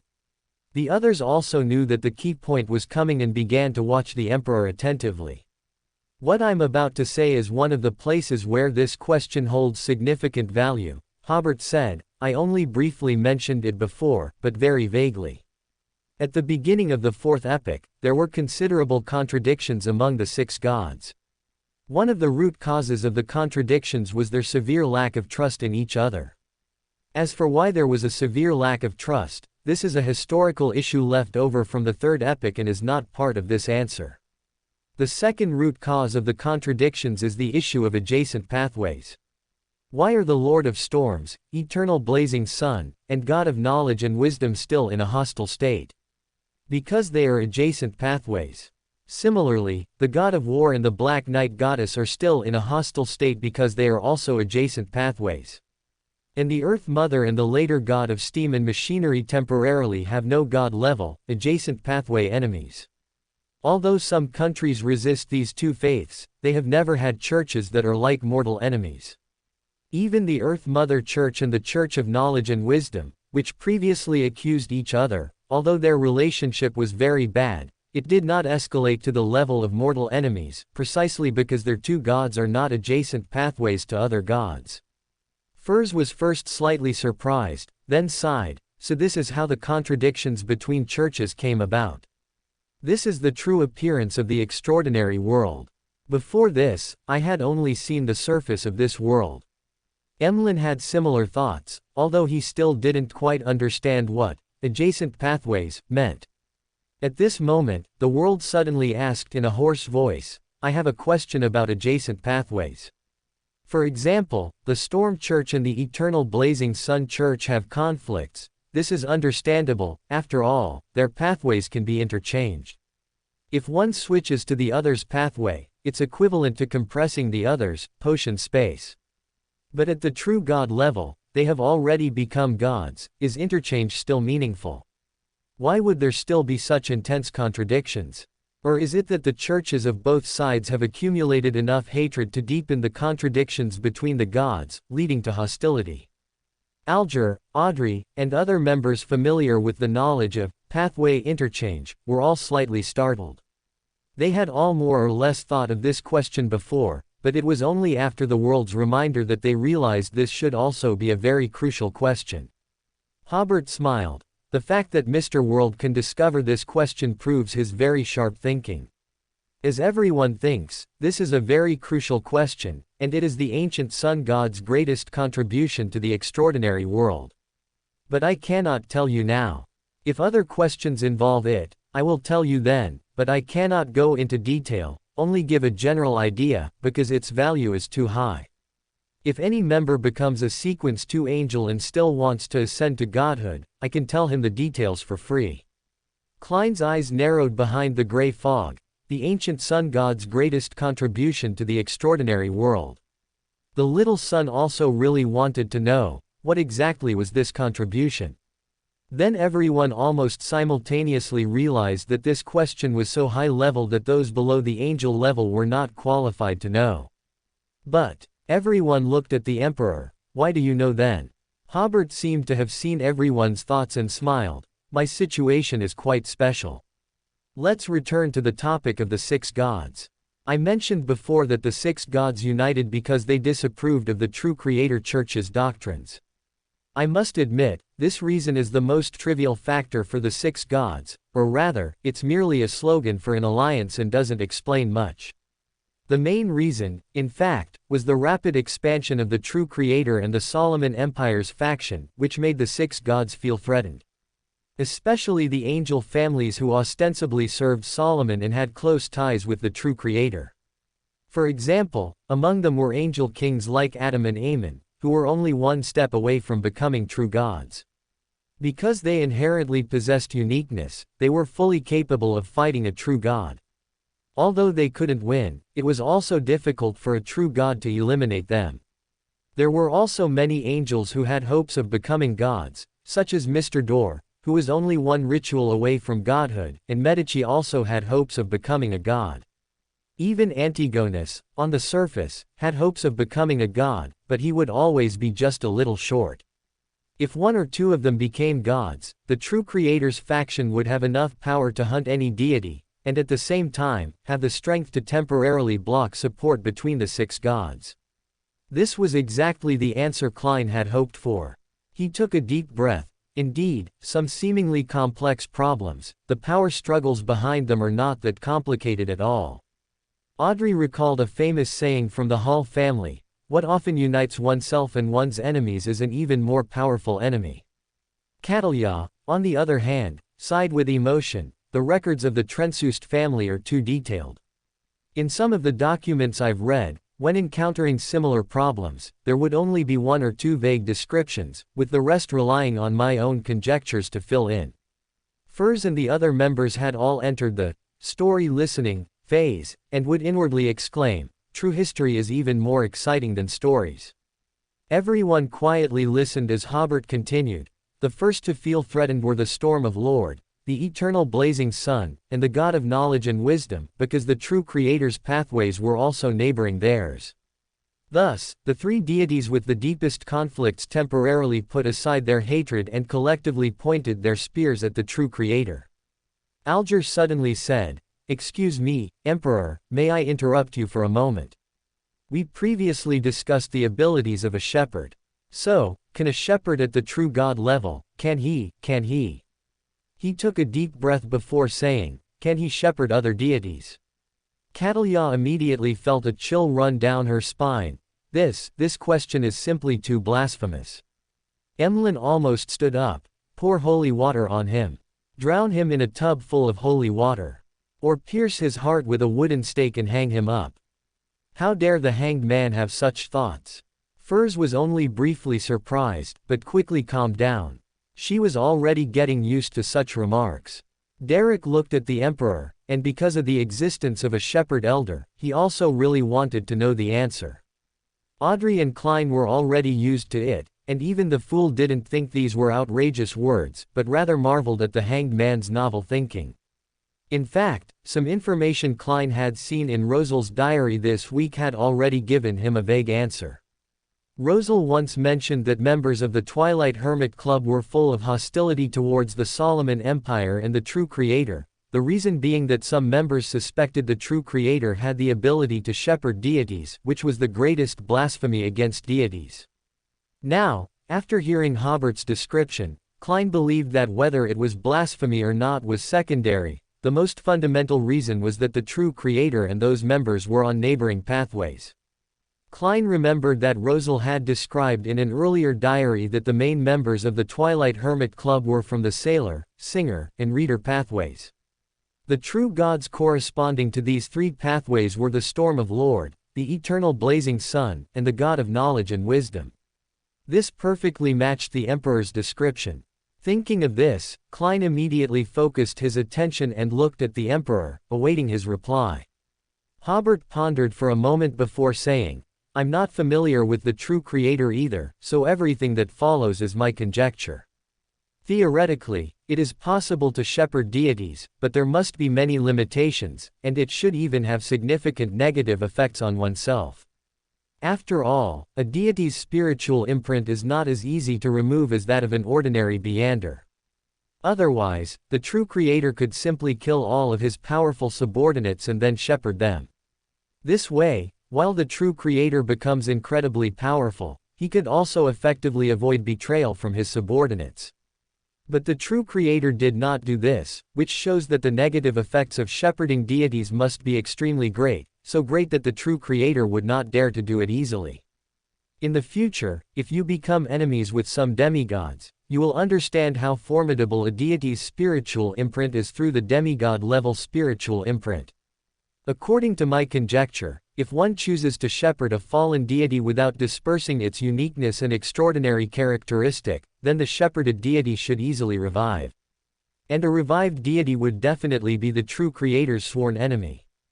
Catalia nodded slightly. This conjecture is well reasoned. It's the Emperor's rational analysis based on the limited available information and his own knowledge.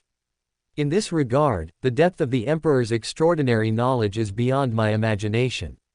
Alger frowned. In other words, the true Creator's motive for attacking other deities was not to shepherd them. Based on what he had read in Rosel's diary, Klein already had some conjectures. Perhaps there was a way for a deity to gain sufficient benefits or power from a deity on a neighboring pathway. At the same time, he thought of Kvechua's spiritual imprint. Just as the Emperor said, if a demigod's spiritual imprint was like that, what about a deity's? The other members vaguely understood something but couldn't form coherent thoughts. They could only make one thing clear to themselves. Deities on neighboring pathways were sworn enemies and would eliminate each other if given the chance. Hobert said helplessly, I told you, deep-level information about the four emperors will inevitably pull out a lot of other information, just like this question. We've deviated from the main topic several times already. Let's get back on track. The other members all smiled faintly, feeling that the information they had heard earlier was already completely worth the price. I just mentioned that the storm of Lord, the eternal blazing sun, and the God of knowledge and wisdom, because they were on neighboring pathways to the true Creator, put aside their conflicts and collectively aimed their spears at the true Creator, Hobert said. And at this time, the Solomon faction made a huge strategic mistake. In order to counterbalance the Black Knight Goddess and the God of War, they allowed the Night Emperor to unify the South Continent and establish the Byron Kingdom. The reason I say it was a strategic mistake is because, in my opinion, the Black Knight Goddess and the God of War were actually allies the true Creator could have courted, and he shouldn't have pushed all 6 gods into his hostile camp. Although this was a strategic mistake, I feel that one cannot judge the true Creator's choice based on it, because he had suffered a deeply painful betrayal once, and might have lost trust in the Black Knight Goddess and the God of War as well. Coupled with the influence of the secret supplicant pathway on the true Creator, it might have made his state sometimes not very good, or caused him to associate other deities with the most fallen and darkest aspects. Before anyone could ask, Hobert said first, regarding this question, I can only speak so much for now. This involves another very valuable piece of information. With the addition of the Black Knight Goddess and the God of War, the 6 gods had essentially unified their front. The Earth Mother, between the true Creator's faction and the other 5 gods' factions, leaned towards helping the God of War. Thus, the 6 gods' allied front was formed, and they began to collectively resist the true Creator. The above are the main reasons for the formation of the 6 gods' alliance. There is also a secondary reason, to seize believers from the true Creator and the Solomon Empire. As for the role of believers, that is another question. After Hobert finished speaking, the hall was silent for a while as everyone digested the information they had just received. Klein, who had just begun to role-play as the sea god, thought, I had already noticed during my previous role-playing that there was a subtle connection between believers and deities. The Emperor's last few sentences indirectly confirmed my feelings. Catalia placed her hands on the bronze long table, so the enmity and alliances between deities are also due to such simple interests. What am I thinking? Such thoughts are too blasphemous. Alger stroked his chin. In other words, when the Orthodox churches develop believers, besides continuously obtaining financial and human contributions, there are other reasons. Audrey, on the other hand, sighed. As expected, this is 5,000-pound level information, with very high completeness. Furs, meanwhile, exclaimed, it's like I've heard a brief history of the 4th epoch, no, a brief history of the 4th epoch's extraordinary world. The sun was a bit disappointed, so the deities didn't fight against the evil gods for justice and compassion for the people. After an intense ideological struggle, Emlyn also had to admit, the history of the 4th epoch's extraordinary world is as convoluted and thought-provoking as the history of the blood race. Hobert gave everyone enough time to react, then said to them again, the Solomon Empire probably perished like that. Now let's talk about the Solomon Second Empire. Everyone looked at the emperor, either with excitement or with a smile.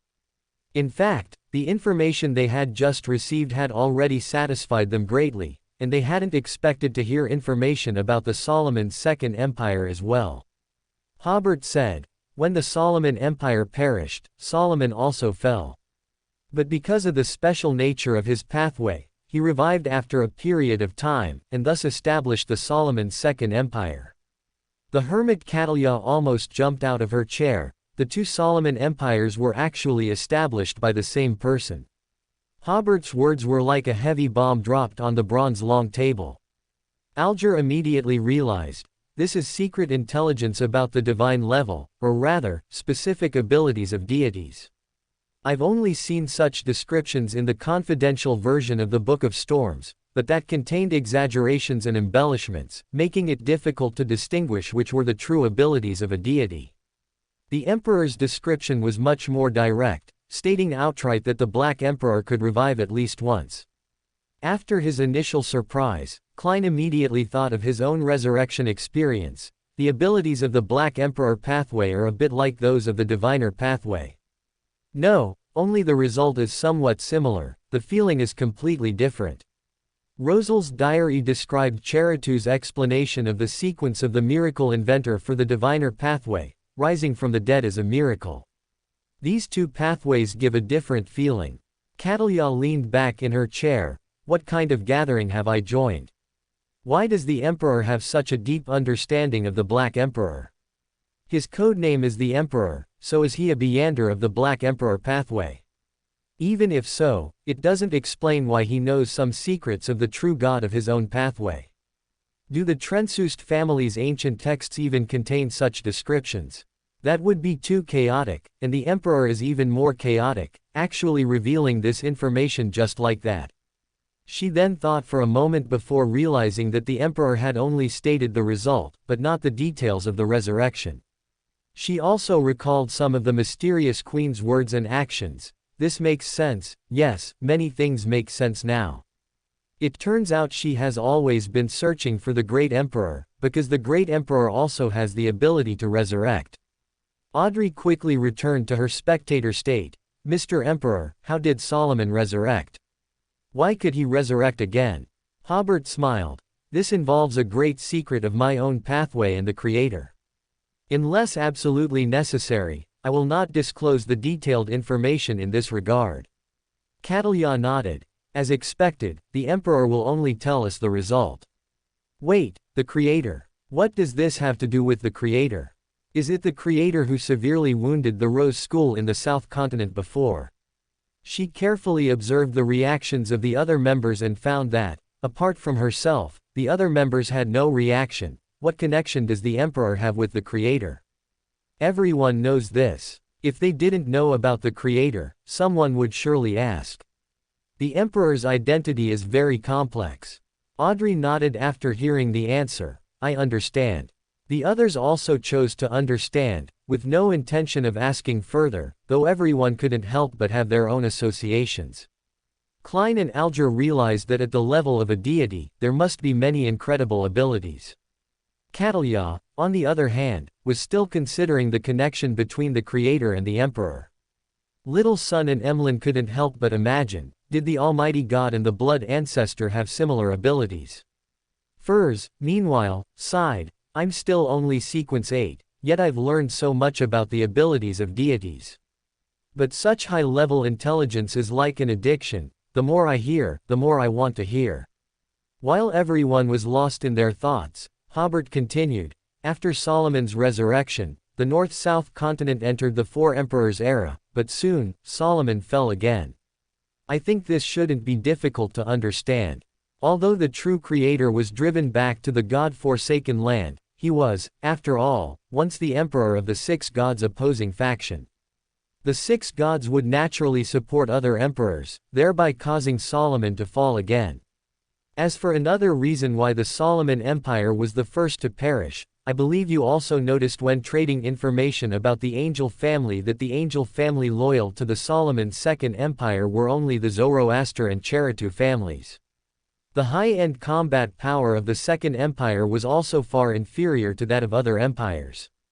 Hobert spread his hands. This is all the information I know about the Solomon Empire. I also know a lot about the history of the Tudor Empire and the Terenzost Empire. As for the information about the Underworld Emperor, we have already traded the impact of his fall, but his related information is still worth 5,000 pounds, because the detailed information about him once again involves an important concept. Audrey was already a little eager to move, but seeing that everyone was still savoring the information they had just heard, and clearly had no intention of initiating a new transaction, it would be difficult to complete another crowdfunding. She had no choice but to temporarily give up. After this round of transactions, the hall was silent for a while. Catalia also joined the free exchange session. I heard a piece of news that Blood Admiral's second mate was hunted in Byam, while Blood Admiral's third mate and third ship captain were hunted on the Blood Flesh Tree. It seems someone is targeting Blood Admiral. Alger, sitting across from her, thought to himself, I know this too well. I played a significant role in the Byam operation, and I helped claim the bounties for the 3rd mate Clarinet and the 3rd ship Captain Bird. Suddenly, Alger thought, this couldn't be a joint operation between the Fool's dependents and the Creator's dependents, could it? The goal is to hunt Blood Admiral. Why am I only thinking of this now?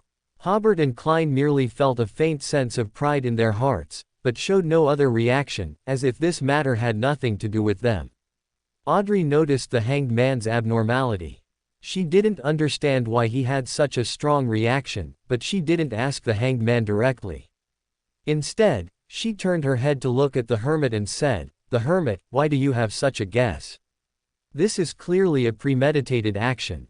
Catalia spoke of the widespread speculation on the sea now, especially the battle that took place on the blood-flesh tree, which fully demonstrates the opponent's targeting.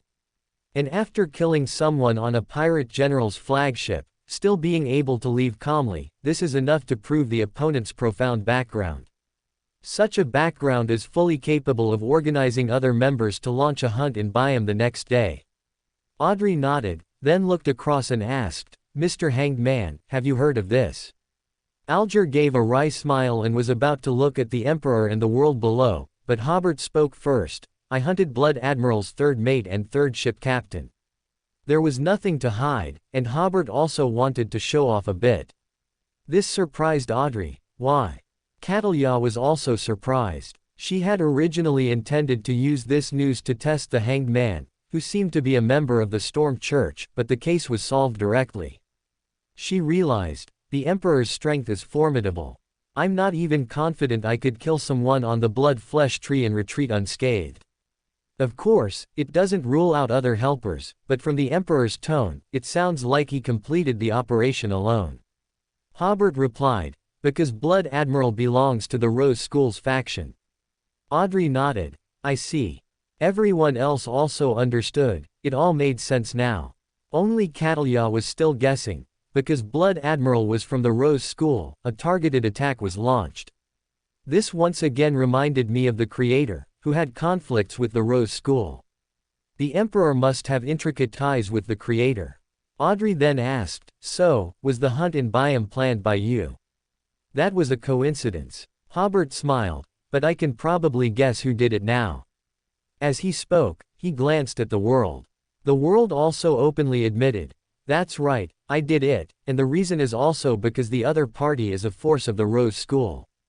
During the transaction just now, when Klein heard the Emperor say, "This reminds me of a friend who went out to sea," he knew that the other party had probably made some guesses about the world's identity through some details.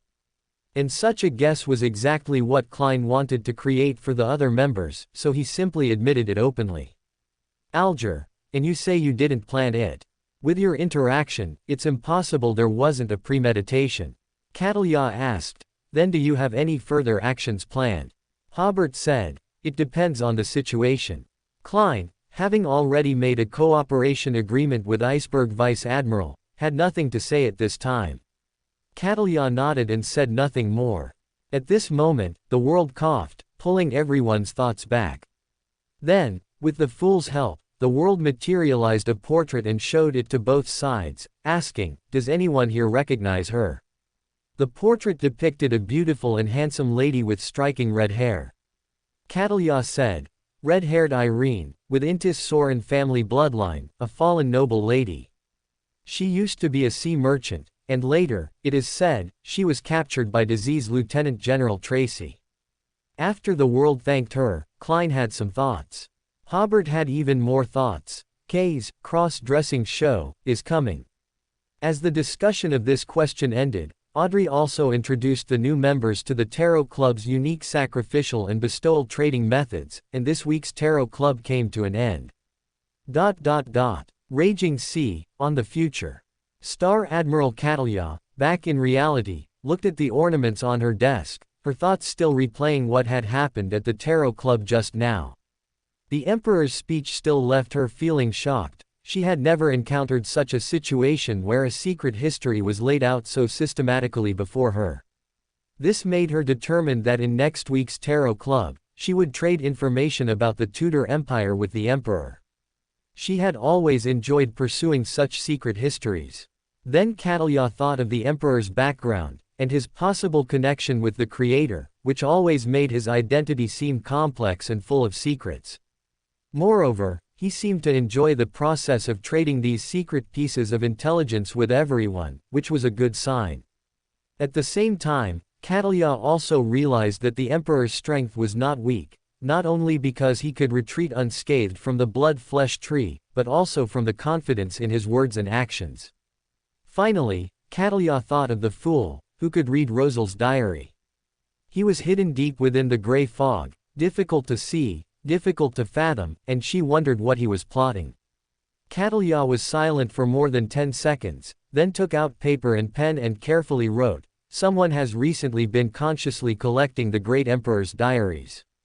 She thought for a moment and added another sentence, "I've received a very important piece of information. The Black Emperor seems to have the ability to resurrect. I wonder if it's true." After writing and folding it, Catalya took out an exquisite golden harmonica she carried with her and blew into it. In just a blink of an eye, the letter on the desk mysteriously disappeared. Even without her glasses, she couldn't detect the messenger's arrival. Byam, Azure Wind, Hotel. Klein, having completed the sacrifice and bestowal, returned to the real world, recalling the hermit's answer at the gathering. The red-haired Irene, whose reward was as high as £1,000, was actually related to deceased Lieutenant General Tracy. Tracy took over Keelinger's fleet, changing her flagship to the Black Death, and Keelingers had captured a wealthy merchant named Jimmy Neck. That merchant had earlier obtained a portion of ancient documents related to the death god, which came from the mausoleum of the Byron royal family. This information came from the nightmare within the wriggling hunger, and it should be of some use to Mr. Azek. I had originally planned to look into it anyway. Suddenly, Klein thought, I could totally transform into red-haired Irene, have Danitz send me to Trass's subordinates, and collect the bounty along the way, while I simply wait to meet diseased Lieutenant General Tracy. This move is so audacious. But thinking about having to cross-dress, Klein hesitated for a moment, finding it difficult to overcome this psychological barrier. Backland, Count Hall's Manor. Wearing a not-too-fussy long dress, Audrey, beautiful with a hint of casualness, looked out at the scenery of the manor, lost in thought. I shouldn't have shown anything unusual in front of him, right? Audrey then smiled. It shouldn't be, I'm the best at controlling my emotions. Oh dear, I forgot to apply for a private conversation to congratulate him. She took a deep breath. Audrey, accept reality. You really don't want to see him marry someone else. But why is this happening? I originally thought there was no feeling beyond friendship between us. Did I misinterpret my own psychology? Audrey gently shook her head. Audrey, you can't be like this. Even if there really is a feeling beyond friendship, it's impossible between you two. You are Count Hall's daughter, and he is now a baron of the Fenaport kingdom. Audrey, what are you thinking about? This is the first time I've seen such a complex expression on you. Susie, who had been on lookout outside, felt it was about time and came in to check on the situation. Audrey gave a wry smile. What am I thinking about? Why do I get more and more caught up in these wild thoughts the closer his wedding day gets? She then adjusted her mindset and smiled at Susie. I just didn't expect that. Actually, I'm no different from other young girls. Thank you all for your votes. The author has received over 300 more monthly votes. Also, a quick announcement. There will be an extra chapter tomorrow as well. Thank you all for your votes today. So, if you have monthly votes, please feel free to cast them for the author *********. Fenaport Kingdom, Jeffrey Territory. Hobert first used the ritual of bestowal to receive what he had gained from this tarot club meeting. He had spent a total of 5,500 gold pounds at the tarot club this time, while earning 7,600 gold pounds in cash from 2 intelligence trades, as well as 5 extraordinary materials. He also earned 3,000 gold pounds from trading an extraordinary characteristic with Emlyn. The materials from Little Sun still needed some time to be paid, and although the payment for the transaction with Alger was made today, he would only receive the Black Mist Lord Tree's sap in a few days. However, with Mr. Fool acting as guarantor, Hobert was not afraid that Alger would take the money and not deliver. So, in this bestowal, Hobert received 5,100 gold pounds in cash, an extraordinary characteristic emitting a blue-green light, and a constantly wriggling sea serpent-faced stomach. As he got closer to the stomach, he could almost hear roars and feel discomfort in his spirit and astral bodies. Hobert took out 100 gold pounds and put them into his wallet, then sacrificed the remaining 5,000 gold pounds, along with the extraordinary characteristic and the stomach, to the country of disorder.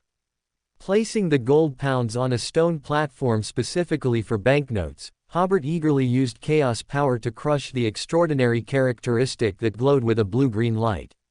There were indeed many spiritual remnants in the extraordinary characteristic, but for the creator, removing such remnants was a trivial matter. Having gained rich experience, Hobert separated the extraordinary characteristics, allowing them to re-aggregate. Even with the blessing of the country of disorder's authority, he could only differentiate between sequence 7, sequence 8, and sequence 9. In this case, these extraordinary characteristics still could not be used as potions. According to Hobert's spiritual sense, these three extraordinary characteristics contained multiple doses.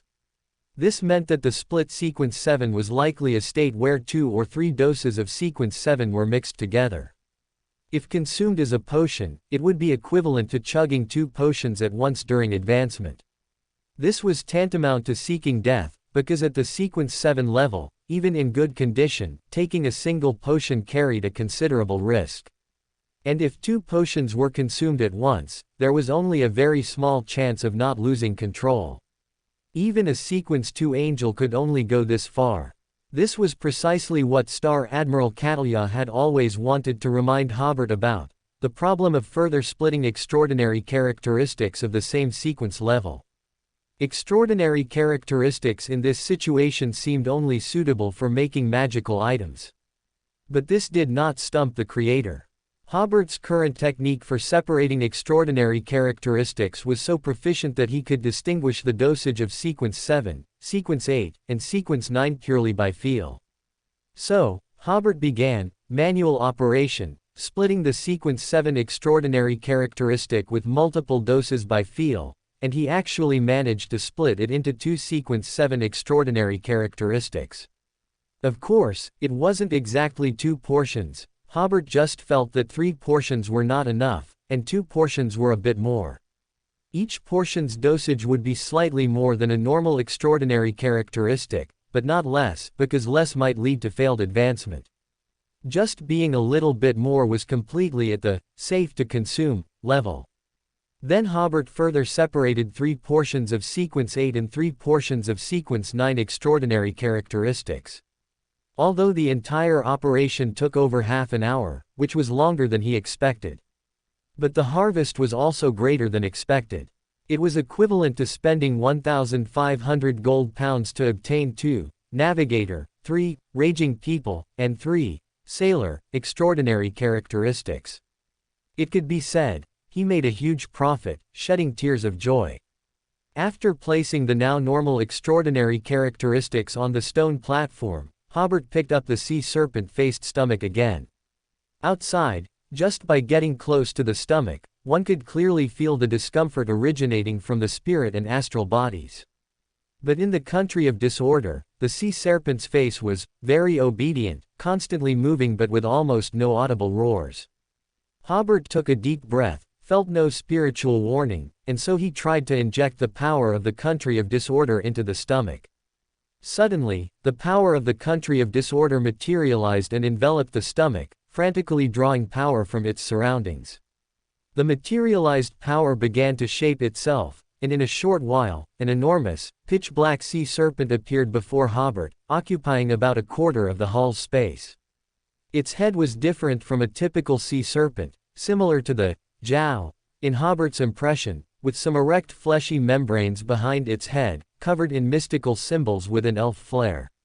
The ethereal scales also bore ancient patterns with an elf aesthetic, giving the giant beast before him a mysterious and solid feeling. Hobert could feel Kvechua's spiritual remnants trying to seize control of the giant serpent, but they were firmly suppressed by the authority of the country of disorder, leaving Hobert free to manipulate it. Through the authority of the country of disorder, Hobert learned of the giant serpent's abilities.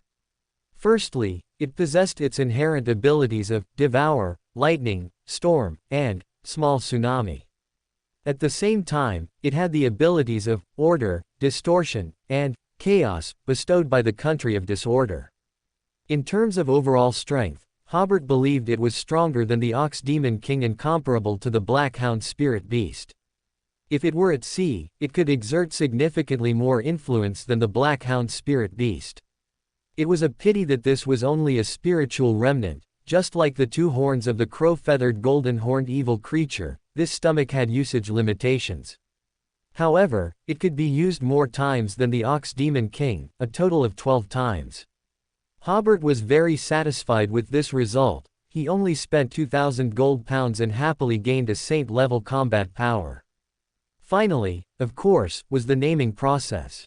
Hobert thought for a while and decided to call it Overturning Sea Great Sage, which was the Jiao Demon King, but Jiao Demon King was a bit awkward to say, and Overturning Sea Great Sage sounded more high-end. After completing this series of operations, Hobert withdrew the power of the country of disorder and threw the stomach next to the skull of the crow-feathered golden-horned evil creature. In a great mood, he returned to the real world and continued to be busy at the construction site in the villa area. On Tuesday morning, in a luxurious villa in the suburbs of Crowley City, central South Continent. Elliot and 36 young members of other families arrived early in the villa's hall to gather and listen to Patriarch Lawrence reiterate for the last time the importance of their trip to the North Continent for study. Then, they waited for the God-blessed to arrive. The Bach family had now developed Crowley City into the family's second base. Patriarch Lawrence was almost permanently stationed there, and large numbers of clansmen came here to reintegrate into human society. There was still a demigod elder stationed in No Existence Town, but Patriarch Lawrence had stated more than once that after negotiations with General Adrian in the south concluded, a demigod elder and no fewer than 2 Sequence 5 Beyonders would be sent to join the rulers there. By then, No Existence Town would only have 1 Sequence 5 Beyonder stationed there. Though it was said to be negotiations with General Adrian, it was actually negotiations with the Fenaport people, because everyone knew that General Adrian was a puppet supported by the Fenaport kingdom.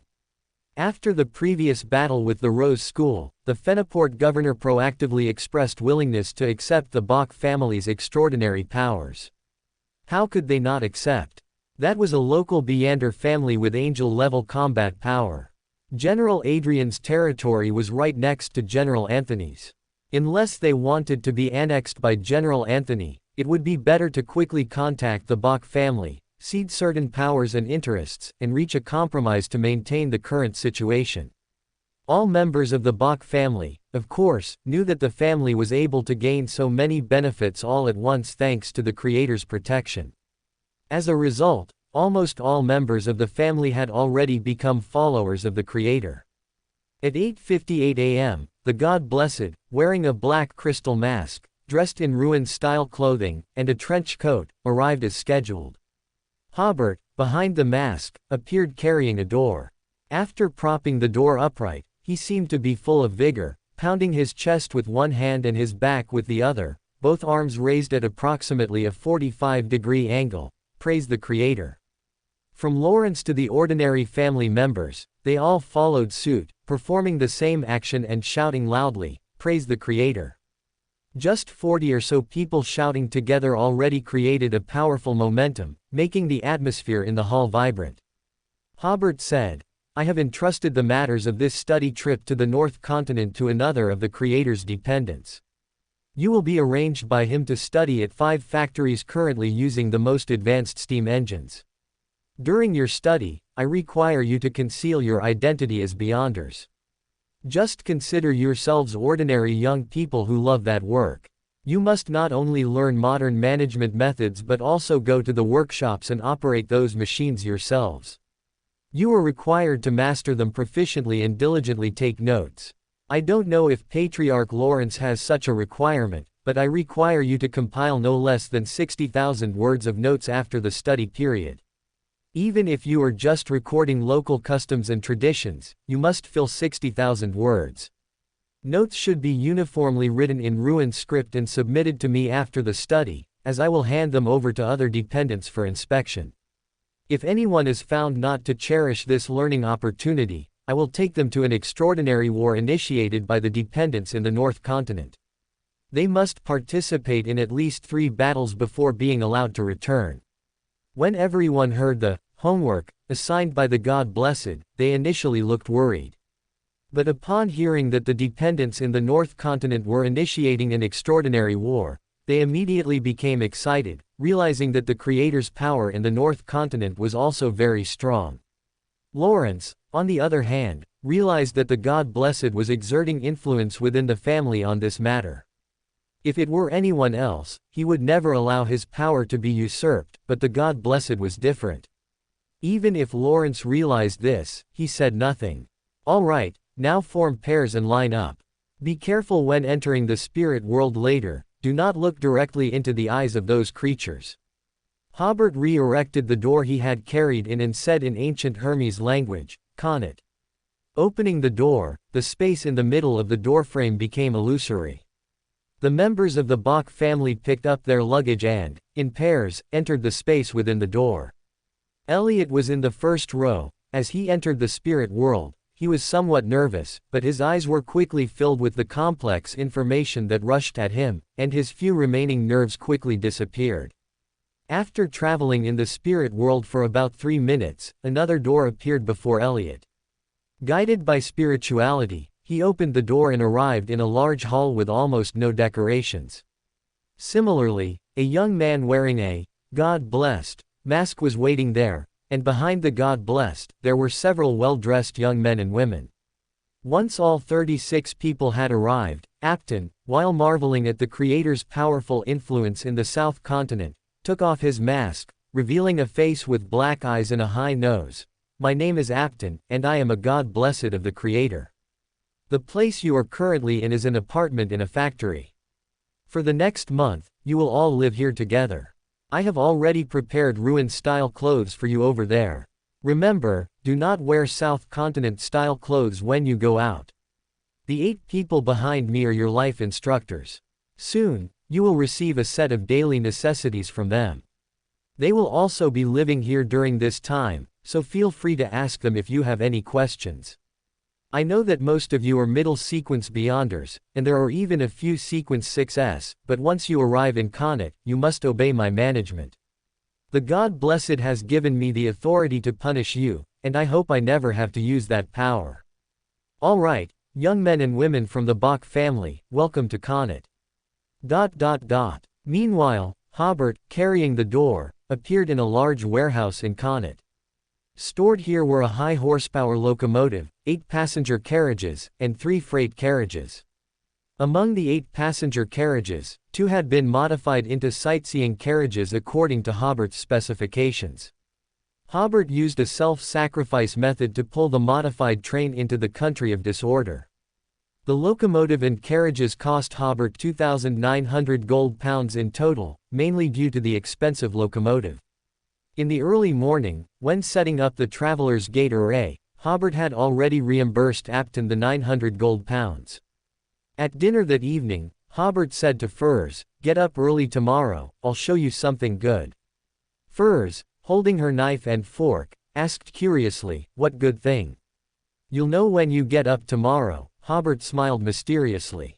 "Cut the meat into smaller pieces. Don't you find it hard to eat when you cut it so big?" Furs told Hobert about a trick she'd discovered. "This saves several cuts and a few times putting it in your mouth. I give up on you. Come, I'll help you cut it." After Hobert finished cutting, he said, "Open wide, I'll feed you." Ah. Donna, beside them, seemed to shiver, as if getting goosebumps. "You two are sickeningly sweet." Hobert smiled. "I can't just marry my wife and forget to take care of my sister. Come, I'll feed you a piece too. Don't think I didn't see it." your saliva got on the fork, I don't want it. The next morning, Furs woke up early, yawning, and put on a belted dress, currently popular in the Fenaport kingdom, which perfectly showcased her long legs and good figure. She arrived at the dining room only to find that Hobert and Donna had already eaten breakfast. She quickly checked her watch and realized it was already past 8 o'clock. Furs apologized sheepishly to the two. Lately I've been too tired. Hobert put down the blueprint in his hand and smiled. I just love your lazy look. From now on, you can wake up whenever you want. Donna sighed. When will I be able to live like that? Hobert pointed to the document beside him. How dare you say that? Look at what you wrote in your weekly report. Take it back and rewrite it. Donna made a face. Always exploiting your own sister, she said, taking back her report. Furs smiled. Let's revise it tomorrow. Today, let's go together to see the good thing your brother mentioned. Donna chuckled. Sister-in-law is the best. Don't worry, I'll never tell Dad and Mom that you like to sleep in. If you can't speak properly, speak less. Hobert shook his head helplessly. Just praise your sister-in-law a few times in front of our parents, and there's no need to say things like that. Donna mischievously made another face. I'll wait for you outside. Furs, while eating breakfast, sighed. You two siblings have such a good relationship. Hobert took a sip of tea. Donna has been quite mischievous since she was little, and Mom and Dad spoil her a lot. Fortunately, she still listens to me. Furs thought back to her fragmented family, and her eating speed unconsciously slowed down. Hobert gently pinched her face. This is your home. Furs, with a little milk still on the corner of her mouth, smiled sweetly, and her gloomy mood instantly vanished.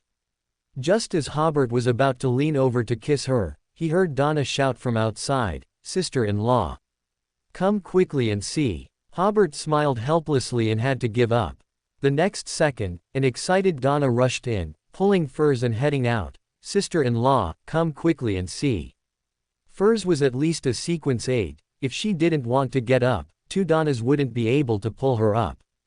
However, Furs still put down her food and followed Donna out, indicating that she was willing to put eating aside for a moment and see what had made Donna so excited. Arriving at the entrance of the Lord's Manor, one could see the entire Jeffrey town and the location of the dock from there. At the dock, a behemoth was, huffing and puffing, steam.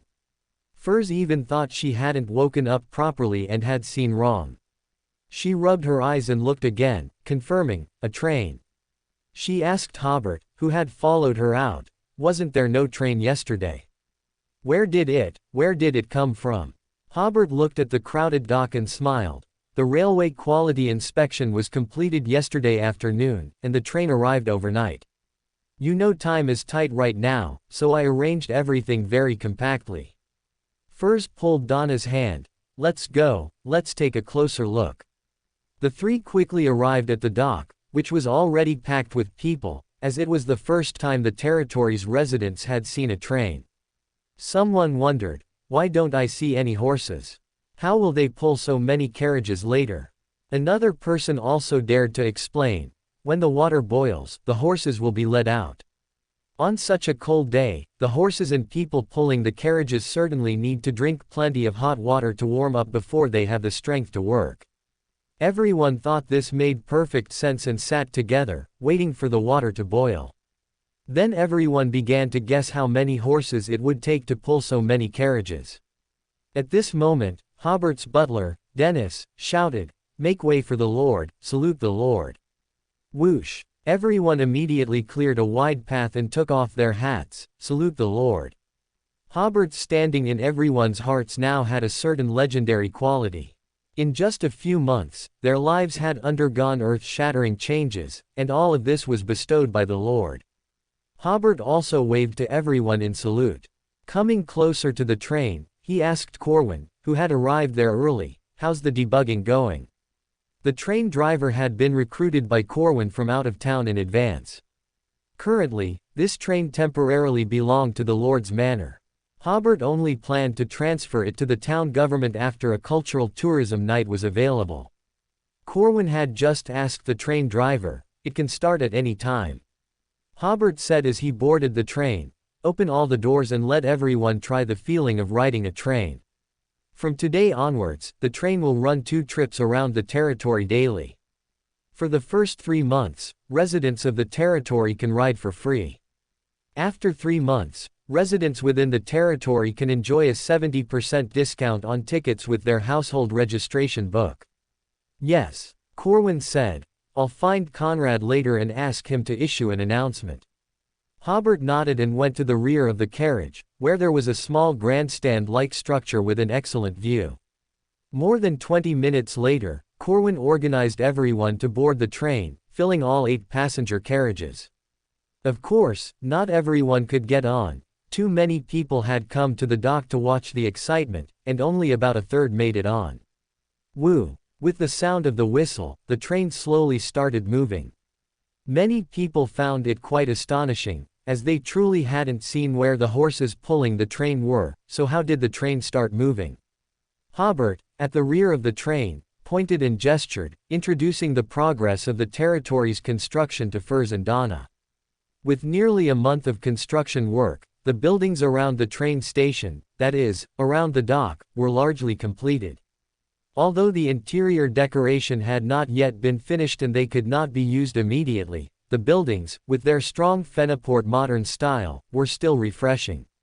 Currently, at its peak, there were more than 2,000 people working on the territory's construction sites. In addition to the residents of the territory who had been mobilized to the maximum extent, there were also many young people from surrounding areas who came to Jeffrey territory seeking opportunities. As the train began to climb the slope, Jeffrey Town's Old Town area appeared before everyone. The Old Town area had undergone extensive renovations, featuring quaint courtyards and affordable inns. At the same time, a unified simple renovation was carried out on residents' houses, all free of charge, so everyone was quite supportive. According to Roy's statistics, Jeffrey Town can now accommodate thousands of tourists from different social strata. The train reached the mountainside, from where one could see the still busy construction site, which was the planned new town area, more than twice the size of the Old Town area. Once completed, Jeffrey Town will reach the scale of a small city, and it will be the only city in the South Colson mountainous region. An extra chapter for everyone's monthly votes. Hobert gently wrapped an arm around Furs's slender waist, pointing at the unfolding scenery with one hand, as if surveying his domain.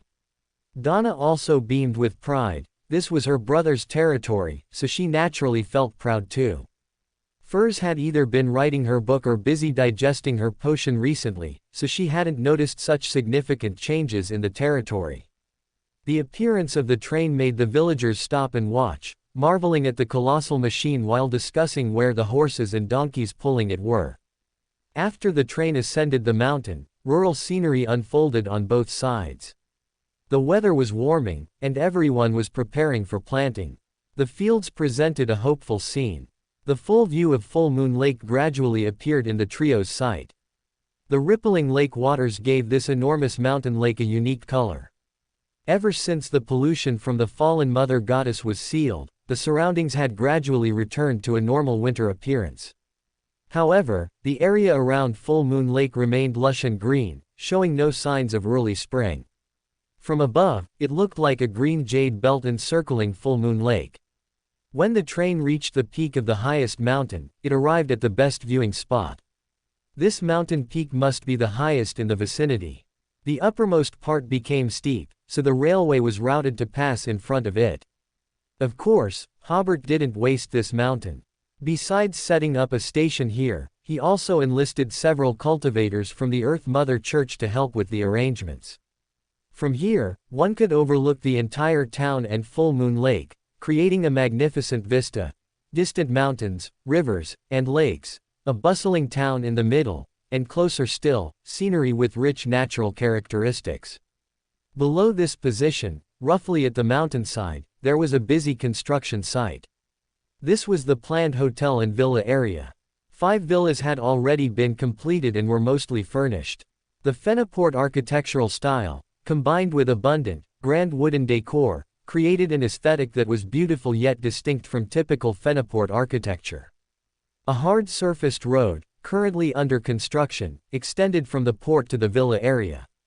At this time, this road was also mostly complete, and in the villa area, recently planted flowers and plants were growing at an unscientific speed, tended by cultivators and aided by some potions.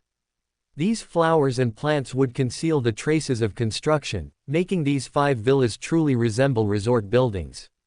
On the other side of the mountain, a solitary building had already been erected. This was the planned auction center, and due to time constraints, only a partial renovation could be done for now. As the train began its descent, the journey gradually drew to a close. After getting off, Furs exclaimed, "I have a misconception that I've already been on a trip." Hobert smiled. "In the future, this will be a travel destination.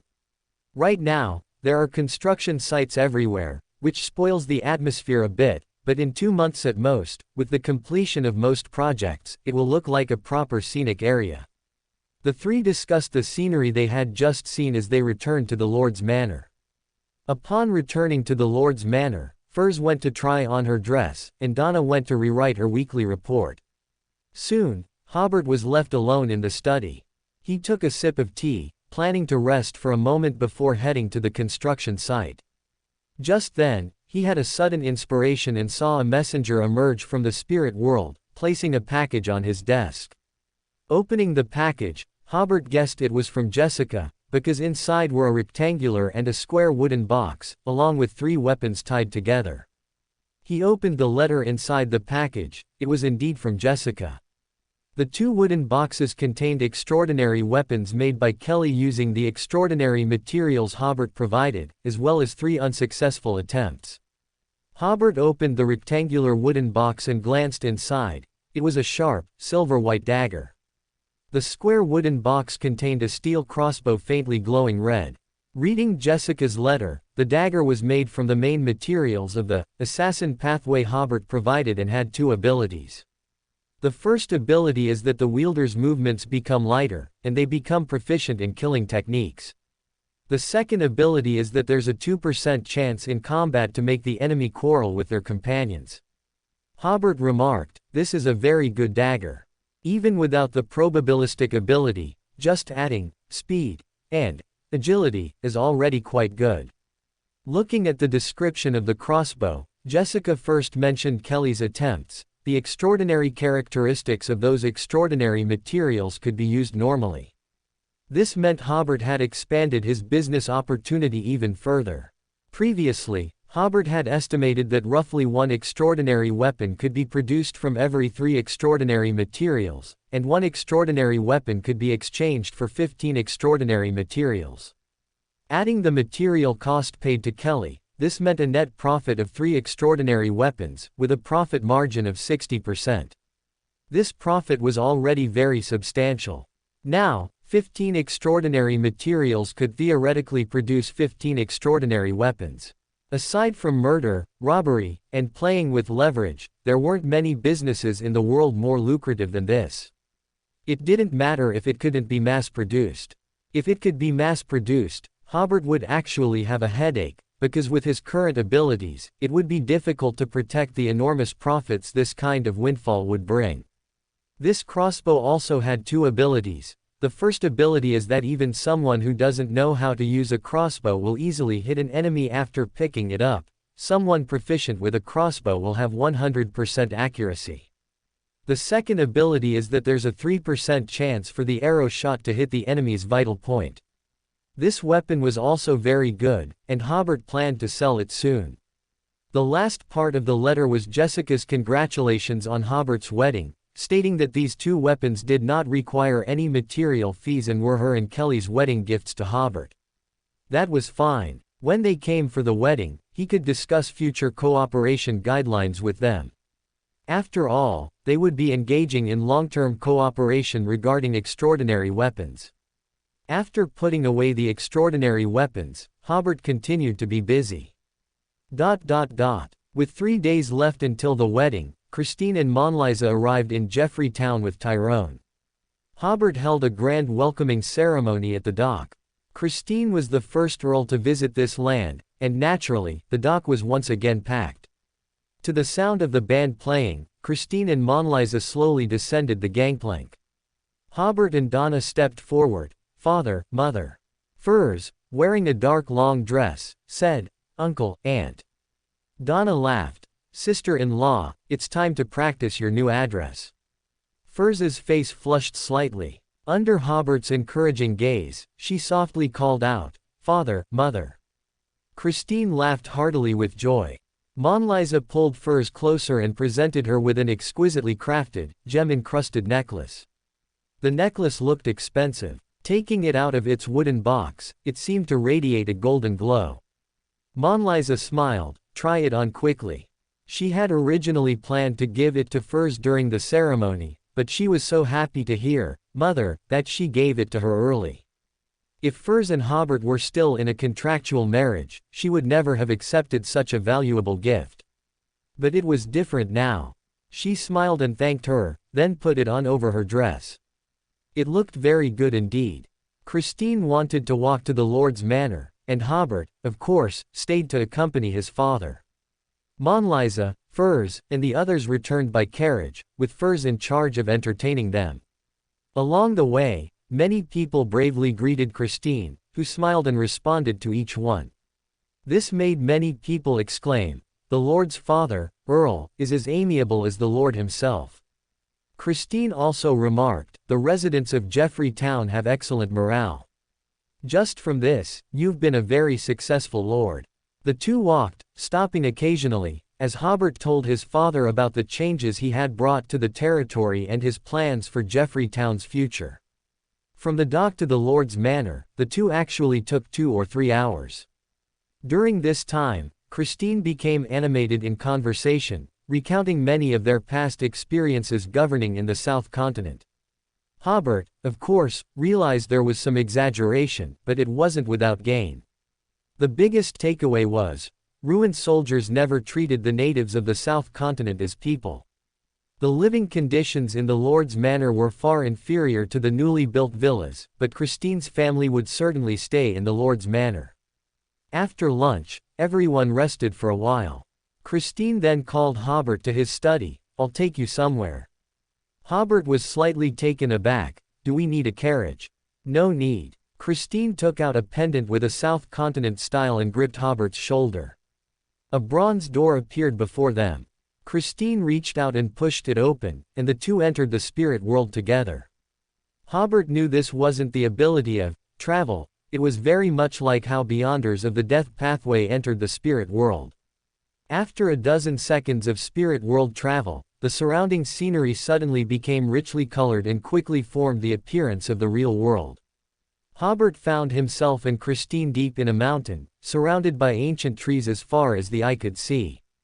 Only before them was a 10-meter-high cliff. Chris placed the pendant from his hand onto the stone wall. Click! The stone split down the middle, forming an arch-like cave below. Christine tossed the pendant into Hobert's hand. This is the middle section of the Balkis Mountains. No matter where you are in this world, this pendant will bring you here. Of course, it doesn't have the ability of travel, after all. Once you're here, you'll have to figure out how to get back on your own. With that, Christine led the way into the arch-like cave. The Balkis Mountains are located east of Backland, separating the Backland Plain and the Takville Plain, and are also the last barrier in western Backland. Hobert quickly followed. The arch cave was only 5 or 6 meters deep, and inside, it opened up dramatically. On one side, gold and gems were haphazardly piled like haystacks, and on the other, gold pounds were neatly stacked. Hobert was almost blinded by the gold and gems. For a moment, he didn't even know how many gold pounds they might be worth. As for the neatly stacked gold pounds, he estimated there were at least 150,000 to 160,000 gold pounds. Enough to roll around in. Christine said, "This is the first inheritance your father, Rex, left for you.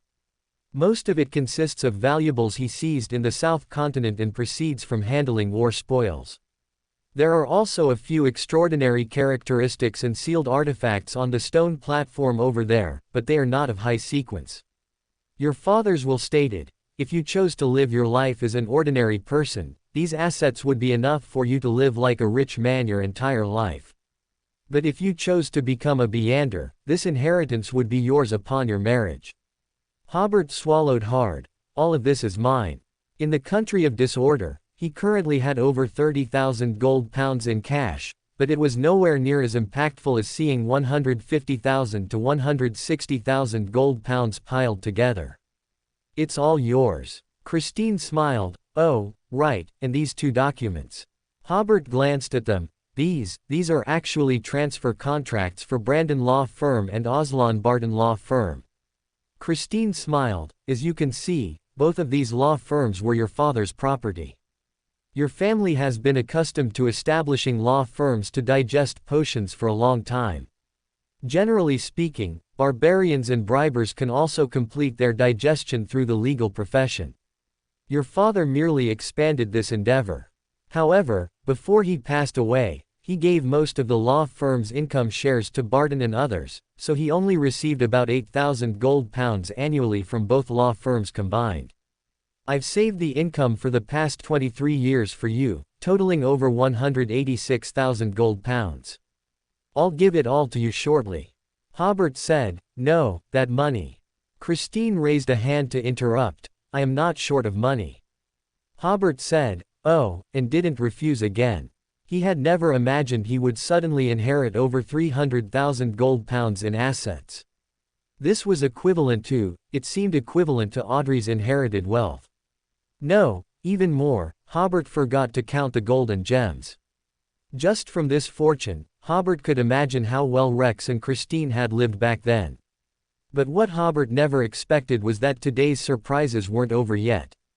Christine took out another exquisite small wooden box. This is the second inheritance Rex left for you. According to his will, once you reached sequence 5, I was to give it to you. I originally thought you wouldn't need it until next year at the earliest, but I didn't expect you to already be sequence 5, so I'm giving it to you now. Hobert opened the wooden box. Inside was a black crystal that seemed alive, constantly twisting. Just looking at it, Hobert could hear sounds filled with a sense of fallenness. He immediately understood. This is an extraordinary characteristic of a fallen earl. Yesterday, the author received over 300 more monthly votes. According to the previous agreement for extra chapters, I'm adding another chapter to express my gratitude. ********.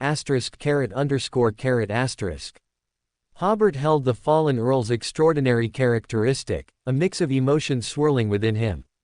He had once believed that Rex had left little for his children, and had even stopped considering Rex's so-called inheritance as important. Today, however, Rex first stunned him with gold pounds, and then actually bequeathed him a sequence 4 extraordinary characteristic. At the demigod level, extraordinary characteristics were already difficult to quantify with money. The reason Hobert had not contacted Sharon and the others was precisely because he didn't know how to price a demigod-level extraordinary characteristic. If some potion formulas were worth 10,000 gold pounds, then a complete potion formula would be worth at least 30,000 gold pounds, and each main ingredient worth 30 to 40,000 gold pounds would be considered normal. After all, extraordinary creatures that provided extraordinary main ingredients already carried a touch of divinity. Without the help of other demigods, it would be very difficult for a sequence 5 to hunt them. So, for just the extraordinary characteristic, selling it for 60,000 gold pounds would be no problem at all, and even an inflated price of 80,000 gold pounds seemed acceptable. But Hobert also seemed to recall that the Temperance faction's financial situation wasn't very good, otherwise Kay wouldn't have hired them as bodyguards. If it really had to be 80,000 gold pounds, this transaction would likely be impossible to conclude, but if he sold it for 30 or 40,000 gold pounds, Hobert would feel like he was losing out. Coupled with Hobert's transaction with the blood race, his financial situation was still good, which was why he hadn't rushed to contact the Temperance faction. His thoughts on this transaction made Hobert understand the preciousness of a sequence 4 extraordinary characteristic. Even in the Beander world, where money could be made quickly, few people could advance to sequence 4 through purchasing alone. Even if one accumulated that much money, they might never encounter the sequence 4 extraordinary characteristic they needed in their lifetime. The reason was simple. In the Orthodox churches, accumulating enough merit points allowed one to directly receive the potion. For members of Beander families like Eliot, extraordinary characteristics were usually inherited. Christine's promotion to sequence 4 through 2 decades of effort was an exception, and such exceptions were very rare. This was also why, in the Beander world, there were still many wild sequence 5 Beyonders, but wild sequence 4 Beyonders were extremely rare. Here, wild referred to Beyonders who didn't even have a Beander family background. Originally, Hobert had planned to use 1 to 104 for his promotion, which made him feel a little pained, as a level 1 sealed artifact was also very valuable, like having a choice between 2 equally cherished things. However, if a promotion opportunity arose, Hobert would not hesitate to advance, though he would feel it was a pity. Now, suddenly having a sequence 4 extraordinary characteristic before him made him even happier than receiving all those gold pounds. Christine, beside him, explained, "This is from a military demigod your father hunted during his lifetime. He didn't have time to prepare a sequence 3 extraordinary characteristic for you, you'll need to figure that out yourself. However, your father left you 3 clues. One is that he knew the Tamara family had a mad mage. Another clue is that he knew the whereabouts of a 6-bearded strange beast. The last clue is that King of the 5 Seas Nast is a mad mage.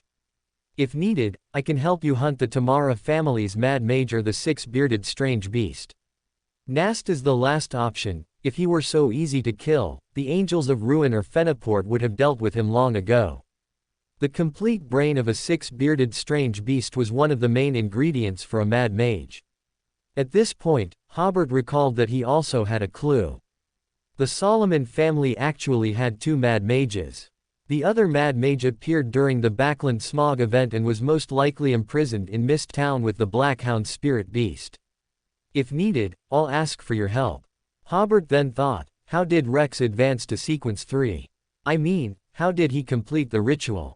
Christine smiled, your question once again exceeds my expectations. Hobert's question indicated that he at least knew the ritual for advancing to Mad Mage. And on this point, Hobert had no intention of hiding it from Christine. Christine countered, have you heard of Attorney Arthur? Of course, I have. He's a legendary figure in the legal world, in our university textbooks. Hobert froze. That was another identity of Rex. That's right. Hobert recalled the ritual for advancing to Mad Mage, achieving astonishing success in a certain field, causing people to associate the abstract concept of that field with the actual name of the advanced person. The more people who could make this connection, the greater the chance of successful advancement. So he asked again, can it be done without using one's own name? Yes. Christine answered with certainty, I remember Rex talking about this ritual. Its main purpose is to neutralize the damage caused by the potion's abstract transformation of oneself during advancement. According to Rex's conjecture, when the lawyer pathway reaches high sequences, the primary problem might be managing the relationship between the real world and abstract authority. Hobert nodded slightly, marveling that Rex was indeed a genius. Although the authorities of all pathways became abstract after sequence 2, the Black Emperor pathway's abstraction seemed a bit unique. For example, the Black Emperor's ascension ritual heavily emphasized the changes the Black Emperor brought to the world's rules and culture, and also the conceptual recognition of the Black Emperor by people. Both points actually emphasized the issue of abstraction. And Rex, without knowing the Black Emperor pathway's ascension ritual, could still deduce many key issues of high sequences. If that wasn't genius, what was? Christine continued to explain, even if a pseudonym is used, as long as the operations of the advancement ritual are closely linked to that pseudonym, the ritual's effect can still be achieved. Hobert nodded, I understand. Also, I have another piece of information to tell you. Rex reserved a clue for you to become a Duke of Entropy. This is also an important part of his legacy, Christine said. But according to his will, I can only tell you that clue after you become a Mad Mage. Hobert felt the benefits of a Beander family for the first time. Previously, when he claimed to be a member of a Beander family, not only did others not believe him, he didn't believe it himself. But at this moment, he realized that the benefits brought by a Beander family were clues to demigod level and above extraordinary characteristics, or methods and experiences for advancement. This was something that wild Beyonders could not compare to at all. After saying all this, Christine gave Hobert about 10 seconds to process it, then walked out ahead. Hobert glanced at the gold pounds again, then followed closely. Oh, right. Christine, who was about to leave the cave, seemed to suddenly remember something and stopped. In a while, a major event will happen in Feniport. If you plan to continue investing in the territory, you must ensure your property is protected. We may have to abandon our current noble title at any time. Hobert was slightly surprised. Was Christine not truly interested in her current title and status either? However, Christine didn't elaborate, so Hobert didn't ask, knowing that even if he did, Christine wouldn't say. He would just follow her arrangements when the time came. After all, he had already decided to get on Christine's ship before, so there was no reason to get off halfway. The two left the cave, and the arched stone door closed by itself. Hobert used travel to take Christine back to the Lord's Manor in Jeffrey territory. Christine took out a leather bag. All the earnings from the law firm over the years are in here. I also gave you 3 magical items as a wedding gift. The leather bag is also a magical item. It connects to a space that needs to be reinforced every 2 years. There's still a year and a half until the next reinforcement. If you don't have the relevant channels, you can come to me. I have a sealed artifact that can do this. Hobert nodded. Okay. He estimated that by then, Furs would almost be promoted to mystic, but Hobert certainly wouldn't point that out. Returning to his room with the leather bag, Hobert locked the door and opened the bag. Looking inside, the bag seemed to be bottomless, giving a sense of unfathomable depth. Then Hobert discovered that although the opening of the bag was not large, his upper body could fit inside. He reached in and saw that the bag connected to a basement-sized space, where a pile of gold pounds was neatly stacked on one side, and 3 small wooden boxes were placed on the other. As long as Hobert's hand was in the bag, it could appear anywhere in this space. Closing the bag, Hobert sat on a chair and calmed himself. He had thought that after seeing so many gold pounds in the cave, he should be numb. But he wasn't. Hobert smiled, sacrificed the leather bag to the country of disorder, then neatly piled the gold pounds inside next to the iron throne, and rolled around on them comfortably. What a thrill! He felt like his life had reached its climax. After rolling around a few times, Hobert finally went to look at the 3 magical items. The magical items carefully selected by Christine naturally didn't have many negative side effects. They were magical items from the Reader, Hunter, and Warrior pathways, respectively. Hobert sorted them and put them away, then his gaze couldn't help but return to the gold pounds. As he looked, Hobert gradually realized that this money should be treated as reserve funds, and the funding for territorial construction should still be raised according to the original plan. During this period, ships constantly traveled between Granada Port downstream and Jeffrey Port, and the acquisition and storage of the second batch of building materials had already been completed. The acquisition of the third batch of materials had also begun.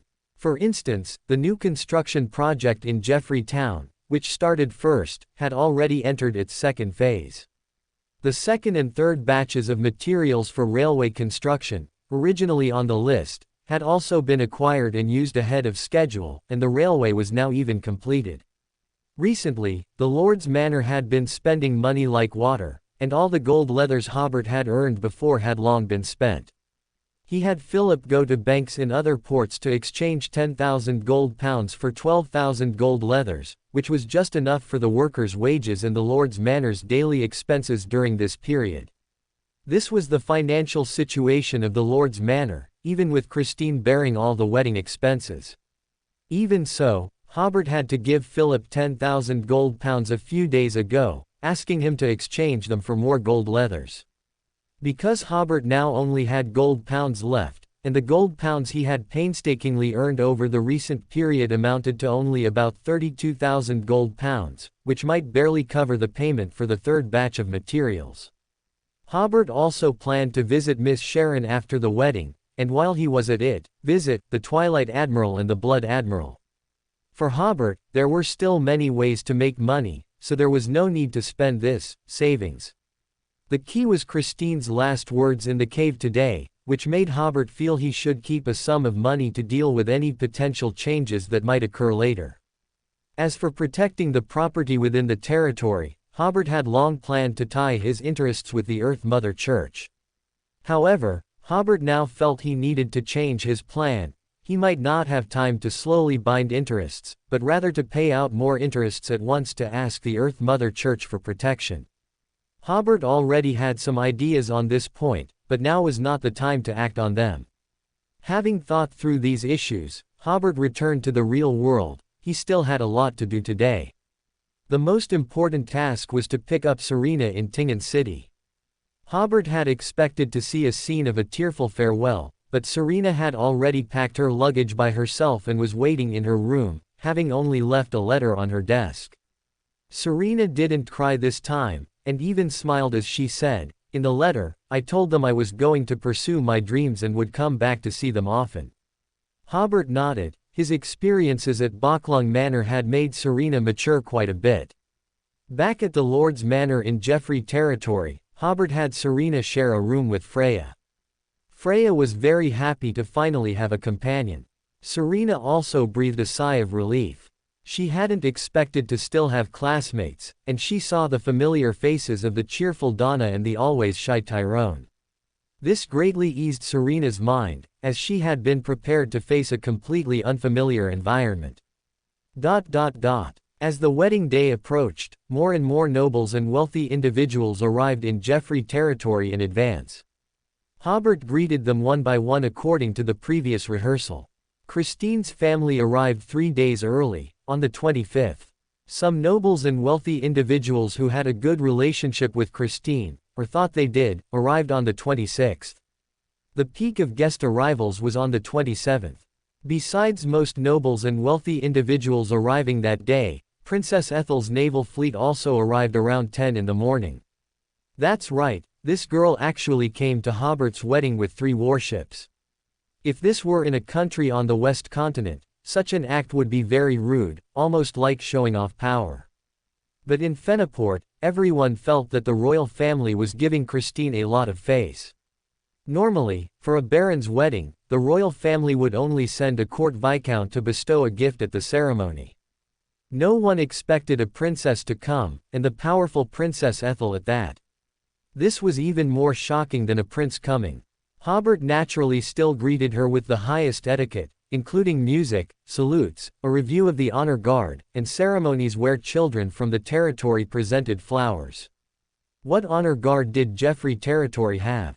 Hobert could only have Seal and over 50 other soldiers dress up nicely to make up the numbers.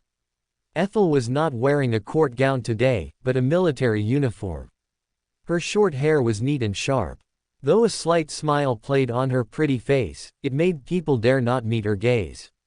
Although the military uniform obscured many of her feminine features, it enhanced her unique brilliance as a woman. Not only did the nobles attending the wedding come to the dock to greet her, but also the surrounding Teuton Viscount, Eugene Baron, Felix Baron, and others came to welcome her. Since they had come, they naturally would also attend their neighbor's wedding. Teuton Viscount was a bit confused at this moment, not understanding whether the royal family supported him or Hobert. Ethel exchanged a few brief words with Hobert and his father, then sternly reviewed the honor guard, and smiled as she accepted flowers from the children. As she boarded the carriage, she made a short speech, which amounted to a collective audience for the nobles who had come to greet her.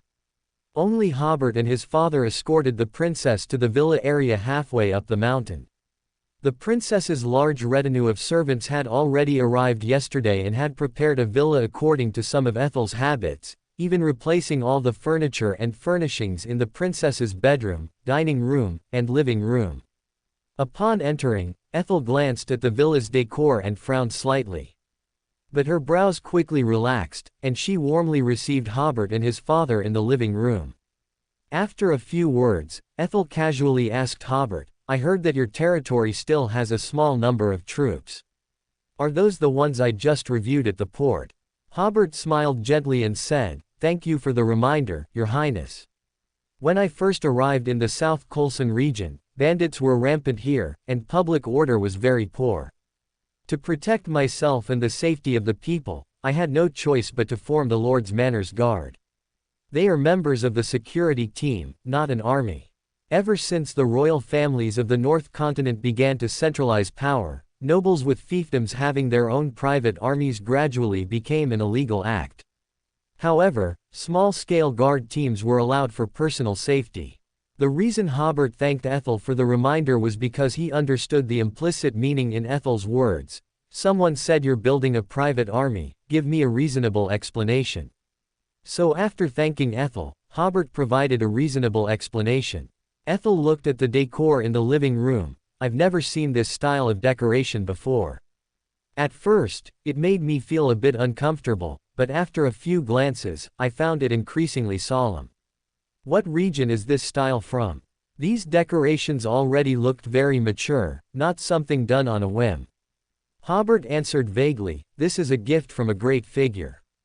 Christine, who was beside them, also found the villa's decor very distinctive. However, hearing Hobert say that, he thought Hobert was just trying to fool Ethel. He didn't intend to ask for details. This was how he and his son interacted, each having their own secrets, and when needed, a silent show of support was enough. Ethel immediately thought of the creator. "I understand."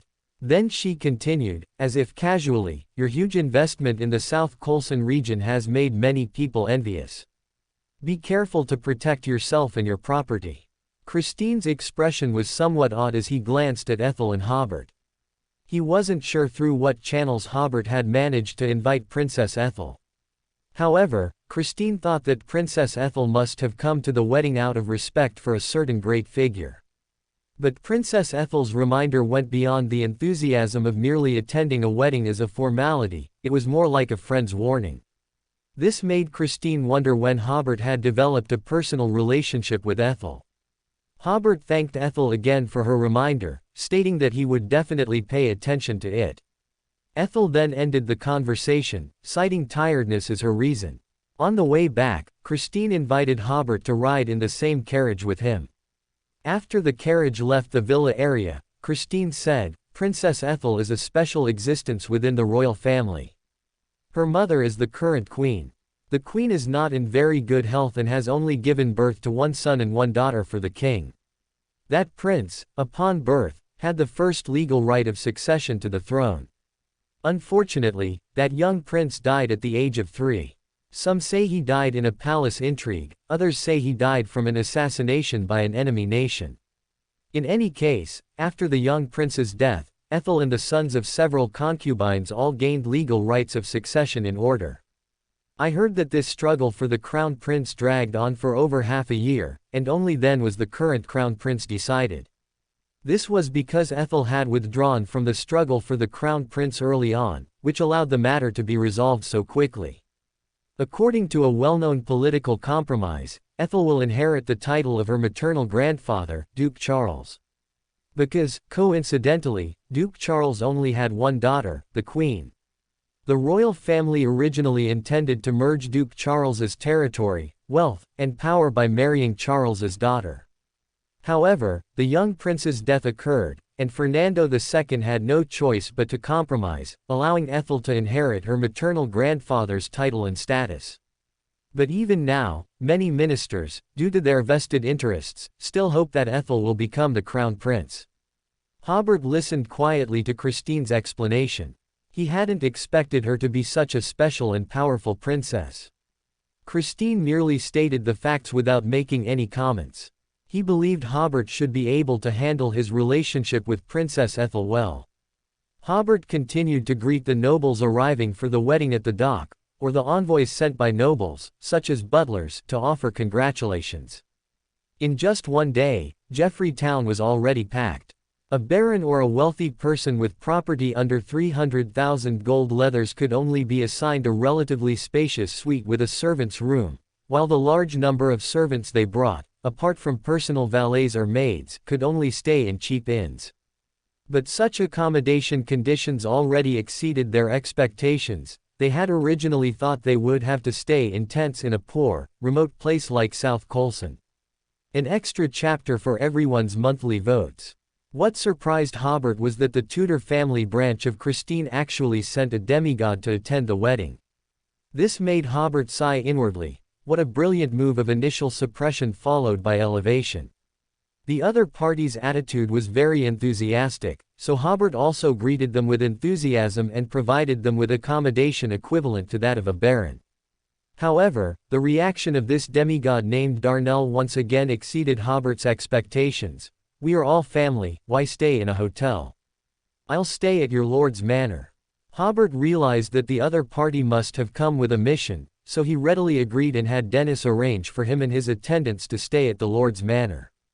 They were busy until evening, and all the guests were settled. At this time, Jeffrey Town was brightly lit, and all dining establishments, whether restaurants or taverns, were completely packed. There were also many people walking through the streets with notebooks, occasionally stopping people on the street to ask a few questions. Those were the reporters Hobert had invited. Originally, these reporters just considered it a trip. They would go back and write a moderately sized report about the local customs of Jeffrey territory, which would be enough to justify Hobert's sponsorship. But the moment the princess disembarked, everything changed. Their work enthusiasm was completely ignited, and after dinner, they actively began to interview people along the streets. Back at the lord's manor, only Furs was in the dining room. Seeing Hobert, she smiled and instructed the servants, "Tell the kitchen to serve the dishes." As she spoke, she pulled out the chair Hobert usually sat in. "I thought it was getting late, so I invited father and mother to have dinner first. Now, only you are still hungry." Hobert casually took Furs's hand as she pulled the chair, then leaned in and kissed it. "Our Miss Furs is already looking very much like a virtuous wife." Because there were servants present, Furs gently pushed Hobert. "That's because your standards for a wife are too low." "Not low at all." Hobert smiled, glanced at the chopsticks on the dining table, then said to Alan, "For tomorrow's wedding, just set out knives and forks. Don't make the guests feel I'm too special." Alan nodded. Yes. Hobert ate dinner while talking to Furs. Occasionally, he would touch her small hand or her beautiful leg, eating very contentedly. After dinner, Hobert yawned. "You go to bed first. Tomorrow is our big day, so maintain good energy." "What about you?" "I'm going to pick up a special guest." Furs smiled. "I thought you'd be like other ruined gentlemen on the night before their wedding, going out with friends to drink, dance, and have a fun night." Hobert was slightly stunned. These old gentlemen really know how to have fun. Isn't this the legendary bachelor party? Then he gave a wry smile. "Now that you mention it, I suddenly realize that besides you and Zio, I don't have a single friend I can drink with." He had many capable subordinates, such as Philip, Conrad, Corwin, and Roy. He also had many partners, such as Helen and Bishop Simpson. He even had quite a few believers, such as Apton, Raft, and Elliot. But he couldn't drink with them as equals. If he insisted on calling them, they wouldn't refuse, but everyone would feel awkward. Furs generously said, "Then go have fun by yourself, just don't forget you're getting married tomorrow." Anyway, she was going to the bar with Zio later. "Never mind, I'll go pick up that special friend first." Hobert said to Dennis, "Have Serena and Freya wait for me in the study, and prepare tea. They'll help me entertain a guest later." "Yes." After Furs left, Hobert returned to his study. After several transfers using travel, he arrived in the suburbs of Byam. Then he took out the Faceless Man necklace to navigate himself, finally finding Klein at a fisherman's house by the sea. Their eyes met, and both felt very awkward, because at this moment Klein was wearing an undershirt that would be paired with a woman's long dress. The key was, he actually looked quite sexy. Only then did Hobert realize what he had missed. Tonight was Klein's cross-dressing show. Ahem. Hobert coughed twice to ease the awkwardness. Nice figure, but too bad no breasts. Klein also cleared his throat. You might have misunderstood something. What's there to misunderstand? Hobert laughed. Who doesn't have a little hobby? Then you really did misunderstand. Hobert smiled. You change first, I'll wait outside. After a few minutes, a stern man with thin cheeks, sharp features, and deep brown eyes emerged from the fisherman's house. It was unclear if Klein felt too ashamed to face Hobert. Although Hobert knew this was the image of Gehrman's sparrow that Klein had transformed into, it still made him pause for a moment. Then Hobert laughed. There are a few acquaintances at tomorrow's wedding. Just maintain this appearance. Klein asked. It's so late, why are you looking for me? I thought you were in the raging sea and it would be difficult for you to attend the wedding, so I came to pick you up. Hobert smiled. I didn't ruin your plans, did I? Klein pretended not to hear Hobert's question. I've already arranged with Mr. Azek to go to Fenaport with him tomorrow. In a previous communication, Azek had briefly described how he met Hobert. Hobert had also sent an invitation to Azek. Hearing Klein's reply, he was slightly stunned. Since I'm already here, let's go together. I'll write a letter to Mr. Azek later and tell him to go by himself. I also have an appointment with Mr. Azek tonight. He'll be here soon, you can tell him directly. Only then did Hobert remember that they were going to the Black Death. Later, all right, I'll take you to your accommodation. Without Hobert's instruction, Klein, with his rich experience in entering the spirit world, had already begun to visualize the location of the hotel he was staying in. Hobert put his hand on his shoulder, and the two quickly arrived in a luxurious room at a hotel.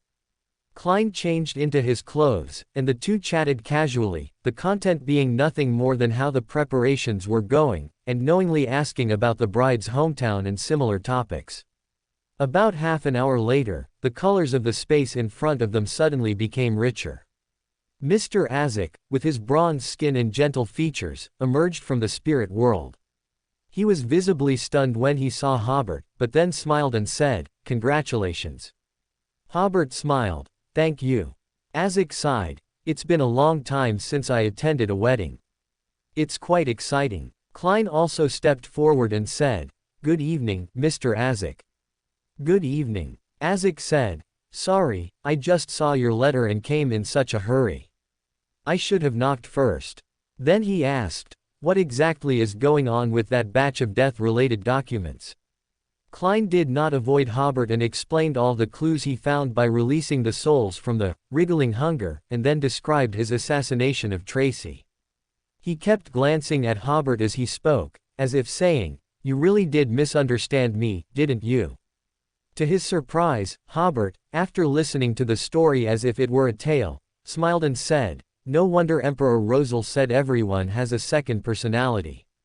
It seems a beautiful lady lives within our Mr. Klein's body." Klein twitched the corner of his mouth. "You didn't hear a single word of my explanation just now." Azek smiled, putting on his top hat. "So, shouldn't we take action now?" Hobert also stood up and asked, "Can I come along?" Azek, "Of course." Hobert took out his mask and put it on. "Well, on this bachelor night, I encountered an eternal witch, and a pain witch. Sounds exciting." He smiled. "If you add the description, with two other gentlemen by my side, it seems even more exciting." Amidst his wild thoughts, Klein had already picked up his cane and was divining the whereabouts of his belongings left on the Black Death. Azek placed his hands on Klein's and Hobert's shoulders respectively, and led them into the spirit world. Klein's cane flew up in the spirit world, tumbling and leaping in one direction, which Azek easily followed. It wasn't long before the black hardwood cane paused, and ahead was a dense blackness and overlapping shadows. Just then, Azek said with a slightly solemn expression, "The spirits here tell me there is danger." Klein's expression also became serious, guessing that Disease Lieutenant General had found help. Azek closed his eyes for a moment, then suddenly opened them and said, "It's not a big problem, let's go in." Klein glanced at Hobert. "You certainly have foresight." Hobert smiled. "No, I'm just afraid of running into acquaintances." As Klein transformed into Keelinger's appearance, he thought to himself, "This is at sea, who do you know here?" The surrounding scene suddenly felt like it was rapidly falling, and various vivid colors quickly faded. In just a blink of an eye, Klein found himself back in Tracis' captain's cabin. The valiant female pirate was wearing a white shirt, with obvious bandaging on her left shoulder. That was the injury Tracy had sustained from Klein's previous assassination. "It's you." Suddenly, a figure slowly outlined itself next to Tracy. She wore a simple, sacred white robe with a high slit, revealing a pair of flawless legs. She was pure and beautiful, with skin like snow, as tender as a young girl, possessing an indescribable charm, Mr. Death Consul. While this eternal witch was reminiscing with Mr. Azek, Hobert was pondering a question: which of these two is the adult? Which is the daughter? It seems they've got it reversed. Klein and Tracy were both a little surprised that the helpers they had each invited actually knew each other, and seemed quite familiar. After the two big figures finished reminiscing, Katerina glanced at Klein and asked Azek with a smile, "I'm very curious, why did he assassinate Tracy? Was it for justice?" Hobert laughed inwardly. "This justice is not that justice. If it really were for Miss Justice, that would be a melodramatic story." The glance Katerina had just cast was full of charm, sweet and playful, like the gaze of an underage teenage girl. Klein had to meditate to resist this casually revealed charm. He proactively looked at Tracy. "Do you know the wealthy merchant Jimmy Neck?" Tracy said with some confusion, "Who is he?" "You might not know him. He once collected a batch of ancient documents related to death. He died at Keelinger's hands," said Klein, wearing Keelinger's face. Tracis' tone clearly showed anger. "You're here for those documents?" "Yes." With the big shots present, Tracy dared not express her anger. She took a deep breath and asked, "Where is Elaine? What did you do to her?" Klein immediately replied, "She has already returned to Intis." Tracis' expression darkened, her azure eyes glaring at Klein, the aura of a pirate general fully unleashed. But Azek's casual glance instantly sobered her. "That batch of documents indeed fell into my hands, but I wasn't interested in them. I simply flipped through a couple of pages and handed them over." She let out a "hey," and laughed. "Even if you had succeeded in the assassination earlier, you wouldn't have gotten them." Azek looked at Katerina. "Could you make a copy of those documents for me?" "That's not a big problem." Katerina tilted her head and glanced at Tracy. "Do you have any requests?" Tracy stared at Klein. "Tell me Elaine's whereabouts." "Hey." Hobert couldn't help but laugh, and as a result, Katerina's shifting gaze and Tracis' angry stare both turned to Hobert. He quickly explained, "Disease Lieutenant General's deep affection and loyalty are truly admirable." Tracy almost made a move. That remark sounded like a provocation no matter how she heard it. And Hobert took the opportunity to ask Katerina, "Madam, may I ask you a question?" "Speak." Her expression and tone seemed to genuinely anticipate Hobert's question. Hobert rather impolitely averted his gaze. "May I ask, after the fall of the Underworld Emperor, did the original witch obtain the uniqueness of the Red Priest pathway?" This question stunned everyone present. Tracy clearly didn't quite understand what the question meant. Klein, on the other hand, was puzzled. Why would the Underworld Emperor have the uniqueness of the Red Priest pathway? Could it be like the uniqueness of the moon pathway in the goddess's hands, a weapon similar to a special sealed artifact? Azek, however, seemed to suddenly remember something, and his expression grew increasingly solemn. Katerina stared at Hobert for 2 seconds. This question implied that the masked young man knew a lot of history and hidden details from the Fourth Epoch. She glanced at Azek again before saying, "To my knowledge, no." "Thank you," Hobert said. Katerina then asked with a childlike, innocent tone, "Your mask is very special. May I ask where you got it?" The other party's tone made Hobert suddenly feel a strong urge to tell her the whole truth in one go. Fortunately, his mask was made of order crystal, and after taking a deep breath, he regained his rationality, family inheritance. Klein, beside him, nodded. Indeed, because he was a descendant of the Terenzost Empire, he inherited the mask and became a favored one of the Creator. Last month, author received nearly 2,600 monthly votes in total. An extra chapter has been added as a token of gratitude. Azek returned to the hotel's luxurious suite with Hobert and Klein. Azek asked Hobert, "You seem to know a lot about the history of the fourth epoch. Because of the ancient death god's corpse, I gained permission to read some hidden knowledge." Hobert lied sincerely, "This is all thanks to Mr. Azek's help." Azek smiled and shook his head, "I should thank you for helping me remember many things." He pinched his temples, "Sorry, your question just now reminded me of some other things. I'm not feeling very well, so I might not be able to attend your wedding." Hobert asked with some concern, "Can we help you?" "A period of sleep will be enough," Azek said to Hobert again, "Hold out your hand." Hobert extended his hand, and Azek patted his palm. A black skull with an illusory crown appeared in Hobert's palm.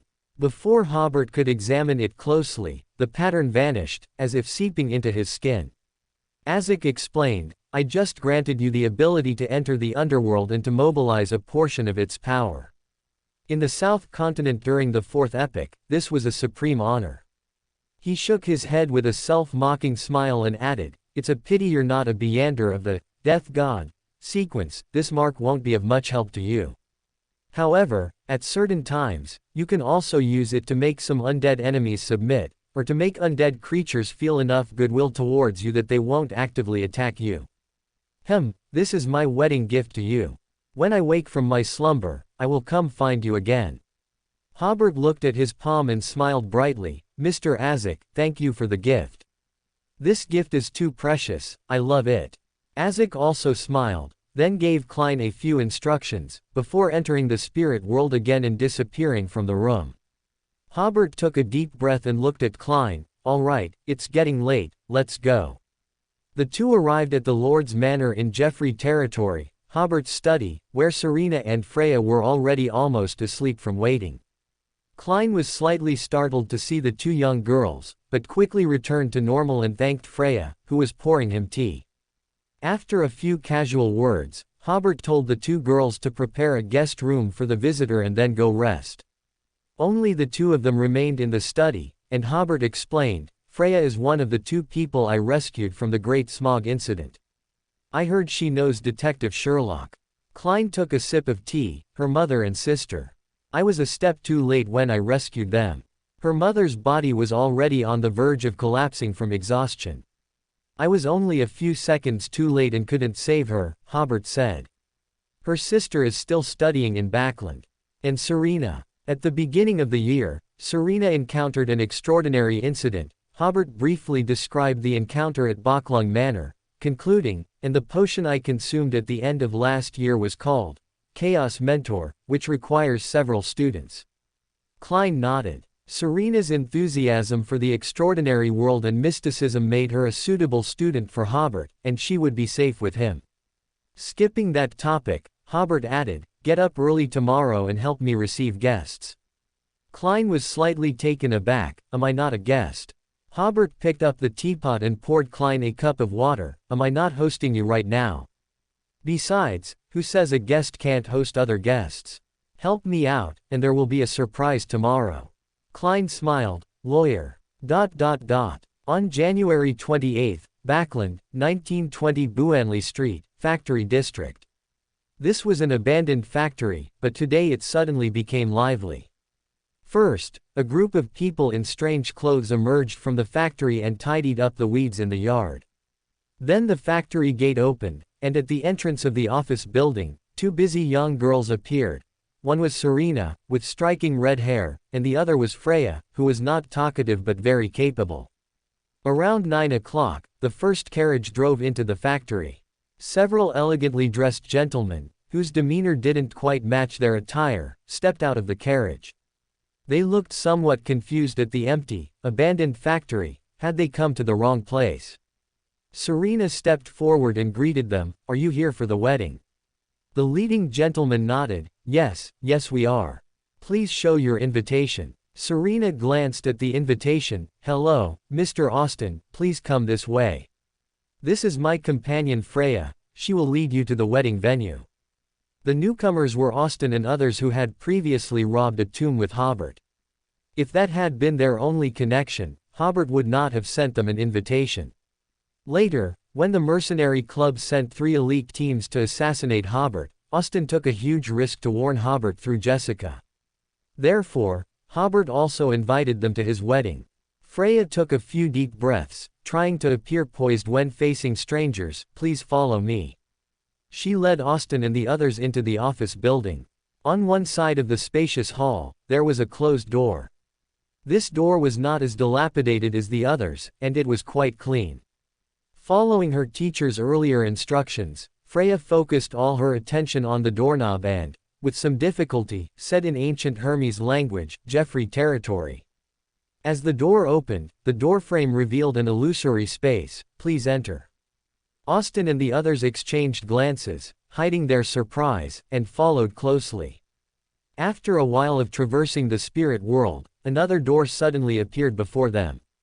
This door opened, revealing a completely different scene outside, with exotic architectural styles and people's clothing. People were coming and going outside, looking very lively. This was the front courtyard of the Lord's Manor. In the front courtyard, Klein, wearing Gehrman Sparrow's face, sternly directed the servants for the next step of reception. Austin and the others were still savoring their recent travel, somewhat bewildered, as they followed the servants to the wedding venue. Back in Backland, the abandoned factory grew increasingly lively, with carriages arriving one after another. Serena diligently greeted them. Miss Dai Li and Mr. Leonard, we meet again, please come this way. That gentleman, are you also here for the wedding? Please, coachman, park the carriage over there. At this moment, Serena saw a familiar face getting out of a rented carriage. Melissa, over here, over here. Mr. Benson, hello. Melissa also hadn't expected to see her good friend here. Serena, you also received an invitation. No, I was assigned by mentor Hobert to receive guests, Serena smiled. We'll chat later. This is my companion Freya, please follow her to the wedding venue. Oh, right, I've seen the guest list. Elizabeth will also be arriving soon. Indeed, shortly after, Elizabeth and her family arrived. Elizabeth was somewhat surprised. Serena, your family was worried sick about you, why are you here? After Mr. Wood and Mrs. Wood saw the letter Serena left, they were ultimately worried and went everywhere to inquire about Serena's whereabouts. As Serena's good friend, the Woods naturally went to Elizabeth to ask. Serena smiled, I am currently studying mysticism with Mr. Hobert. If I have time, I will write to my parents. After a brief chat, Serena had to get back to greeting guests. Mr. Harvey Hayden, please come this way. This gentleman, please show your invitation. Mr. Dorian, right. Please follow Mr. Harvey Hayden to the wedding venue. In the Lord's Manor, Klein's eyes narrowed when he saw Melissa and Benson. Taking a deep breath, Klein immediately relaxed. This was the surprise Hobert talked about last night. He was about to step forward, but ultimately did not, continuing to direct the servants in their reception duties. Back at the abandoned factory in Backland, around 11 o'clock, with the arrival of 2 luxurious noble carriages, Audrey and Brulint disembarked one after another. Serena's eyes lit up, and she silently marveled at how beautiful this young lady was, and how magnificent her clothes and jewelry were. Beautiful lady, you are here for the wedding, please come this way. With the arrival of 2 members of the Justice League, the reception duties in Backland were nearing their end. The last few guests were Captain Thomas and 2 others. This morning they had received an urgent case and had rushed over after visiting the scene. Serena smiled after looking at the invitation, please come this way, all 3 of you. Freya had already gone to help at the Lord's Manor, so Serena led the last 3 guests to the door. Borgia said, I knew it, the wedding wouldn't be held in an abandoned factory. Thomas also smiled, I didn't expect to have to go through a traveler's gate to attend a wedding. This reminds me of my experience studying at headquarters. Serena heard their conversation and noticed the dark holy emblems on their carriage, realizing they were all Beyonders. She recalled her encounter at Baklung Manor and marveled at how many Beyonders her mentor knew. After arriving at the Lord's Manor through the traveler's gate, Klein stepped forward to take over. Please follow the servant to the wedding venue. Serena took a few sips of water that Freya handed her. All the guests from Backland have arrived. Klein nodded. Later, have the servants carry a table of food to the factory in Backland to entertain the coachmen waiting there. Don't send any alcohol. Serena replied, understood. Take a short break, then you two go attend the wedding. With that, Klein headed to the wedding venue. He hadn't expected that he, who had never been married, would be in charge of wedding reception. However, he was only responsible for the Backland side. The reception for Fenaport was handled by a butler named Doffus. The wedding was held on a lawn not far from the Lord's manor. The weather today was pleasant, neither too cold nor too hot, perfect for an outdoor ceremony. The venue was already full of people, with clearly delineated seating areas for guests from Backland and nobles from Fenaport. Klein even saw a few witches among the guests. He knew witches too well, so he recognized them with just a glance. This made Klein believe Hobert's words from last night. Perhaps he really was afraid of encountering acquaintances. Then Klein recalled Rosel's diary entry, the taste of witches is quite good, and he seriously wondered if Beyonders of the Black Emperor sequence all shared this peculiar preference. Of course, even with witches present, the focus of the entire event was largely on Audrey. This jewel of Backland was always the most dazzling presence at any banquet. Klein had once almost mistaken Miss Justice for a Beyander who had consumed a high sequence witch potion. Through information like the nobles of Backland and Hobert's friends, Klein easily connected Audrey to Miss Justice. It wasn't until Princess Ethel arrived that some of the focus shifted from Miss Justice. Although her beauty was far inferior to Miss Justice's, her imposing aura was striking, and many Fenaport nobles dared not even lift their heads after the princess arrived. Additionally, there were many guests wearing Earth Mother Church robes. Klein marveled at Hobert's wide social circle, as he even knew the giant bishop from Backland's Harvest Church, and Emlyn, the vampire, who was holding a parasol. Finally, there were seats reserved for local officials and citizens. Because seating was limited, more people watched the spectacle from a distance outside the venue. After briefly reporting the welcoming situation in Backland to Doffus, Klein also found a corner and sat down. At exactly 12 o'clock, the wedding officially began, and the music became more solemn. Furs appeared in the aisle in the middle of the venue, arm in arm with Hobert. Today, Furs was wearing a white gown, which symbolized purity in the local culture. With a veil and a shawl, and the dress adorned with lace and auspicious patterns, Furs exuded a sense of sacredness. The voluminous skirt also gave her a sense of grace, with a long train trailing behind, held by two children aged 7 or 8. Hobert, on the other hand, wore a somewhat intricate traditional noble attire in the Fenaport style, complete with a cloak. He particularly liked Fenaport-style cloaks because they made him look dashing and majestic. When the bridesmaid, Zio, appeared, holding the bouquet, everyone thought she was the bride's younger sister who was still in school, or a junior member of the bride's family.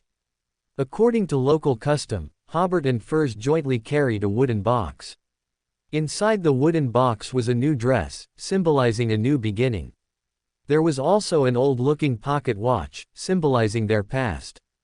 A blue flower, symbolizing their sincerity.